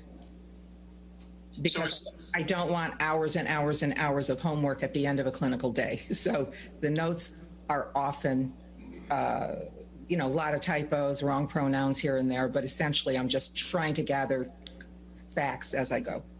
Is it fair to say that you take the notes in a somewhat contemporaneous fashion? Sure. And do you take those notes in the ordinary course of your practice in your business? Absolutely. Do you maintain or do you keep those notes as part of your treatment and regular course, ordinary course of business? I do. Thank you. And what type of information generally do you keep in your notes other than what you've already testified about? Whatever I want to. Anything that it could be content that I'm tracking, just so I know in the next session what kind of content we were talking about, and it could be process too. Stand by, and I'll mark that as plans exhibit number 1. Showing exhibit 1 on the screen. Just to confirm, have you seen this document before, Dr. Anderson? Yes. And what is it? It's Christian Carino doing the first contact, and the second one is from Ms. Hurd, wanting to know how to get in touch with me. But accepting what's been thrust upon us, when was your first couples therapy involving Ms. Hurd? October 1st, 2015. Was that an in-person session? Yes. Where was the session held? In my office. And Mr. Depp was also there, correct? Yes. How long was that first session? 3.5 hours. Was that the first time that you had ever met Ms. Hurd in person? I think so. And was that the first time you had ever met Mr. Depp in person? Yes. Okay, now if you could please turn, and this is a multi-page exhibit Mr. Nadelhoff did not show you. This is going to be Plaintiff's Exhibit 2. Stand by. Can I interrupt a second, Ben? Sure. Adam, can you turn up your microphone? Because everyone's a lot louder than you, and when you object, I struggle to hear you. Can you hear me? Well, Michelle is a lot louder than you, so if you talk at the same time, I can't hear you. All right, I'll see what I can, I'll see what I can do. Thank you. And Dr. Anderson, if you could just take as long as you would like to familiarize yourself with this document. I'll just state for the record, these are documents that you produced that have a Bates designation 1 through 17. Yes, I'm familiar. What are these? Oh, well, strike that. Have you ever seen Plaintiff's Exhibit 2 before? Yes. What is it? It's a redacted copy of my personal notes that I provided to you guys. And are these, I think you testified in response to Mr. Nadelhoff's questioning that the names Ann Henry and Joey Davis are pseudonyms? Yes. And would you please just identify for us who Ann Henry is in real life? Ann Henry is Amber Heard. Joey Davis is Johnny Depp. And are these your notes that you took contemporaneously of the 4 couples strike that? Are these your contemporaneous notes that you took of the couples therapy sessions? Yes. Would these notes include any session that you had for Ms. Heard that was not part of the couples therapy? No. Did you have any sessions with Mr. Depp individually that weren't part of the couples therapy? No, during this period of time, it's color coded. Black is couples, red is Ms. Heard, and blue is Mr. Depp. Whether I talked to them or saw them individually or as a couple, it was all in service of couples therapy. Understood. And so these notes in Plaintiff's Exhibit 2 encompass all of the couples therapies sessions that you had with Mr. Depp and Ms. Heard, either when they appeared together or when they appeared separately in the context of your couples therapy. Is that correct? I'm looking at one page. If you're talking about the entire redacted document, yes. And I've asked you the question generally, but I want to ask you in the context of these 17 pages. Did you prepare these 17 pages of couples therapy notes in the ordinary course of your treatment of Mr. Depp and Ms. Heard? Yes. Did you maintain or keep them in the ordinary course of your practice or business? I did. So my question was...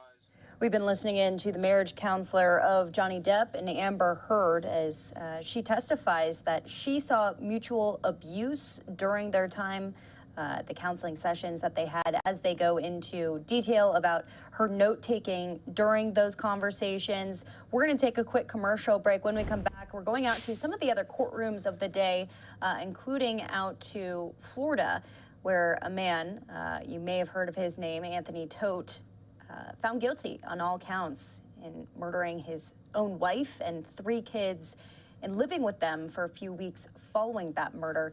Again, he was found guilty on all charges. Details on that case after the break.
Welcome back here to Live Now from Fox. Anthony Tote found guilty for the murders of his wife and 3 kids in a Florida courtroom earlier today. Fox 35 in Orlando with the latest. Before his sentencing, Anthony Tote was given one more chance to address the court, where he continued to deny killing his family. I loved my wife.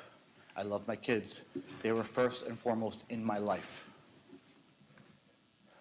I did not do this.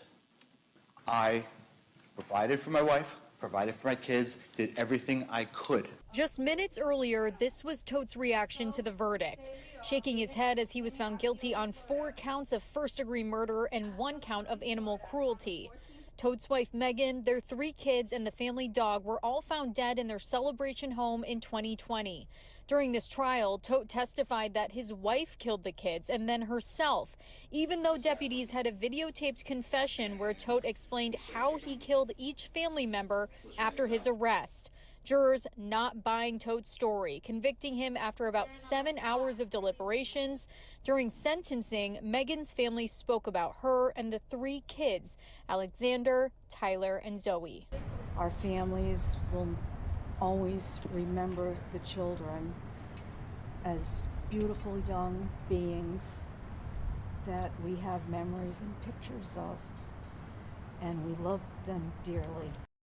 Megan's aunt says she's grateful for justice. The judge called Tote a destroyer of worlds before sentencing him to life in prison without the possibility of parole. In Osceola County, Danielle Lama, Fox 35 News. And now to New York for our next story, a beautiful live look there as we're coming up on 10:30 on the East Coast. New York City subway shooting suspect Frank James being held without bail. He was in the courtroom earlier today. Here's the latest from Fox News correspondent Brian Yanis. Alleged Brooklyn subway shooter Frank James making his first court appearance Thursday, several blocks from the site of Tuesday's mass shooting at the 36th Street subway station in Sunset Park. The 62-year-old will be held in permanent detention pending his upcoming trial. James faces 1 count of committing a terrorist or violent attack against a mass transportation system. Prosecutors say the suspect's actions present a severe and ongoing threat to the community. If convicted, James could spend the rest of his life behind bars. His defense attorney confirmed reports that James turned himself in to police, and she requested he get a fair trial. He called Crime Stoppers to help.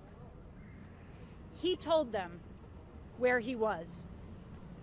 Initial press and police reports in cases like this one are often inaccurate. The manhunt for James was extensive, lasting nearly 30 hours, spanning across multiple states. Law enforcement officials executed a search warrant at a storage unit and residence associated with the gunman in Philadelphia. The hunt for James ended Wednesday in Manhattan's East Village neighborhood. Prior to this week's attack, James had nearly a dozen prior arrests in New York and New Jersey dating back to the early 90s. James's defense attorney requested that her client receive a psychiatric evaluation. This as prosecutors are expected to zero in on a series of social media videos posted by James, which depict him as someone who is obsessed with violence, bigotry, and race. In Brooklyn, New York, Brian Yanis, Fox News. Meanwhile, the hunt still underway for a Phoenix man who shot a Phoenix police officer. She was a 24-year veteran of the Phoenix Police Department, also married to a Phoenix police officer. Here's the latest from Fox 10 in Phoenix. I am once again standing before you delivering this type of news outside of a hospital. I'm angry, I'm tired, and I'm frustrated. Today, one of my officers was shot and critically injured. I'll remind you that I've had 8 officers shot and 13 injured during the 4 critical incidents that we've had in the last 4 months. Phoenix Police Chief Jerry Williams sharing her emotions after the officer-involved shooting. Williams says the female officer shot is a 24-year veteran at the department. The officer is a mom and a wife married to another Phoenix police officer. This is a family of public servants to our community who have dedicated their lives to protecting and serving you. Some law enforcement supporters standing by at the hospital in solidarity, adding this violence against our officers needs to stop. We wish these people to stop shooting these cops and everything because we're losing them. We at the hospital at Good Sam's when all the other 5 cops got shot when my son had surgery. It's crazy. These people gotta stop. Gotta stop. Make this world better. That was Fox 10's Bailey Miller reporting. We're learning more about the suspect who they're searching for right now. His name is Nicholas Cowan. Fox 10's Justin Lum searched into his history. Here's that. This is the last known mugshot of 35-year-old Nicholas Cody Cowan, arrested by the Yavapai County Sheriff's Office in May of 2020. Court records say he manufactured and distributed drugs, endangered a child with drug manufacturing equipment, and threatened a DCS worker. At the time, Cowan had completed an 18-month federal prison sentence after pleading guilty to possession with intent to distribute heroin. He was on 36 months of supervised release. His probation officer would petition for that release to be revoked. In May of 2021, a judge ordered for Cowan to be in the custody of the Bureau of Prisons, but it's unknown how long he's been out of prison up until now. Arizona Department of Corrections records show Cowan served prison time from 2006 to 2010, convicted of multiple charges including aggravated DUI, aggravated assault, and weapons misconduct. In 2010, he was arrested and convicted for having drug paraphernalia in Maricopa County. And we'll give you any updates as we have them from the Phoenix Police Department. No word on any briefings tonight, likely tomorrow morning. We all got an alert on our phones here in Phoenix with the description of him and to be on the lookout there. So we'll keep you up to date on that. We want to move out to Grand Rapids, Michigan now, where the family of Patrick Lyoya, the man shot in the back of the head by a Grand Rapids police officer earlier this month, they held a press conference today. Here's the latest from Fox 2's Jessica Dupnack. I'm really deeply hurt and wounded. I don't know what to do. I cannot stop myself but for crying. A weeping mother speaks for the first time alongside her translator since video of her son Patrick Lyoya's death was made public this week. Drop taser! And I cannot have another one who's going to replace Patrick. And for that, I need justice for my son. Lyoya was shot in the head after a 2-minute physical struggle with the Grand Rapids police officer earlier this month. The officer made contact with Lyoya for what appears to be the wrong plate on his car.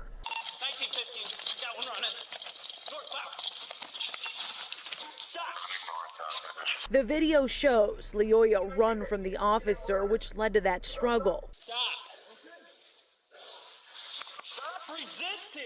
Grand Rapids Police Chief Eric Winstrom says there was a struggle over the officer's taser in the minute leading up to the single fatal shot. It wasn't like Patrick had murdered someone. It wasn't like he had robbed anybody. He was being stopped for a traffic violation. High-profile civil rights attorney Ben Crump representing the family on a pending civil lawsuit. You see a confused person in Patrick who never takes a violent act against a police officer. Yet the police officer escalates. Local attorney Ven Johnson, co-counsel, says Lyoya was unarmed and called for criminal homicide charges against the officer, now on paid administrative leave. You cannot shoot and kill an unarmed man because he resists. And to see that my son has been killed like an animal by this police officer. Kwa kweli kwa kuona hii video wametangaza. And to see this video they show. Hapa naona sina maisha, nimesikia roho yangu kabisa imevunjika. I see that I have no life. I see my heart being broken. Patrick's father asking for protests in his son's name to continue, but to remain peaceful. Naomba sheria. I'm asking for justice. Naomba sheria juu ya Patrick. I'm asking for justice for Patrick. Again, Fox 2's Jessica Dupnack reporting. Well, we want to go out to Fox 11 in Los Angeles, where there's a battle underway over metro patrols. Here's the latest from Fox 11. You're watching Fox 11 News Special Report. And good evening. Welcome to Fox 11 News Special Report. I'm Alex Michelson. Marla Tejas has the rest of the week off for a well-deserved vacation. Let's begin tonight with an ultimatum from LA County Sheriff Alex Villanueva. He wants his agency to have sole authority to patrol the LA Metro, or he says he may pull his 300 deputies altogether. Phil Schuman live to start us off tonight. Phil. Well, it's a serious issue. There have been stabbings, shootings, a murder, assault, attempted murder, much of it here at the Willowbrook station. So security is a major concern, of course. Right now, it's the sheriffs, it's the LAPD, it's the Long Beach PD. But Villanueva, Sheriff Villanueva, says the system is not working, and he wants the whole job. The light rail line heading from Long Beach into downtown LA. The sheriff thinks his department can make the metro system much safer for riders like Tiffany Huggins, who carries a knife in her backpack. I ride in the morning and I ride in the afternoon. So altogether in a week, that's 10 times I have to ride this metro. And it's not safe at all. The sheriff simply says the metro system, which his people patrol in part, is unsafe. That the MTA system here in LA is as vulnerable as the one as we're seeing in New York City. He blames the MTA, or Metro Board, which includes the county supervisors, for limiting law enforcement's powers. Right now, we have to consolidate the personnel that we do have, and we have to focus them on positions that are going to save lives. While I rode the train, I started at Union Station. He wants a dramatic change. Give his department the whole crime-fighting job. No more LAPD or Long Beach, or he'll walk away when the contract is up. First of all, the sheriff's entitled to bid on any contract that he feels is appropriate for his department. County Supervisor and Metro Board member Catherine Barger shares the sheriff's goal, she says, to make Metro safer, favors a strong law enforcement presence, but wishes he'd collaborate rather than confront. But by making an announcement like this, there are some on the board that are probably thrilled he's going to do that. And that's the irony. I mean, there are some on the board. Like good riddance? That probably are like, yeah, thank God. You made it easier for us to, stick it to you during the process. Sheriff Villanueva's style, as we've seen, Alex, is to confront rather than collaborate, as we discussed with the supervisor. The supervisors didn't know about this announcement by Villanueva today, neither did the Metro Board, which issued a very predictable statement saying that safety is their #1 concern for their passengers. And Phil, you also talked to the sheriff about the response that was coming, right? About the response that was coming from some of the critics. Right. I mean, he expects to be criticized for this because of his sort of speak first and deal with the fallout later. This is how he answered that. I'm going to assume those that are at the end of their political careers, they're going to double down and say, screw the sheriff. Those that have an interest in seeking re-election down the road, I think they're going to think long and hard about what side of history they want to fall on. So what happens so in other words, if this Alex, happens? The sheriff, yeah. Well, what happens is the Metro Board has extended the current system, that the contract that runs out in July, for another 6 months or a year while they negotiate a new deal. The sheriff's going to bid for the entire security job. We don't know if the LAPD is. We don't know if Long Beach is. And then the board can either accept or reject the sheriff's proposal. What the specifics of that proposal are, we don't know yet in terms of the increased numbers of deputies on board the trains and other security measures. You know, it's interesting hearing from Catherine Barger, who you talked to today, sort of her position on this, because she's trying to make public safety a big issue, but then also sometimes is fighting with the sheriff. Here's a little bit more of your interview with her. I truly do feel that any movement away from law enforcement support on our transit system is really tone deaf. There is no question in my mind that the riders that I've talked to and the riders that I've seen that are using the transit system are more comfortable and feel safer when there is a law enforcement presence. Myself included, by the way, myself included. So, Phil, did you get the sense that this was a bluff from the sheriff? Did you get the sense that this is really going to happen? And maybe, as the supervisor suggested, some of them are going to welcome it. I did not get the sense that it was a bluff. Remember, the sheriff is running for re-election. He knows that when he speaks, the news media pays attention and he gets a lot of coverage. But I did not get the sense it was a bluff. He keeps talking about how he's 1,000 deputies short due to attrition and others that have left because of the COVID vaccine mandate, and that he has 300 deputies that are assigned to Metro that he says are sitting on their thumbs. He talks about how you can't ask homeless people to leave without calling a Metro private security guard. You can't enforce quality of life issues. Now, nothing in the contract prohibits them from fighting crime like we saw with the violence in New York, but the sheriff feels that he needs to be much more proactive and that the board needs to shift focus away from less law enforcement to more law enforcement. And that issue of homelessness is a part of almost every single story we talk about here on the Fox 11 News Special Report. Phil Schuman, thank you for your reporting on this tonight.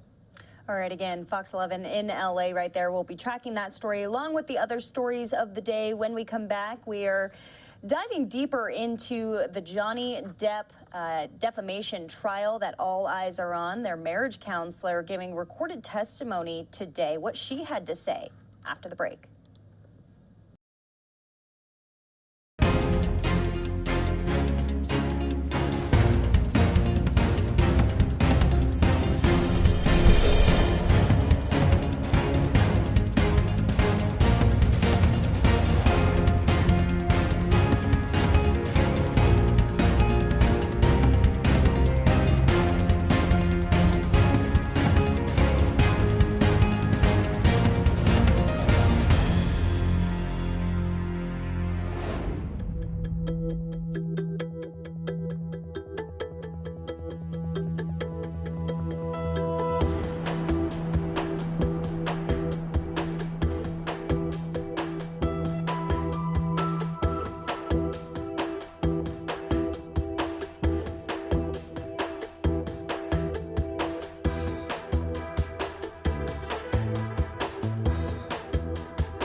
With Mr. Depp before working with Amber and Mr. Depp? No. Is it your testimony that while Mr. Depp may have said he wasn't violent with any of his other partners, there was violence from Mr. Depp toward Amber, correct? Yes, you're right. He had been well controlled, I think, for almost, I don't know, 20, 30 years, and both were victims of abuse in their homes. But I thought he had been well controlled for decades. And then with Ms. Heard, he was triggered, and they engaged in what I saw as mutual abuse. All right, so once again, that was the marriage counselor, Dr. Laurel Anderson, giving recorded testimony in the trial today, saying that both of the celebrities physically abused each other. I want to bring in legal analyst Nicole DeBoard. Nicole, thanks for being with us here on this Thursday evening. This was pretty explosive testimony, because you have to imagine a marriage counselor knows intimate details into a relationship and really can point fingers as to who is fibbing or not. So what did you make of the testimony today, and what does this do for both of their cases, as really she's saying they're both at fault?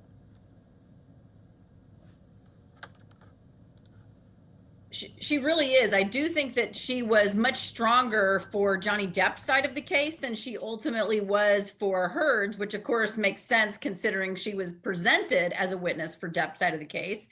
But she really did paint such an ugly picture of the dynamics of that relationship, and both parties, quite frankly, after her testimony, look bad. They both look like they had anger issues and were the cause of a great deal of abuse in the relationship. Right, so she's saying that there was physical abuse in this, there was verbal abuse in this. She also attributed a lot of their frustrations to childhood abuse, which we got into yesterday with the sister of Johnny Depp taking the stand. You know, what kind of role is that going to play moving forward as their backgrounds, their histories continue to be brought up? you know, we hear for years, have heard for years from therapists who testify that people who have been the victims of extended abuse oftentimes repeat the behavior. And I think that there are jurors who will likely be believing that, whether or not it is actually a true phenomenon or not, because she is describing a circumstance where Johnny Depp has been in abusive relationships, even with his parents, and that Heard was in the same circumstance. And here they are repeating this type of behavior in their adult relationships. So I think that it, again, was damaging for both sides. And I'm not sure that it really moved the ball down the field very far for Depp, although I do think that it was to his benefit. All right, and so we want to move forward with some of the other stories and topics of the day. A judge also tossed testimony from one of Depp's friends after she admitted to seeing one of the clips of the trial online. How rare is this, and how does this even happen? That's a great question. I mean, it is so rare. And one of the reasons it's so rare is because ideally the lawyers who are handling the case prepare the witnesses that they should not be communicating with other witnesses about the case.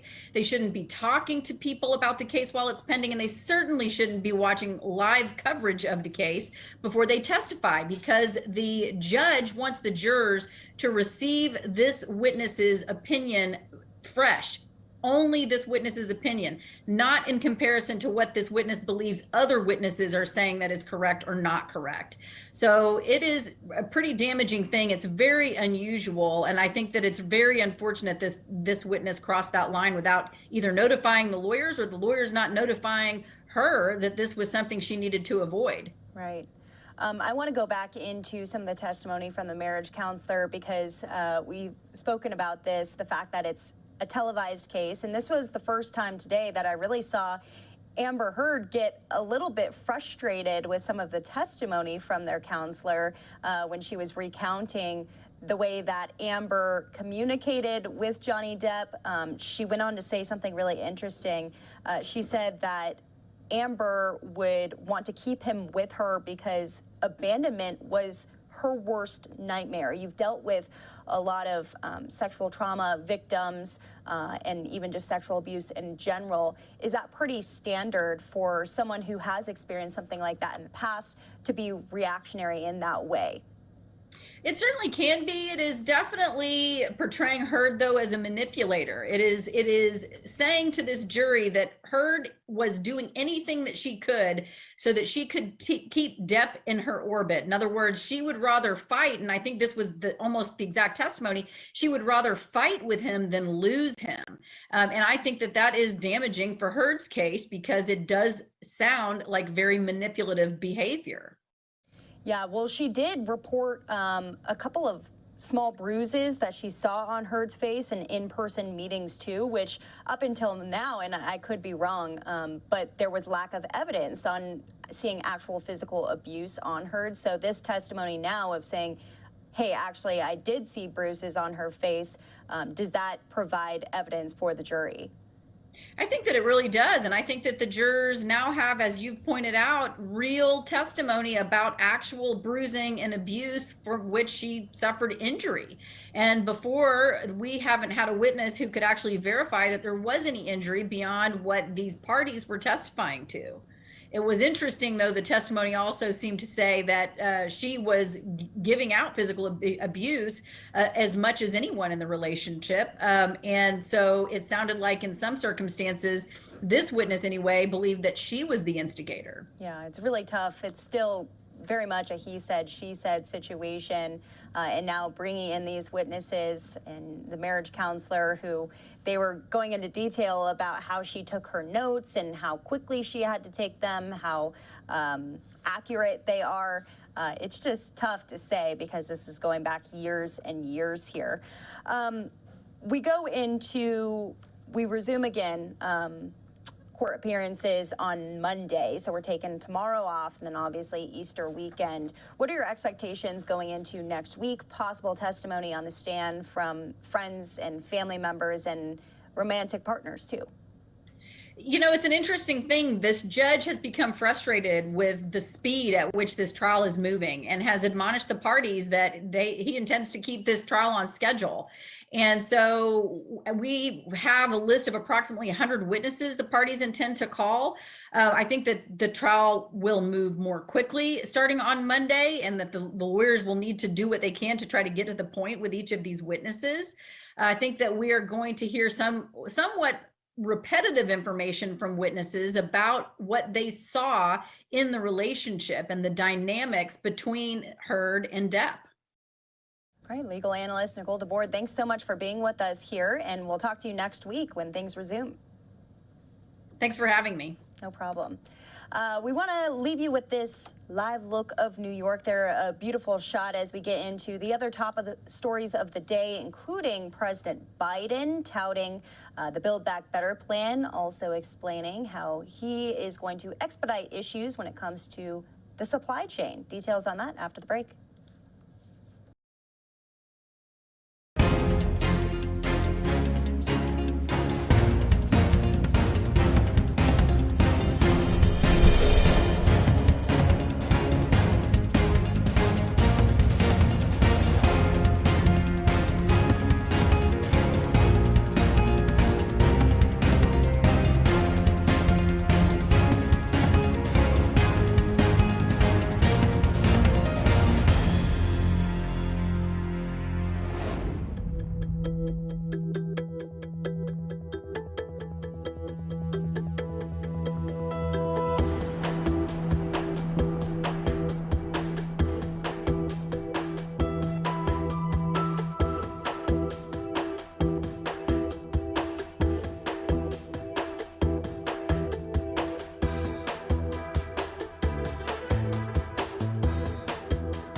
In poll after poll, inflation has ranked the #1 issue for voters. This week's report marked another 4-decade high. But the president in North Carolina promoting a manufacturing bill his team says would bring down inflation. Biden talked about just about everything: climate, clean energy, historically black colleges and universities, Ukraine, cancer, criminal justice reform, even his agenda for the world. One of the proposals I have I won't go into now is a Build Back Better world. So all those countries in Africa and Latin America and the Middle East who don't have the capacity to make it better for themselves. Biden focused on inflation long enough to direct blame at Russia. Putin's invasion of Ukraine has driven up gas prices and food prices all over the world. We saw that in yesterday's inflation data. What people don't know is that 70% of the increase in inflation was a consequence of Putin's price hike because of the impact on oil prices. 70%. The administration has spread around blame for inflation from pandemic-related supply chain issues to oil companies to Vladimir Putin. But it's holding on to the idea that inflation is temporary. Does the White House still view inflation as transitory? That is the view of the Federal Reserve and outside economists, and they all continue to project it will come down this year. How the White House can project that inflation comes down this year if Russia's war in Ukraine is the cause is an open question. Biden's chairman of the Joint Chiefs told lawmakers the war could continue for years. President Biden today said he's ready to see the damage himself. Will you send officials to Ukraine? Will you send senior officials to Ukraine? Well, we're making that decision now. Thank you. Who would you send? What was the reason? You ready to go? Despite the president's comments there appearing to suggest he might go to Ukraine, a White House official tells me there are no plans at this time to send the president to Kyiv. It's unclear if he was just motioning to that reporter that he was ready to get on the plane. The White House, however, is weighing sending a high-ranking official to Ukraine to show solidarity, but no word yet on whether that means a cabinet member or someone else. At the White House, Jackie Heinrich, Fox News. So another issue that the Biden administration is facing is obviously high gas prices too. Well, we're hearing that they're leveling off and even going down. No way to see if that is just temporary or if that's going to last a little bit longer here. But we're seeing price hikes in a lot of other ways of life, including Amazon having to up their prices. Here's Fox 13 in Tampa with more. Hi, everyone. This is a case of a trickle-down effect. Third-party sellers will now be charged more on sales through Amazon. So what does that mean for what they charge all of us, right? The company, Amazon, says a 5% fuel and inflation charge will be handed down to sellers on top of its current fees. Amazon says the move was made in response to rising inflation and gas prices. Now there's concern that those extra costs to the sellers will be buffered by the buyers with higher prices for you and me, the consumer. And that actually has some critics sounding off. Amazon's third-party marketplace, it's a huge part of its business. It has about 2 million sellers, and more than half of the goods sold on Amazon.com come from them. Last year, sellers paid Amazon roughly $103 billion in fees, and that accounted for about 22% of the company's overall revenue. There's an anti-monopoly watchdog group that is saying that this latest fee they view as more of an excuse to charge more money to independent vendors. This is just the latest in a huge series of fee increases that Amazon has imposed on the independent businesses that have to rely on its platform. Amazon says that it has already absorbed the costs. They do that whenever possible, and that this move is to avoid any permanent hikes. But keep in mind, Amazon's prices, they've already been going up since the beginning of the pandemic. The company says it's because of increases in hourly wages, the hiring of more workers, and constructing more warehouses. It's also trying to stay competitive with FedEx and UPS, both of which do have fuel surcharges. So as for these new third-party seller fees, they're set to be implemented April 28th. I'm Sorbani Banerjee for Fox 13 News. All right, thank you, Sorbani. Well, you may have heard the USFL. It's a new football league that is going to be shown here on Fox. So what exactly is it and how does it work? Here's the latest. Talked about the USFL. I was a little skeptical at first because I know in the past we haven't had the XFL or anything last. Former University of Georgia wide receiver Tyler Simmons had to do some research. He was thinking about going to Canada to continue his pro football career, and he knew that past attempts at spring football in the U.S. have really struggled. Simmons and his agent, however, became confident the USFL would be different, in large part because of who is behind the league. I knew the season would last. Fox put a lot of money into this, so just blessed to be here. I think the biggest thing is the partnership that we have, with Fox Sports, and then also NBC, another distributor of the products. We've got the two best in the business. The other leagues struggled because of certain situations. One was financial. We don't have that issue with Fox. Get to year two. One of the things we always talk about here is let's just get to year two. Nobody's been able to do that. So for the USFL, getting to year two means thinking outside the box for year one. Because while the league's 8 teams represent cities from all across the country, all 8 of those squads will spend the entire season here in Birmingham. Many of the players all staying in one hotel. Having 8 teams living under one roof, you have a little bit of family dysfunction. Sharing meals with guys that you're going to play in a couple weeks and sharing, weight room and locker room space. We just have to put a lot of faith in our guys to be mature. Now, the league says the main reason for spending the whole regular season in a single city is so they can get through their first year on strong financial footing. You're not doing 8 facilities across the country. You're not traveling to and from games. There's so many expenses when you get into your host cities right out of the gate. How they saving money on having all the 8 teams in one location, that's pretty cool and that's pretty smart. I talked to a couple guys that signed up for the draft and everything, and they felt pretty confident about it, so I was right there with them. For Simmons, the goal is getting back to the NFL. For the USFL, the dream is to eventually spread out into markets across the country. The foundation for both those goals starts being built this weekend when the season kicks off. Reporting from USFL headquarters in Birmingham, I'm Justin Felder. And the USFL using some pretty cool technology to be able to capture what happens on the field and show it to all of the viewers. Here's that side of the story. So it'll be 45, we'll still have 2 inputs, you know what I mean? So when we get there and be like, hey, you know, the Stallions are on offense, make sure you're on the Stallions player. Yeah. Step inside the USFL production trucks and get a look at what awaits football fans. So how many cameras will there be for a USFL broadcast, and how does that compare to, say, an NFL on Sunday? So NFL on Sunday, we normally have about 22 cameras, and on this show we'll have 57, more than double. Fox and the USFL's other broadcast partner, NBC, are turning up the technology for the league's first season. In addition to a playoff game's worth of conventional cameras, get ready for a drone's eye view during games. You'll have hat cameras on officials and 2 players per team wearing cameras in their helmets. Still over there yet, but we need to huddle. Those are types of things we've never really seen before, and we're pretty excited about. The game is going to sound different as well. 16 players per team will be wearing microphones. It's a waterproof microphone, takes the sweat and the pounding that's out there on the field, that it gives us that kind of sound quality that you expect if you were sitting in the first row of a high school football game. You're hearing the sound of the ball, you're hearing the crunch of the pad.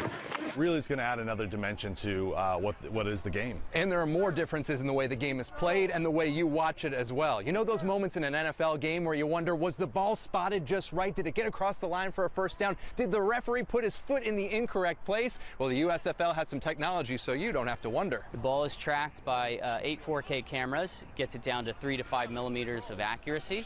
Simple animation so everyone knows right away, you know, is it short, turnover on downs, or did they get there? And by how much? And as for the pun very much intended here, player point of view. You know, I love it. Fox owns it. They're going to take the media, you know, to the next level. But it's our job as the football players and all the teams that are here to put on good quality football. An added bonus of playing the whole regular season in Birmingham, Fox can make sure their main stadium is technology central and not have to worry about setting up and breaking everything down each week. Well, we're still building cameras, but we're getting up into the 70s now. Plenty of sights and sounds are awaiting football fans with the start of this new football league. Reporting from USFL headquarters in Birmingham, I'm Justin Felder. And very excited for that season to take off here. Also excited for the top of the hour. We've got a lot more to talk about, including Elon Musk, why he's trending on Twitter and could own Twitter after the break.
Welcome back here to Live Now from Fox on this Thursday night. I'm Andrew Kraft. A beautiful Live Now look at the New York City skyline, though we're going to Move our next story out west, Silicon Valley. The whole world is talking about what Elon Musk said today. He said he wants to buy Twitter. Now, this has set the internet on fire, but we're going to hear more from our experts talking about what this might mean. But let's get just a nuts and bolts part of the story here with Fox Business reporter Kelly Grady.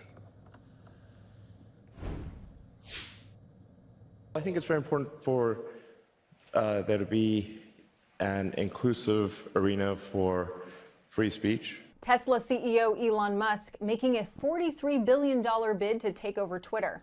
The billionaire says the social media platform falls short on free speech principles and, quote, needs to be transformed. It's just really important that people have both the reality and the perception that they are able to speak freely within the bounds of the law. Musk believes the only way to achieve that is by turning Twitter into a private company. I think it's a great move. I think that it will improve free speech. He's already the largest individual shareholder with 9%. Laying out his, quote, best and final offer in a securities filing revealed on Thursday morning, he proposed paying $54.20 for each share he doesn't own. The richest person in the world saying the takeover bid is not driven by money. Having a public platform that is maximally trusted, broadly inclusive, is extremely important to the future of civilization. Twitter previously faced criticism for censoring some users and topics, including banning President Trump from the platform. The need for a trusted social media site has many conservatives backing Musk. We're totally being censored by big tech, and it's got to stop. And for Twitter, the company is weighing a poison pill option that could severely damage the company financially, but potentially prevent Musk from taking over. Elon Musk says if he doesn't buy Twitter, he does have a plan B, but did not elaborate on the details. In Los Angeles, Kelly O'Grady, Fox Business. Kelly, thanks so much. Let's talk about this further. It's been what most people have talked about today. I'm being joined by legal expert Will Bruzzo. Will, thanks for joining us.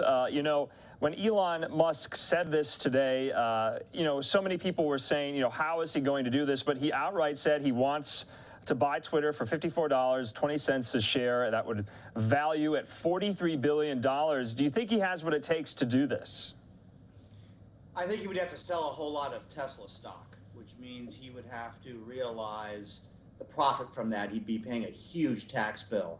And I think I can say safely Elon Musk hates paying taxes, like most Americans, but billionaires seem to really, really hate paying taxes. So it's going to be a huge sacrifice for him. On the other hand, he's worth over $250 billion, I believe. So, you know, he definitely has the money. And Will, you know, if you wanted to actively and hostily take over a company like Twitter, is this the way to do it? Elon Musk has been so public about his intentions. Usually this kind of happens behind the scenes at the kind of C-suite level and the board of directors level. But he's been very transparent about his intentions. Does that work in his favor? I don't think so. I think, as you're insinuating, usually this is something you want to keep on the down low. If for no other reason, this is going to jack up the price of Twitter shares like crazy because people are going to try to cash in on any purchase. So I don't think it's a very smart way to go about it. He's a mercurial guy. He definitely plays by his own rules. There's also quite a bit of bluster about him. And, you know, so that's why I think maybe some are questioning the seriousness of this. And maybe he'll just go off and start his own platform. Yeah, of course. He says if he does acquire Twitter, he would potentially take it private. What would that mean for shareholders? What would that mean for Twitter users? I think the biggest problem, what everybody seems to be fearful of, it looks like there's a sort of a general revolt of the employees over at Twitter, is people are afraid that this is going to become Elon Musk's tool. It's not going to be the tool of the people of the world. It's going to be something that Elon Musk uses for his own private needs. You know, Elon Musk is a huge player. He's the wealthiest man in the world. He has a lot of conflicts of interest. He has an agenda. And so how much of the truth are we going to see on Twitter, and how much are we going to see of what Elon Musk wants us to see? You know, at least when there are shareholders involved, there's some responsibility to the shareholders. But if he just owns the company outright, the only one with you know, running it and whose interests are going to be played out are going to be Elon Musk. You know, unfortunately, I think Elon Musk is less interested in free speech than he is in speech that's going to benefit him. Yeah, and that was my next question, because I want to kind of, peel back the curtain here. Is this about purely free speech? Because like you were intimating, even if Elon Musk buys Twitter, takes it private, he can make any decision. He can do whatever he wants to Twitter. He can censor whatever he wants, much like Twitter does now with content they deem inappropriate. On the other side, is this just Musk being, a multi-billionaire and being bored with his money? He says no. He says today in this talk, I don't care about the economics at all, but you kind of have to wonder what is below the surface level here. I will never experience what it's like to have 250 billion. I hope you do. But I don't know what that feels like. I don't know, how much money is enough, or if there's ever enough for somebody like him. So he's just such, his accomplishments have been extraordinary, even though I have criticisms of him, of his personality and some of the decisions and things he said. His accomplishments have been extraordinary, and he has reaped the reward. So, I don't know what the end goal is here for him. I think he does want to influence Twitter. I think he wants to influence speech in this country. He wants to influence news in this country. That's what he wants to do. I think people act in their own interest, and that is his interest. There's a lot of news organizations that they work to get the truth out there, to inform the people. I don't believe that that is what's driving Elon Musk. And let's talk about, how Twitter and the board is responding. We heard from Twitter CEO Parag Agrawal after Musk declined to join the board, saying there's going to be a lot of distractions in the coming days. There was this all-hands Twitter employee meeting today. And then, of course, the board is taking maybe, proactive measures or measures that we're not seeing to maybe try to prevent this from happening, known as a poison pill. Can you explain what that is? I'm not sure exactly what terms they're proposing, but generally, whenever you have a poison pill, it usually is some sort of stock arrangement that's going to be detrimental to the hostile takeover person. So they're trying to make it very, very uncomfortable for Mr. Musk to take them over. This is a hostile takeover. They don't want to be taken over by Elon Musk. It was an unsolicited bid. So, I think they're going to make it as uncomfortable for him as possible. On the other hand, they have a responsibility to their shareholders. And if their shareholders are going to reap a huge windfall from this, then they may have the responsibility to sell to Musk. So I don't know exactly what they have in mind. And I think that the folks running Twitter may have very different views on what to do with Twitter than the shareholders do, who just want to realize a profit. Yeah, because members of the board, they have a cap. They have a threshold about how many shares they can own. I believe it's 14.5%. Isn't that right? Because the reporting suggested that Musk possibly wanted to own even more. He was at 9.2%, and that was one of the guiding decisions for why he didn't join the board. Yeah, so, I think he's frustrated because even owning over 9%, there were still rules that he had to follow. He still had to answer to the shareholders, is my understanding, and that was a problem for him. He wants to have more power. And of course, he has the funds to, to buy the entire thing if he wants to. If he wanted, he'd have to liquidate, quite a few positions, but he has the funds to do that. So I don't know what his end game is, and this is, we're sort of at the mercy of people like Elon Musk because they have so many resources at their disposal. They can do anything they want. Yeah, that's right. Now, just last point here, because Musk said that if this did happen, he would try to retain as many shareholders as possible if he did take Twitter private. Will Brutso, thanks so much for joining us. Always a pleasure. We'll talk to you again. Thank you. All right, great conversation there. This is what everyone has been talking about. Remember, just yesterday we were reporting on this lawsuit some of Twitter's shareholders brought against Musk, saying that he did not disclose the amount of shares that he would be taking as a stake in Twitter early enough for the SEC. So lots of news on this front. We'll track it here on Live Now from Fox. We're going to take a quick commercial break. We'll be back in a moment.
Welcome back here to Live Now from Fox. Just a beautiful Live Now look at the Manhattan skyline. Wanted to give you an update, though, on the alleged Brooklyn subway shooter. We have more information because he appeared in court today. Of course, his name, Frank James. We have some courtroom sketches here of what it looked like. He was arrested yesterday. He made his first court appearance today. Remember, he's 62. He'll be held without bail after arraignment on these federal charges of conducting a violent attack against a mass transportation system. His lawyers have requested that he be given a psychiatric evaluation. They also requested magnesium pills for cramps he experiences in his legs. His court-appointed lawyers accepted the detention order, but asked that bail be made available at a later date if possible. Right now, though, we heard from New York City Mayor Eric Adams today at an event in the city. He briefly touched on this, but this was mostly about mental health evaluations and efforts in the city of New York and how Frank James was wronged by the system. Parents who have really advocated for this important issue for so long, and just tell them, we hear you. We understand how important this is for you, and we will continue to fight on your behalf. Before I start, I want to talk about an incident that is taking place now in the Bronx at PS 69, where an intruder attempted, when you're on camera, it's difficult to get your tie straight. I just noticed that. About an intruder who is attempted to enter a school. Of the preliminary information, attempted to assault a teacher, a heroic act by a school safety agent prevented it from taking place. She was slashed by the individual, and that individual will be brought to justice. It is unacceptable. Violence in our school will not be accepted. And I want to thank our school agents, safety agents all over the city. There was an argument and conversation during the campaign of should we have school safety agents in our school buildings, and I would say emphatically yes. I said it then, and I will say it now, they provide a vital service, and I just want to commend them for their actions. And when we think about school safety, you have to think about what happened yesterday in Sunset Park. Our schools were safe, our children were safe. Chancellor Bank, thank you for taking decisive action, particularly the 5 schools in the Sunset Park area that were locked down during that time. I want to be clear, our children are safe because of the action of the chancellor, the teachers, the principals all over the city responded in a heroic manner, as well as the other law enforcement first responders responded correctly. We will provide mental health and trauma support to those who need it, especially those 5 schools in Sunset Park. That includes providing crisis team on top of the social workers and social-based mental health clinics already available in our schools. And I will say it again, our children are safe and secure, and we are going to continue to ensure that that happens. Today's announcement is about securing their future and doing it correctly. The first time there will be a gifted and talented program in every school district in New York City. We are extremely pleased about this. Heard this over and over again, and I cannot tell you how important this day is. For far too long, we had districts in our city that did not have gifted and talented programs. We are giving every child in every zip code the chance that has been denied too often. I heard this over and over again on the campaign trail, and that denial ends today. We have gifted and talented students all over the city. There's no reason these programs were not all over the city. It's time for all our students to have access to the classroom programs that develop their full personhood and their full potential. Today's announcement is about expanding equity. Expanding. The Chancellor has stated it over and over again. Let's expand the things that work. And this is a clear opportunity about. It's about reaching every child in New York City. Every year, the fight that parents must go through over a small number of seats, that fight concludes today. It should have never existed in the first place, and today we say no more. We are adding more than 1,000 seats to our gifted and talented programs. It's extremely exciting for us, and this is about our children receiving the opportunity from the earliest possible age.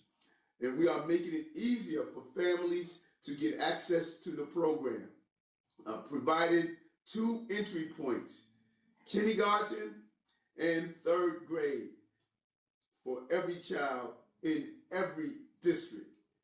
This is how we are giving and allowing our young people the opportunity to grow, to learn, to explore their talents and imagination. We are making sure no child is left behind. I campaign on this, expanding opportunities for accelerated learners in every borough and district. Far too many accelerated learners were being left behind, had to go outside their districts, heard stories of parents leaving their homes early in the morning so their children could go to another district or even another borough just to get the services that they need. I campaigned on this, I fought for this as borough president, and now as mayor, I fulfilled that promise. This is a big and long sought win for parents, families, and students across our city, especially in underserved districts. It is also just one of many steps the Chancellor and I are working on right now to transform our Department of Education. I have a great partner in doing so, and Chancellor Banks, I thank you for this exciting announcement and looking forward to the announcements in the future as we move our educational system in the right direction. Thank you very much.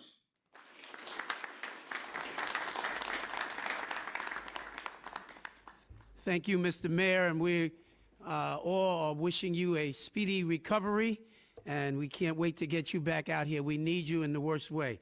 So first of all, let me just say good morning, and I want to also join the mayor in taking a moment to recognize the recent senseless acts of violence which have been perpetrated all across the city, too often impacting innocent children.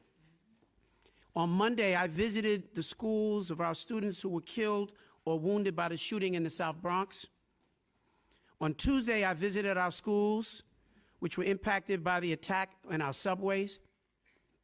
And yesterday, I spoke at a memorial for Cade Lewin, the 12-year-old who was killed while sitting in the backseat of his car with his family.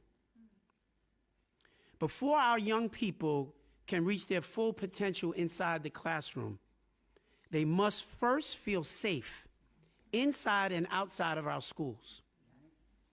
Our educators and school safety agents work hard every day to create a safe and supportive environment where incredible learning can occur.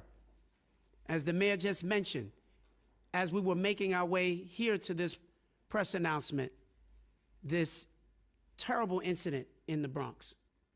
And one of our safety agents is now at Jacoby Hospital, recovering, as well as one of our educators as well. So the details are still coming out. But again, as for me, this is personal, not only as the chancellor, but many of you may or may not know that I used to be a school safety agent. And so when I hear people say that we don't need school safety agents, today is a perfect example of why school safety agents are critically important to ensuring the safety of our children. We need a lot of other things as well, more counselors, more support, but we need our safety agents. So let's not be confused about that. So when our young people do not feel safe in their communities, they bring those burdens into the classroom with them. We must end this gun violence. We must ensure that whether our students are walking on the street or sitting in a classroom, that they are safe. Now, we can talk about what we can do when our students do feel safe. And as the mayor just said, we're excited to announce a significant expansion to New York City's gifted and talented programs. In the past, some of our families felt that they might have to fight tooth and nail to even get access or be considered for these programs. Then if families were invited to attend, some were told that their young children would have to travel a long distance because there was no program available in their home district. And today, we are ending that scarcity mindset by offering 2 entry points in elementary school. We are expanding gifted and talented like never before. And we're doing this because we have been listening. We have talked to parents all across the city, and we are delivering on what they asked for. And they've asked the mayor for this throughout the months that he campaigned. He made a promise that he was going to make it happen. It was a promise that was made, and today it is a promise that is kept. Thank you, Mr. Mayor.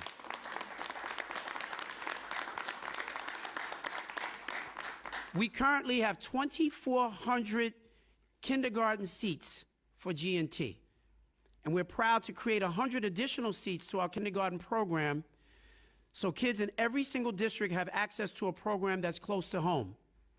Additionally, we're going to continue our successful policy of screening all pre-K students for gifted behavior and not giving 4-year-olds one simple test. This way, a diverse group of young New Yorkers, all students with the potential to thrive under accelerated learning, will be identified and invited to apply and have access to this opportunity. But the big news today is that we are now expanding our 3rd grade gifted and talented pilot program to include all districts across the city. Okay, so we want to just show you remarks from Mayor Eric Adams. These are more New York City public school officials announcing initiatives about the New York City public school system. I'm Andrew Kraft. Thanks so much for being with us. We're going to move on to yet again one of these other stories that we want to get to. This time, I believe this is out of the Washington, D.C. area, in Virginia, actually, in Arlington, Virginia. We're learning about this British ISIS fighter who was convicted today in relation to the murder of 4 U.S. citizens. This is his photo. We had been reporting on this when the trial began. Let's get into it a little further. He is the last member of a British group of ISIS fighters, and he has been convicted on all counts related to the kidnapping and the murder of 4 U.S. citizens. British national Shafi al-Sheikh, he was found guilty on 8 counts in a U.S. district court in Virginia. He was one of the 3 ISIS captors nicknamed Beatles for their British accents. The group beat and tortured prisoners, including the journalist there, James Foley. And he forced them to fight each other, among other atrocities.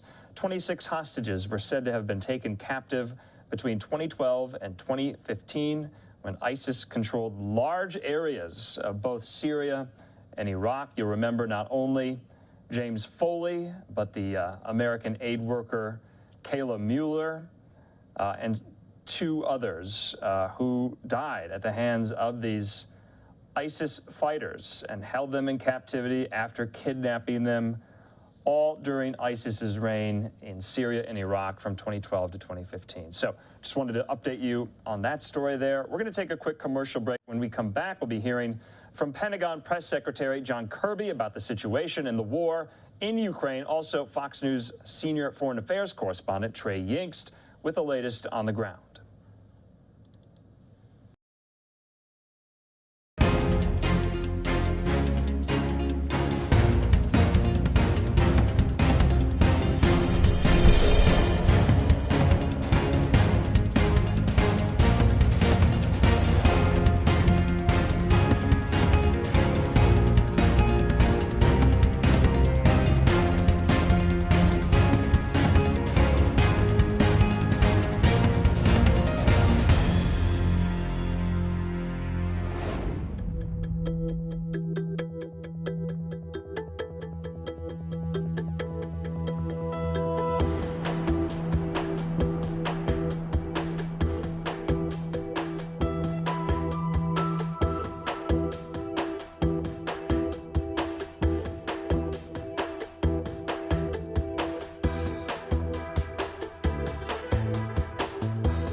It's a big blow to the Russian military. Ukrainian forces say they hit the flagship of the Russian Black Sea Fleet with 2 Neptune missiles on Thursday, badly damaging the cruiser Moskva, forcing the entire crew to evacuate, thought to be around 500 people.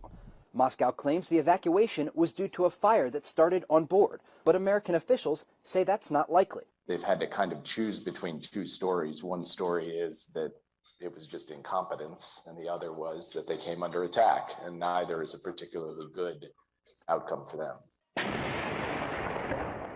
The attack on the Moskva comes as Ukrainian forces dig in for what's expected to be a major Russian offensive in the east. Shelling of cities in the region has been relentless, and officials here say they need more help from the West to relieve the pressure. If Ukraine doesn't receive all necessary weapons within days, not weeks, that will mean that more people, more civilians will be killed. The White House says it's already responding, pointing to the $800 million weapons package announced Wednesday, which the Pentagon claims is specifically tailored to the type of flat open land fighting expected in the Donbass region in the coming weeks. It lends itself well to mechanized warfare, and so artillery, rocket fire, short-range missiles, those are going to be the kinds of weapons that are key in this fight. The Russians are also accusing Ukraine of launching airstrikes into their territory near the border.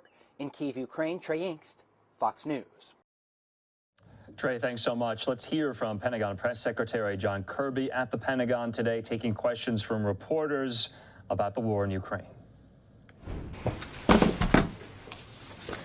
Okay, a couple things at the top. You all have we talked about the $800 million security assistance package that the president authorized yesterday. We are hard at work at filling that package out. And while I don't have any shipments to speak to today, I can assure you that we're moving as aggressively as we can to source all those items, get our hands on that material, and get it on its way just as quickly as possible. The previous $800 million package that that the president authorized is really only a few days away from closing out. So we're just going to keep moving, keep going forward. In keeping with our consultation with allies and partners about capabilities that they have, that they could also provide to Ukraine, the Secretary spoke separately today with his counterparts from Slovakia and from Croatia, again, as part of this ongoing consultation with allies and partners. And we'll have fuller readouts of those conversations later this afternoon. But again, it's of a piece of the Secretary's personal involvement in trying to help consult with allies and partners about getting additional security assistance items. And I'm not going to get ahead of the readout just yet. Separately, I would like to note, off the topic of Ukraine, that on Tuesday, the Defense POW MIA Accounting Agency announced that U.S. Army Air Forces Lieutenant Colonel Addison E. Baker, who was 36 when he was killed during World War II, posthumously, awarded the Medal of Honor, was finally accounted for on the 8th of April this year. Lieutenant Colonel Baker was piloting a B-24 Liberator bomber during Operation Tidal Wave near Ploiești, Romania. His plane was hit by anti-aircraft fire and crashed, but not before he was able to drop his bombs on the target. Baker is the 17th airman identified as part of the Ploiești project, which began in 2017 at the Defense POW MIA Accounting Agency's laboratory at Offutt Air Force Base, Nebraska. And our thoughts and prayers continue to go out with Lieutenant Colonel Baker's family, but we're certainly proud and honored to be able to identify his remains and recognize his incredible service to the country during World War II. Okay, Bob, I think you're on the phone. You're first.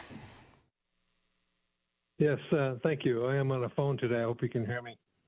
On Ukraine, could you give your current assessment of the Russian ship incident as to whether it's your working assumption that it was struck by a missile?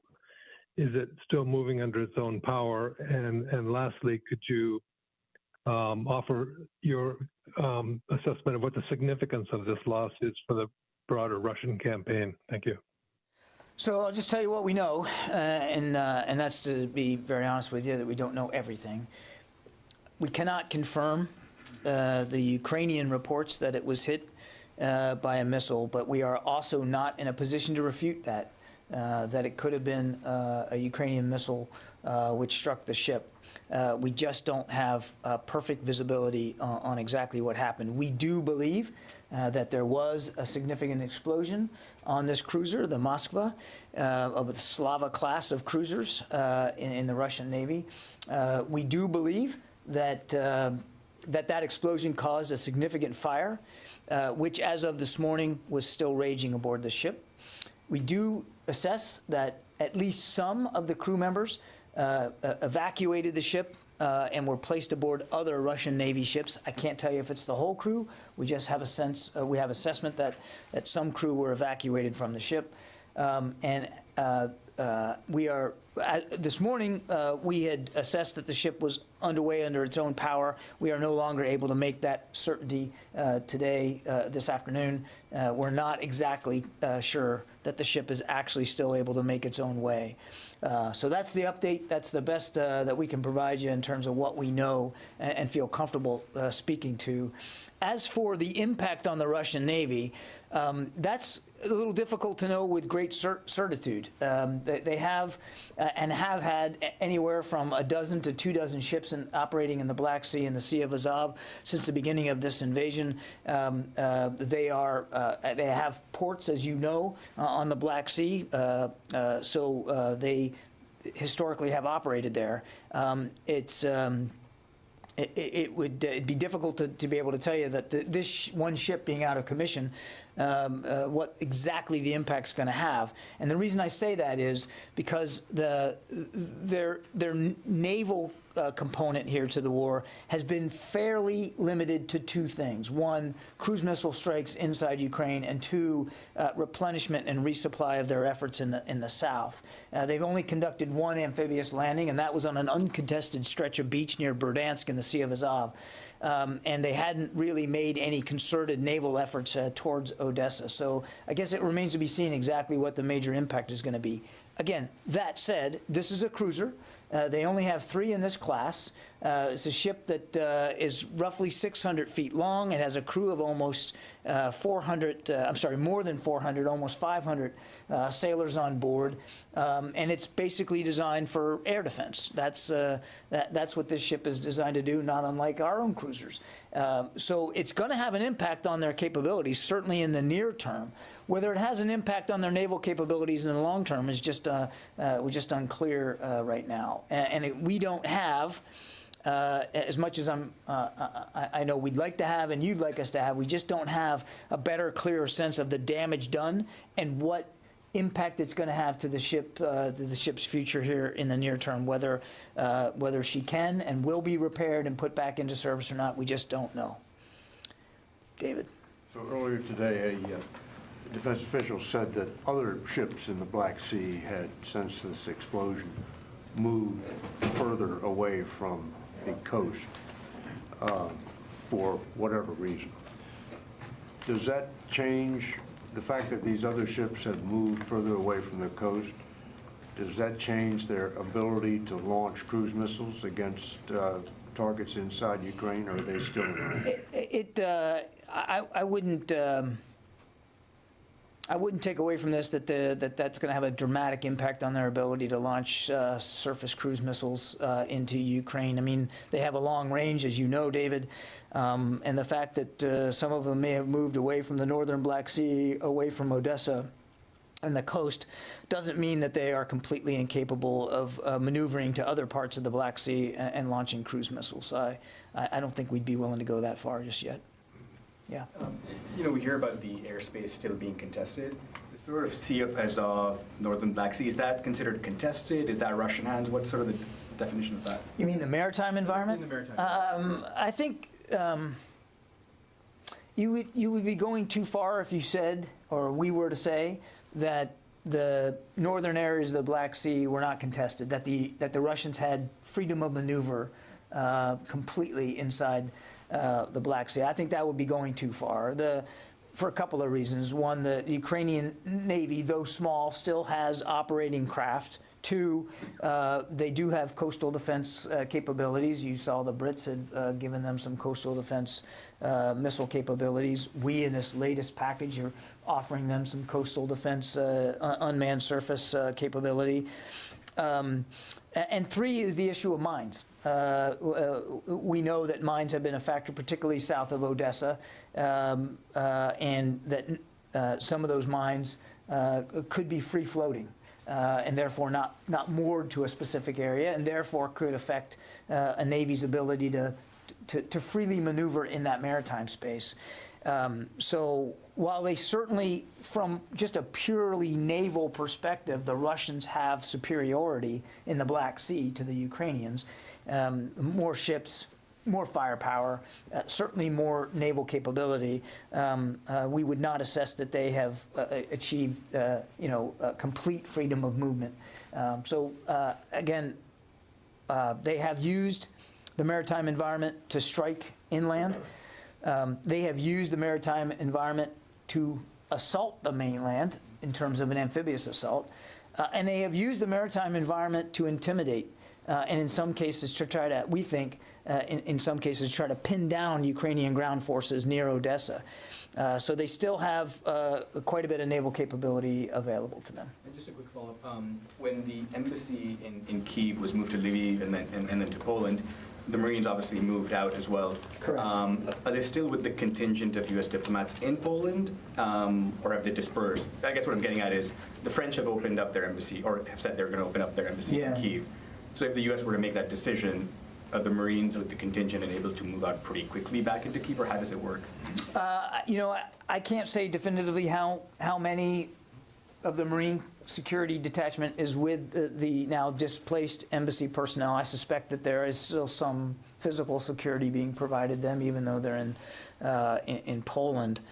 And I don't want to get ahead of the State Department's decision about their embassy in Kyiv and if and or when and how they might think about react. That's really something for the State Department to speak to. I would just tell you that without getting into the hypotheticals here, the Marines are very proud of their security responsibilities with respect to embassies and posts all around the world and support to our diplomats.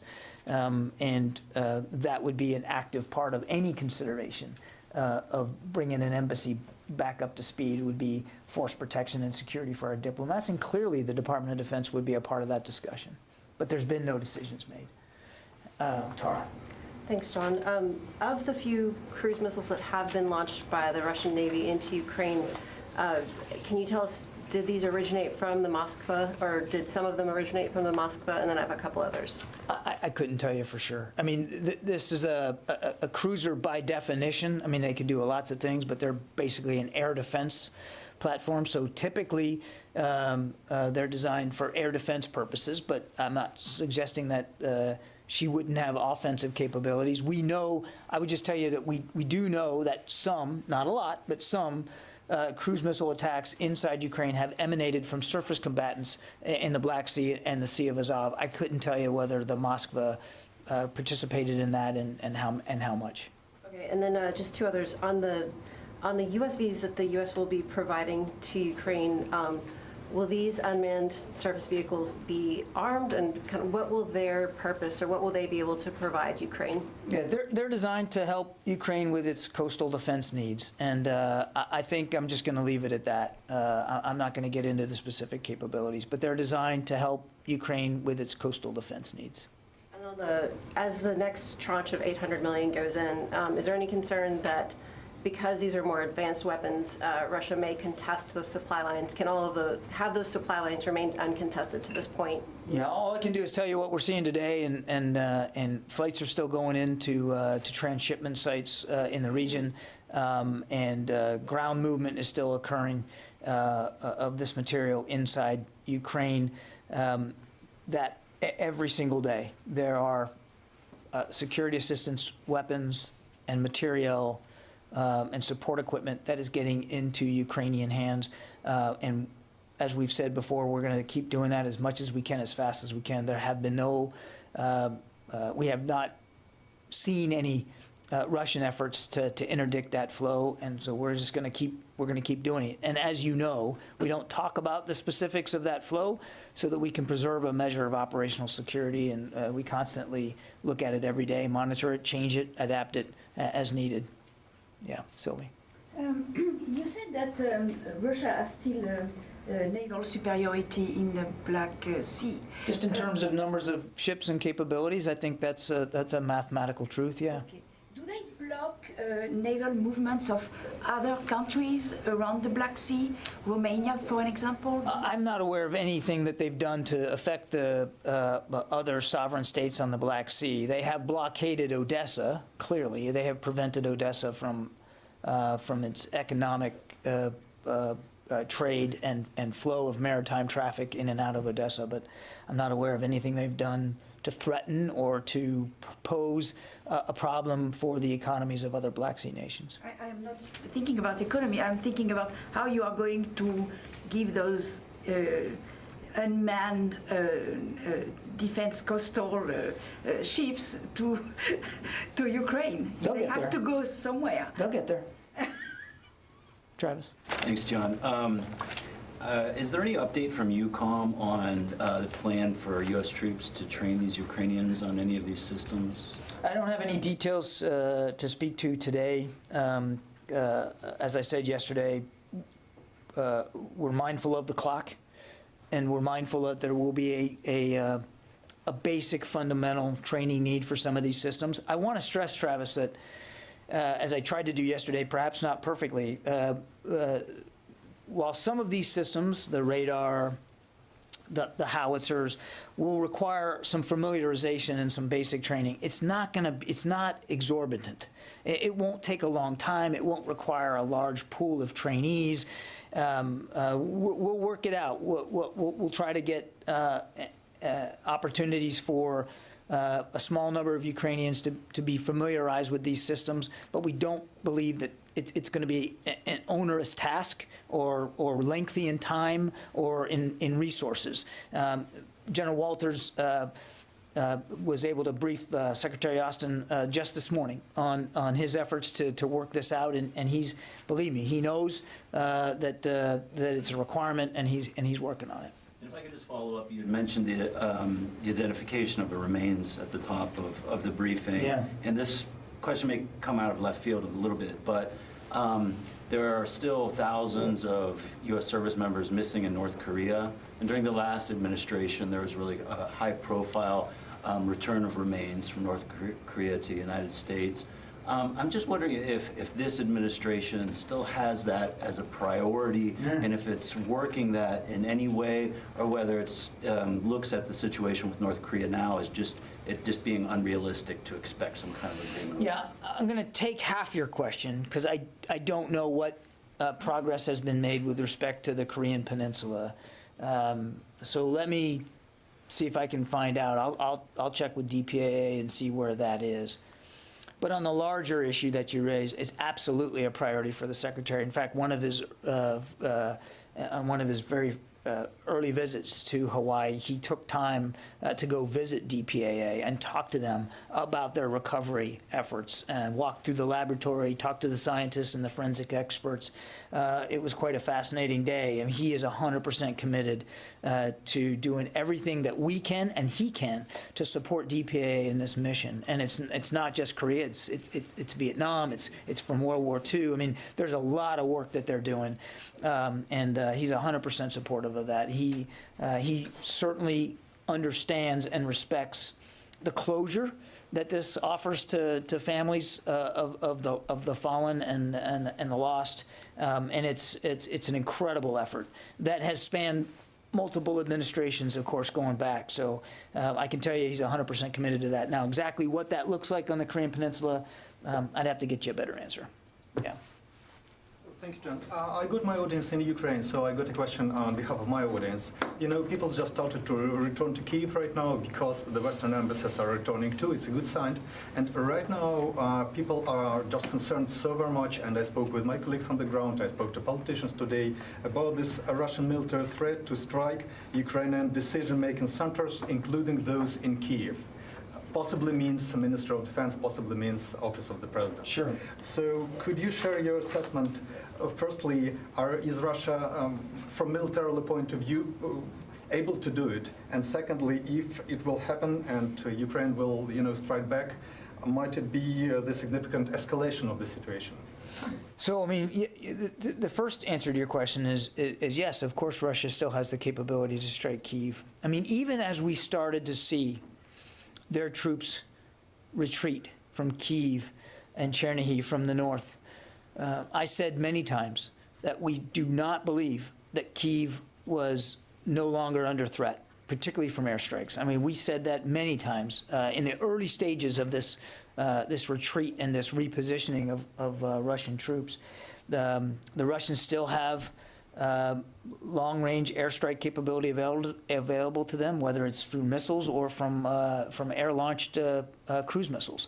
I'm sorry, ballistic missiles or air-launched cruise missiles. They still have that capability available to them. We never, for a moment, even as the Russians began to reposition, felt that Kyiv wasn't potentially still under threat. I can't and won't speak to specific intelligence assessments about what the likelihood is here, but we're mindful that not just Kyiv but other cities in Ukraine could still come under threat from Russian air attacks and missile strikes. Okay. Yeah. You know, it's kind of surprising that if Russia still has such strong capabilities of being able to strike in Kyiv and elsewhere, is the Pentagon surprised that they haven't tried to make an attempt on these weapons convoys? And was that part of the calculus going in of where these weapons are going in, that the possibility that the Russians we don't take any movement of weapons and systems going into Ukraine for granted, not on any given day, and that's why we're very careful about how much information we put out there about it. That's why we're careful to modulate that activity on any given day. We're not taking it for granted, and frankly, neither are the Ukrainians either. We get these things into their hands, and they're moving it inside their country. I think the less we say about that, the better. Yeah. John, Ukraine says it reclaimed a checkpoint along the border with Belarus. So how important would that move be at this current stage in the war? And is Belarus still hosting those Russian soldiers, not only to resupply, but redeploy them? I haven't seen the report that they've retaken a checkpoint, so it's difficult for me to go into much detail about that. We have not seen, continue to have not seen tangible efforts by Belarus to involve their troops inside Ukraine. Now, that said, they have housed Russian troops on their soil, continue to do so today. They have allowed missile strikes to occur from their soil. They have allowed for airstrikes to be launched from their soil. So clearly they are enabling the Russian invasion inside Ukraine. But in terms of their actual forces being involved, we just have not seen that. And again, I haven't seen this report, so it's difficult for me to assess the significance of this checkpoint.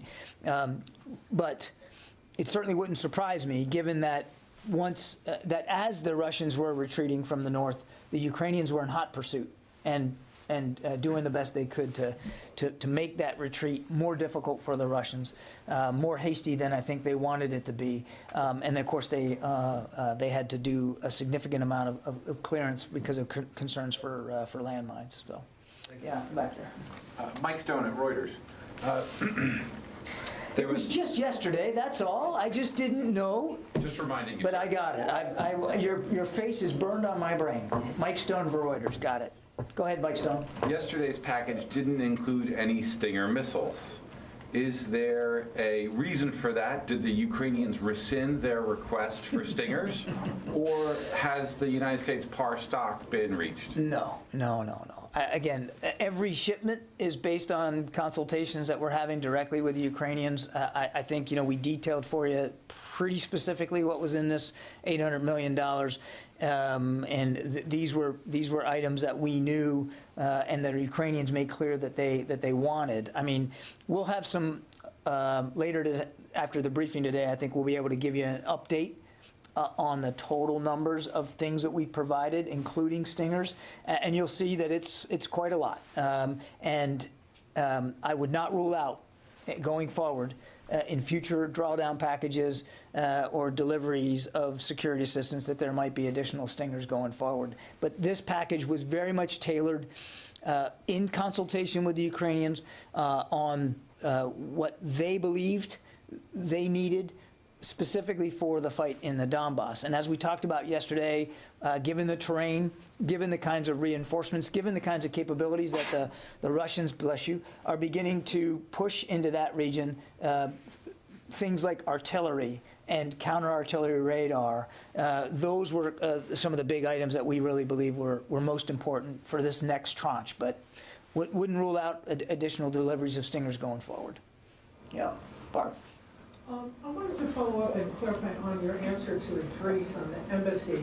You said that, you know, because of Marines providing security, that the Defense Department would be part of any discussions, but that no decision has been made. So, to make sure I understand, yes, there are discussions about when, if, how to reopen the embassy? I'd refer you to my colleagues at the State Department. Said that you would be part of these discussions, but no decision has been made. Can you tell us if you are discussing it with them? I would refer you to the State Department. My other question is, Medvedev, I can't say his name, Medvedev said today that Russia would significantly bolster its western flank and start moving weapons there if Finland and Sweden were to join NATO. And I was wondering if you had any update whether you yet see Russia moving weaponry towards that flank. I don't have any update for you on that. Yeah. Joe. Yes, sir. Thanks. The president's used his drawdown authority several times now. I think it might be 7 to transfer U.S. military equipment to Ukraine from U.S. stockpiles. And to follow up on your answer yesterday, you said that they aren't yet at unsafe levels. Can you share the metric for that assessment?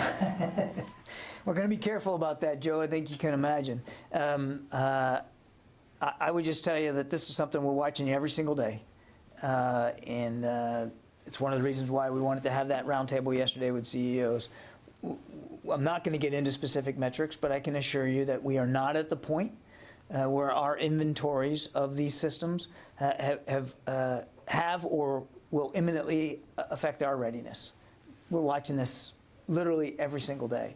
And we don't want to get to a point where that becomes an issue, which is, again, one of the reasons why we had this discussion yesterday with the CEOs. We're comfortable that our stocks are in keeping with our readiness needs. But we obviously know that as these packages go on and as the need continues inside Ukraine, we want to lead turn that. We want to be ahead of the bow wave on that and not get into a point where it becomes a readiness issue.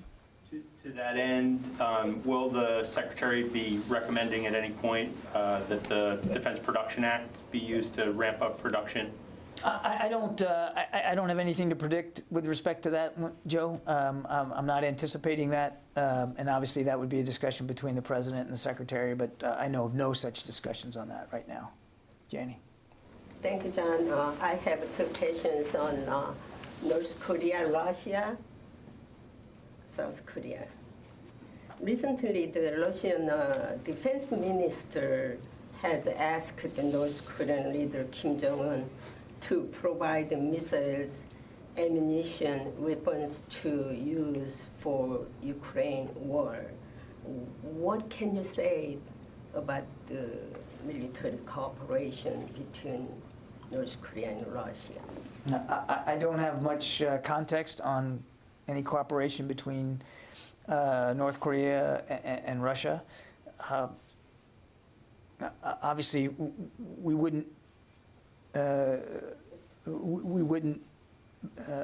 approve of any nation providing material support to Russia in this invasion of Ukraine. But North Korea and China, excuse me, they support economic and military, aids. So it can be affected more strong war in Ukraine. It affected the Korean Peninsula.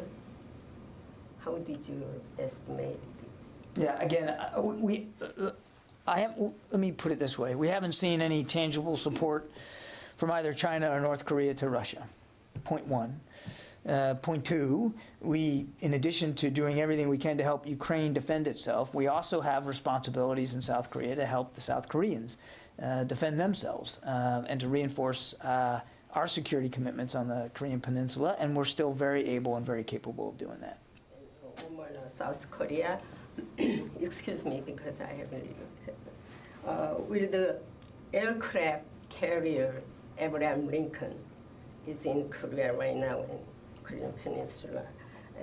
Will this Abraham Lincoln join U.S. and South Korea joint exercise next week, or why they coming to Korean Peninsula? Well, it's not uncommon for U.S. aircraft carriers to steam in that part of the world. Not unusual at all. I don't have anything on the Lincoln schedule to speak to today or what exercises he might contribute to. I'd refer you to U.S. Forces Korea for that. But look, freedom of navigation is freedom of navigation, and our carriers demonstrate significant maritime power all over the world. It's not uncommon for them to operate in those waters. Mike. Yeah, John, if the Moskva's the flagship of the Black Sea Fleet, do you know the identity of the admiral whose flag it was and what's his disposition? I don't. I've seen he colloquial. evacuated? Yeah, Did I've he seen. transfer his flag to another ship? Yeah, I've seen colloquial comments about her being the flagship of the Black Sea Fleet. I have nothing to corroborate that she was in fact a real flagship in the way that we consider a flagship. I mean, she's obviously, it's a cruiser and probably the biggest surface combatant that they have in the Black Sea at this point. And there's only 3 in that class, so the Russians didn't make a lot of them. But whether she was an actual flagship with an actual admiral and staff aboard the way we conceive of it, I just don't know. Yeah, Rio. Thank you. I want to ask you about the security deal between China and the Solomon Islands. The diplomatic efforts are ongoing to encourage the Solomon Islands to reconsider the deal. So from the military perspective, do you think this security deal is a part of China's broad effort to project power beyond the second island chain? It certainly could be. I refer you to the State Department for more detail. I would just tell you that we do understand that the Solomon Islands and the PRC are discussing a broad security-related agreement. The broad nature of that agreement itself leaves open the door for the potential deployment of PRC military forces to the Solomon Islands, and we believe that signing such an agreement could actually increase destabilization within the Solomon Islands and could set a concerning precedent for the wider Pacific Island region. So, I mean, obviously we're concerned about this. Okay, let me go to the phones. I haven't done that very much. Jeff Shogel, happy birthday, Jeff. Thank you very much. The Air Force is helping families of transgender, gay, and lesbian children who are in states that have passed anti-gay and trans laws like Florida, Alabama, and Texas. I'm wondering, is the Defense Department coming up with any policies to help military families who feel that who live in states that have passed laws like this? Yeah, Jeff, I'm not aware of any departmental-wide policies. I think what the Air Force did was communicate to airmen and their families that if they needed any assistance or advice or counsel as they transferred from base to base, that there was a set of resources available to them. Carla Babb, VOA. Hey, thanks, John. Like Barb, I am interested in Russia's threat to deploy nuclear weapons in and around the Baltic should Finland and Sweden join NATO. How concerning is this threat to the Pentagon? And also, Medvedev was claiming that Russia was not to blame for this. What would you say about that? Sorry, that's my daughter. Sounds like you got a bit of an armed conflict going on there at home. Are you okay?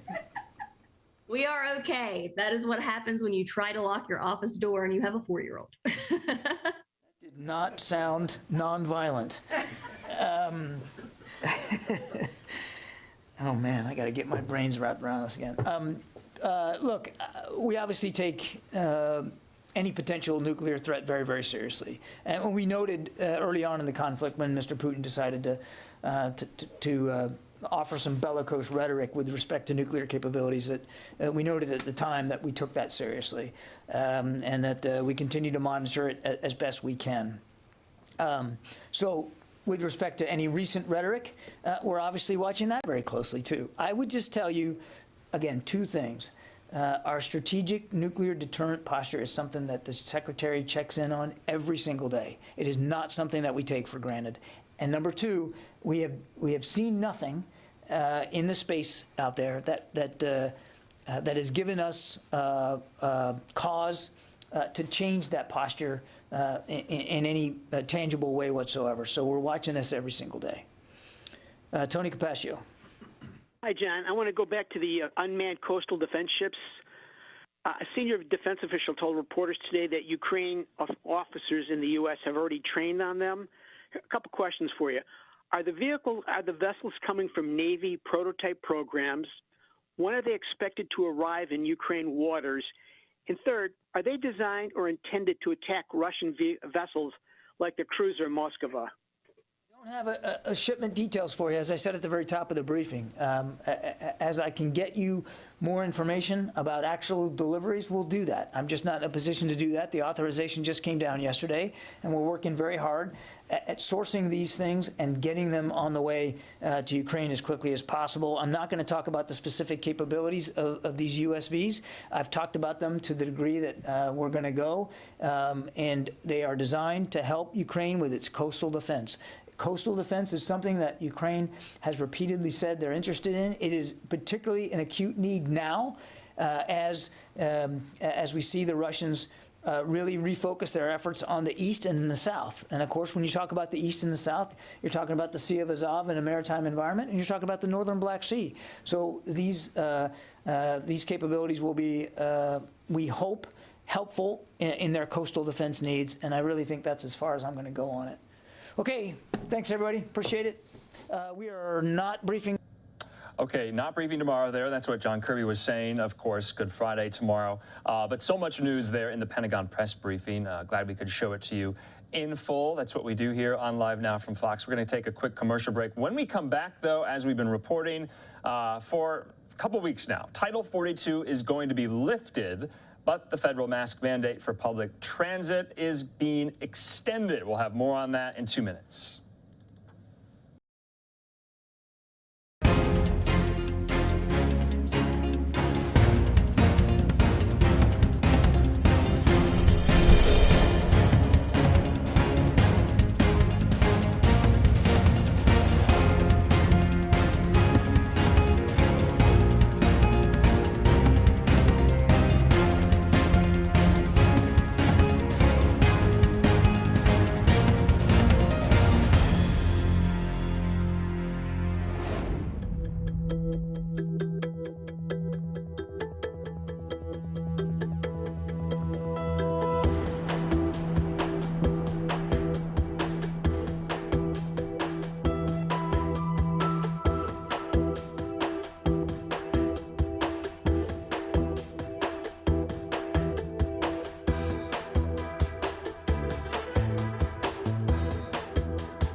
Growing concern from lawmakers regarding the end of Title 42 next month.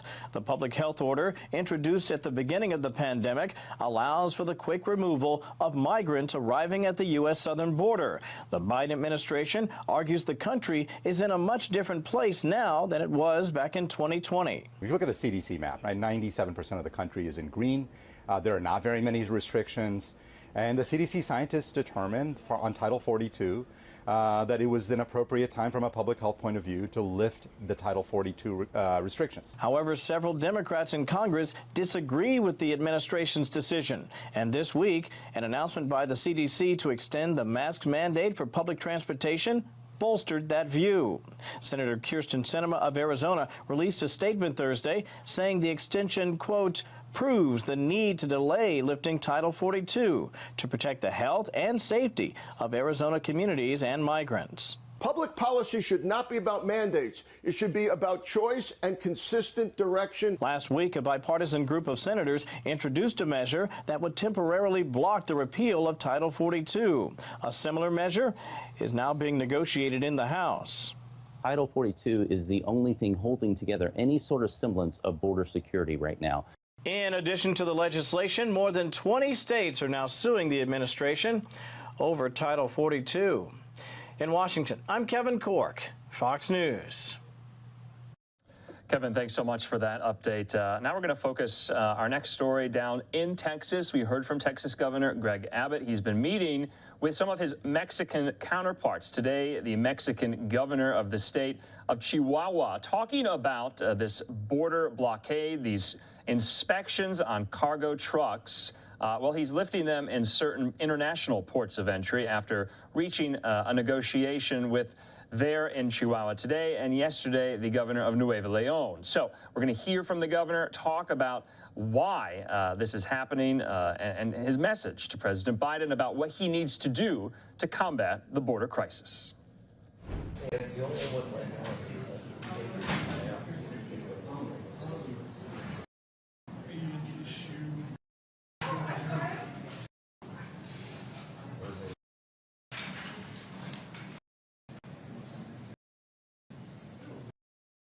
Will collaborate closely with the Texas Department of Public Safety.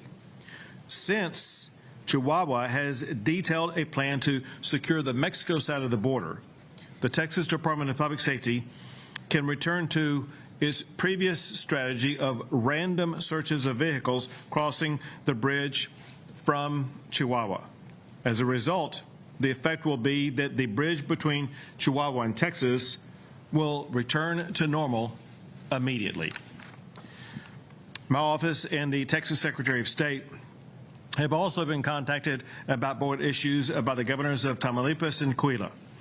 And after this meeting, I will be meeting with the governor from Coahuila. And I look forward to having the opportunity to meet with the governor from Tamaulipas, which may occur as soon as tomorrow, where we will be working to achieve similar results. Until those agreements can be achieved, however, the Texas Department of Public Safety will continue to thoroughly inspect all commercial vehicles entering into the United States or into the state of Texas from every Mexican state except Nuevo Leon and Chihuahua. With great gratitude, I now turn the microphone over to Governor Campos, governor of Chihuahua. Thank you so much. First of all, I would want to say thank you to Governor Abbott because his willingness, his openness, his attitude to negotiate and have really clear what are the interests among the state of Texas and the state of Chihuahua. So thank you so much for you, and thank you so much for his teamwork as well.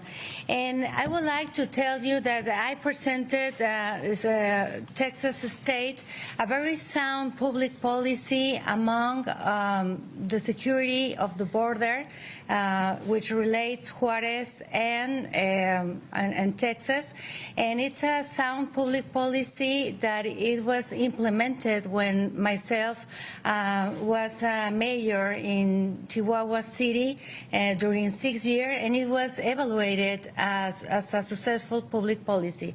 So now we're implementing this policy in Juarez. We are relocating the public safety secretary in Ciudad Juarez because we know it is the priority, and we are investing more than $200 million in this public policy, which includes a lot of technology, high-profile technology, in order to take care of our borders and in order to take care of the commercial trade that we have already among the states, among Texas and Chihuahua.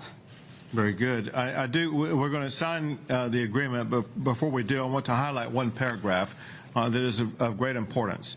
It says that Chihuahua has begun and will continue enhanced border security enforcement measures on the Chihuahua side of the border, both at ports of entry and along the Rio Grande River, to prevent illegal immigration from Chihuahua into Texas.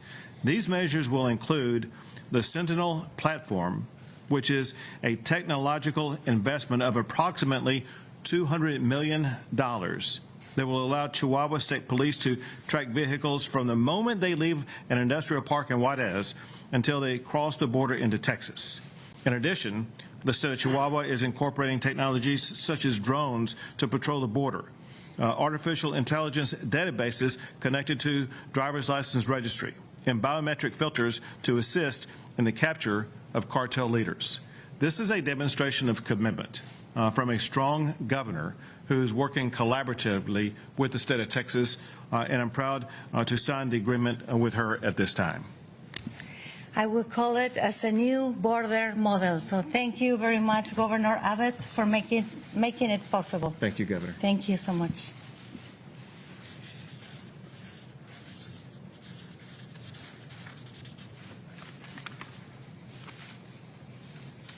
Then we'll trade.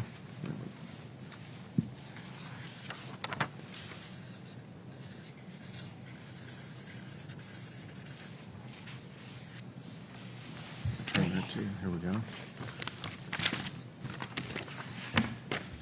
Texas and Chihuahua now have agreed to both secure the border as well as to get commercial vehicles moving through the ports.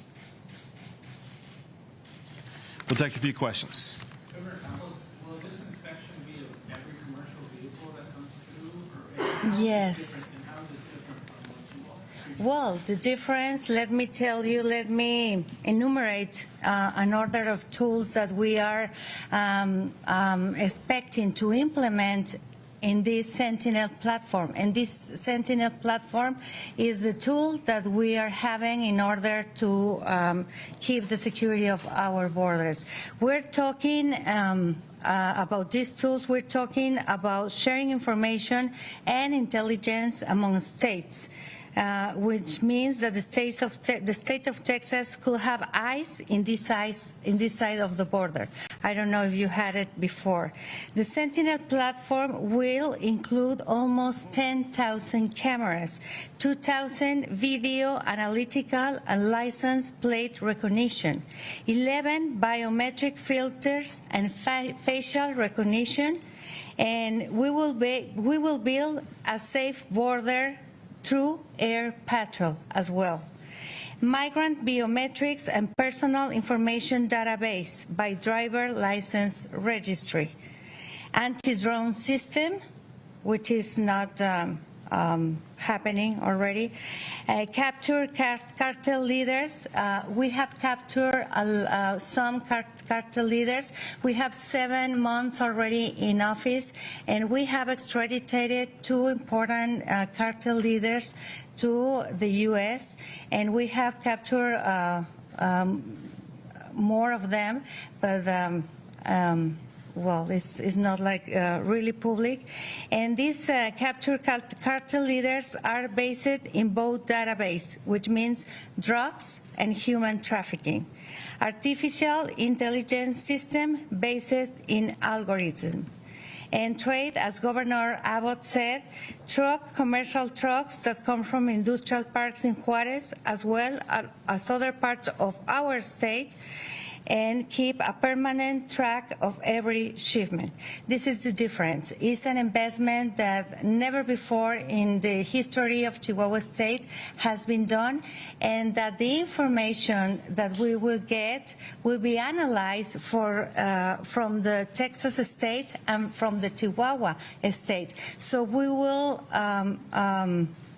intercambiaremos la información, share the information, but we will share also the analysis, and we will help each other to capture these people. And I want you to sensibilize on what all these tools can help us in order to maintain security in our borders. I'm sure that any other state in Mexico, I respect a lot my colleagues, my governor's colleagues, but we already have an action plan. We already know what we're going to do, and we already know that by August of this year, we will finish the implementation of this plan, because we have been working since we took office in September of 2021. I'm sorry? You've already been doing this. Well, I did it when I was a mayor in Chihuahua's capital during almost 6 years. And it was a successful public policy. It was recognized by the academia, by the productive sector, by the civic society organizations. So I'm sure that it's going to be successful for Texas and for Chihuahua as well. Governor Abbott, I'm curious, if some of the backlog that we saw as a result of the vehicular inspections were foreseeable, as you suggested last week with that traffic, why not start with these negotiations with Governor Campos and the Governor of Nuevo Leon earlier rather than now? There is a sense of urgency now to reach deals that did not exist before. And is there precedence of these types of deals? We've seen presidents use deals like this in the past. Well, Governor Campos, would you have made a deal like this if they had come to you last week to implement? Sounds like some of the safety precautions you were already implementing. Well, we are on time and we're on during the implementation period. I mean, it was just. Would you prefer to call before last week before these? Let me tell you, and you can find out through the media, that we have been ordering the state because the finances that the last governor left in my state. So it was, we were focused on finances and on order the house, So we moved 1 month ago to the security issue. Two more questions next. And I'll answer. The short shrift is 2 days after I implemented this program, I got a phone call from every governor in a state connected to Texas. Two more questions. Sorry, next outlet. Next outlet. Excuse me. You said that there's a sense of urgency among Mexican states to address this problem. With regard to transporting illegal immigrants to D.C., how many do you ultimately expect to be transported to our nation's capital? And do you believe a similar sense of urgency will result in the part of Secretary Mayorkas and the federal government? We will transport as many as possible. The president has not ever come to the border of Texas and has seen the chaos that he has caused. And if he's not going to come to the border, we're going to take the border to him. There is another bus in transit as we speak right now, and we will continue to send buses to Washington, D.C. And it's not just the president. It's members of Congress also. Remember this. It's Congress that's specifically authorized by the United States Constitution to take action on this, and Congress is not taking action on this either. And so this is sending a message to both the President and Congress. Texas is tired of being the unloading dock for illegal immigrants crossing the border. The new unloading dock is going to be Washington, D.C. Last question. What metrics will you be using to see whether these agreements are effective? How will the public know if this is working in a few weeks? From my perception, is going to be, I'll walk you through a scenario that we talked about through the negotiations. We will identify hotspots where there will be an increase in the number of migrants showing up because it's a location chosen by cartels to try to put people across the border at that particular location. The Chihuahua officials will work in collaboration with the Texas Department of Public Safety, where DPS has identified that hotspot. And on the Chihuahua side, they will work from a law enforcement side to disrupt that hotspot. Great. Thank you guys. Can I say something? Sorry, Governor Campos has. I can't hear you. I want to make it really clear. It's a win-win situation if we protect our borders and we protect the security of our state, as Governor Abbott is doing right now.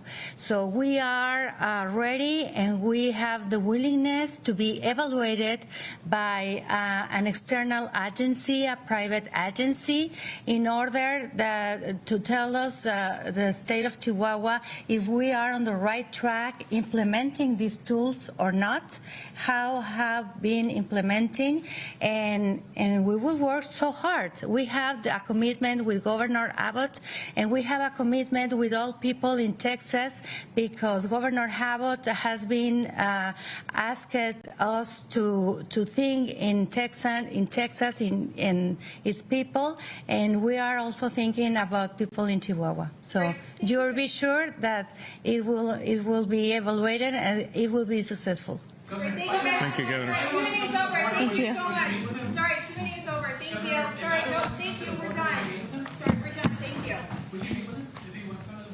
You know, I would invite the president to come. I would meet with him under one condition. He not go to some highly protected scene that would not allow the residents whose lives have been turned upside down. He needs to do exactly what I did.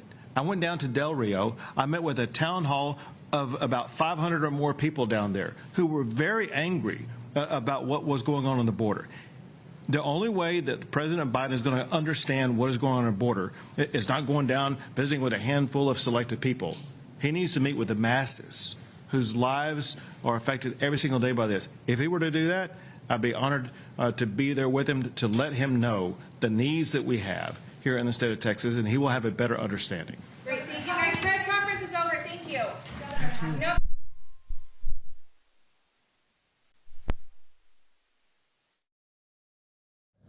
Okay, we just wanted to make sure we got to that yet again, in case you might have missed it live earlier. That was in Austin today. Texas Governor Abbott meeting with Mexican governor of Chihuahua State there. That official talking about these inspections that the Abbott administration put in place for cargo trucks coming into the United States from Mexico. He's lifting some of them at some of these ports of entry. For others, though, they remain in place. This has created a huge backlog, a lot of traffic, a blockade. There's millions of dollars in revenue and trade being lost because of this. But this is Abbott's way to get attention up at the federal level about the immigration crisis underway in Texas. We'll see if it works. We'll see how long it's in place. But we're going to move on to some other stories on this Thursday night. I'm Andrew Kraft. We're going to take a quick commercial break. We'll have more where that came from in just a moment.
Welcome back here to Live Now from Fox on this Thursday night. President Biden there at the White House. He'll be spending the weekend, I believe, in Delaware for the Easter weekend. We know so much about President Biden's Catholic roots there. He'll be celebrating the Easter holiday in his home state of Delaware. But I want to just show you some of the remarks from earlier today. Secretary of State Antony Blinken speaking at my alma mater, the University of Michigan, on a whole host of topics, most notably, though, the war in Ukraine. Let's have a listen to that just briefly.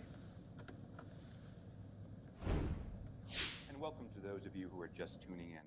I'm John Ciorciari, an associate professor here at the Ford School and director of our Wiser Diplomacy Center, which is co-sponsoring today's events along with the university's Democracy and Debate Initiative and Detroit Public Television.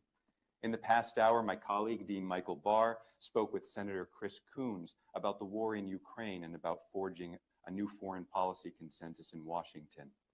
I now have the great pleasure of introducing a special guest to continue the conversation with a focus on diplomacy, United States Secretary of State Antony Blinken. I'll keep this very brief so that we can get quickly to his insights. Antony Blinken is the 71st Secretary of State and has been a leader in shaping U.S. foreign policy over 3 decades and over 3 presidential administrations.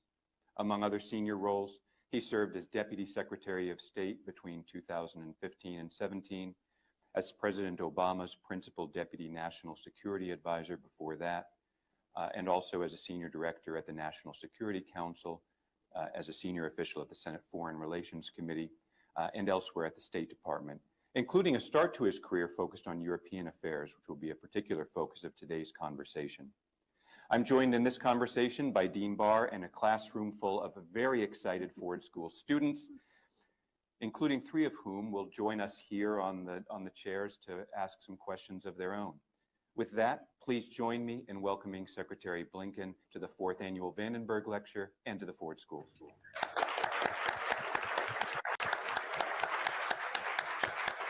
John, thank you very, very much, and it's wonderful to be with you. It's great to see my friend Michael. We go back a long ways to the days of the Clinton administration, but really wonderful to see you there. I just want to acknowledge a few people at the outset, particularly the President, Mary Sue Coleman. Grateful for her support for so much of what we do. There are a few people who have been involved with you, either now or very recently, who are been good friends or close colleagues. Carol Giacomo, former member of the New York Times editorial board, who was at the Wiesner Diplomacy Center, who's a terrific friend and colleague. I think either with you today or tuning in today is another friend and colleague and someone from I have a tremendous amount of respect and appreciation. That's Steve Biegun, who was the Deputy Secretary of State here. We've been colleagues for a long time. I know that he is a Michigan grad, Michigan dad, and I think soon to be a Michigan professor again. So it's great to be with Steve, even virtually. And you know, one of the things that I also have a deep appreciation for is the work that we're doing together between the State Department and the university.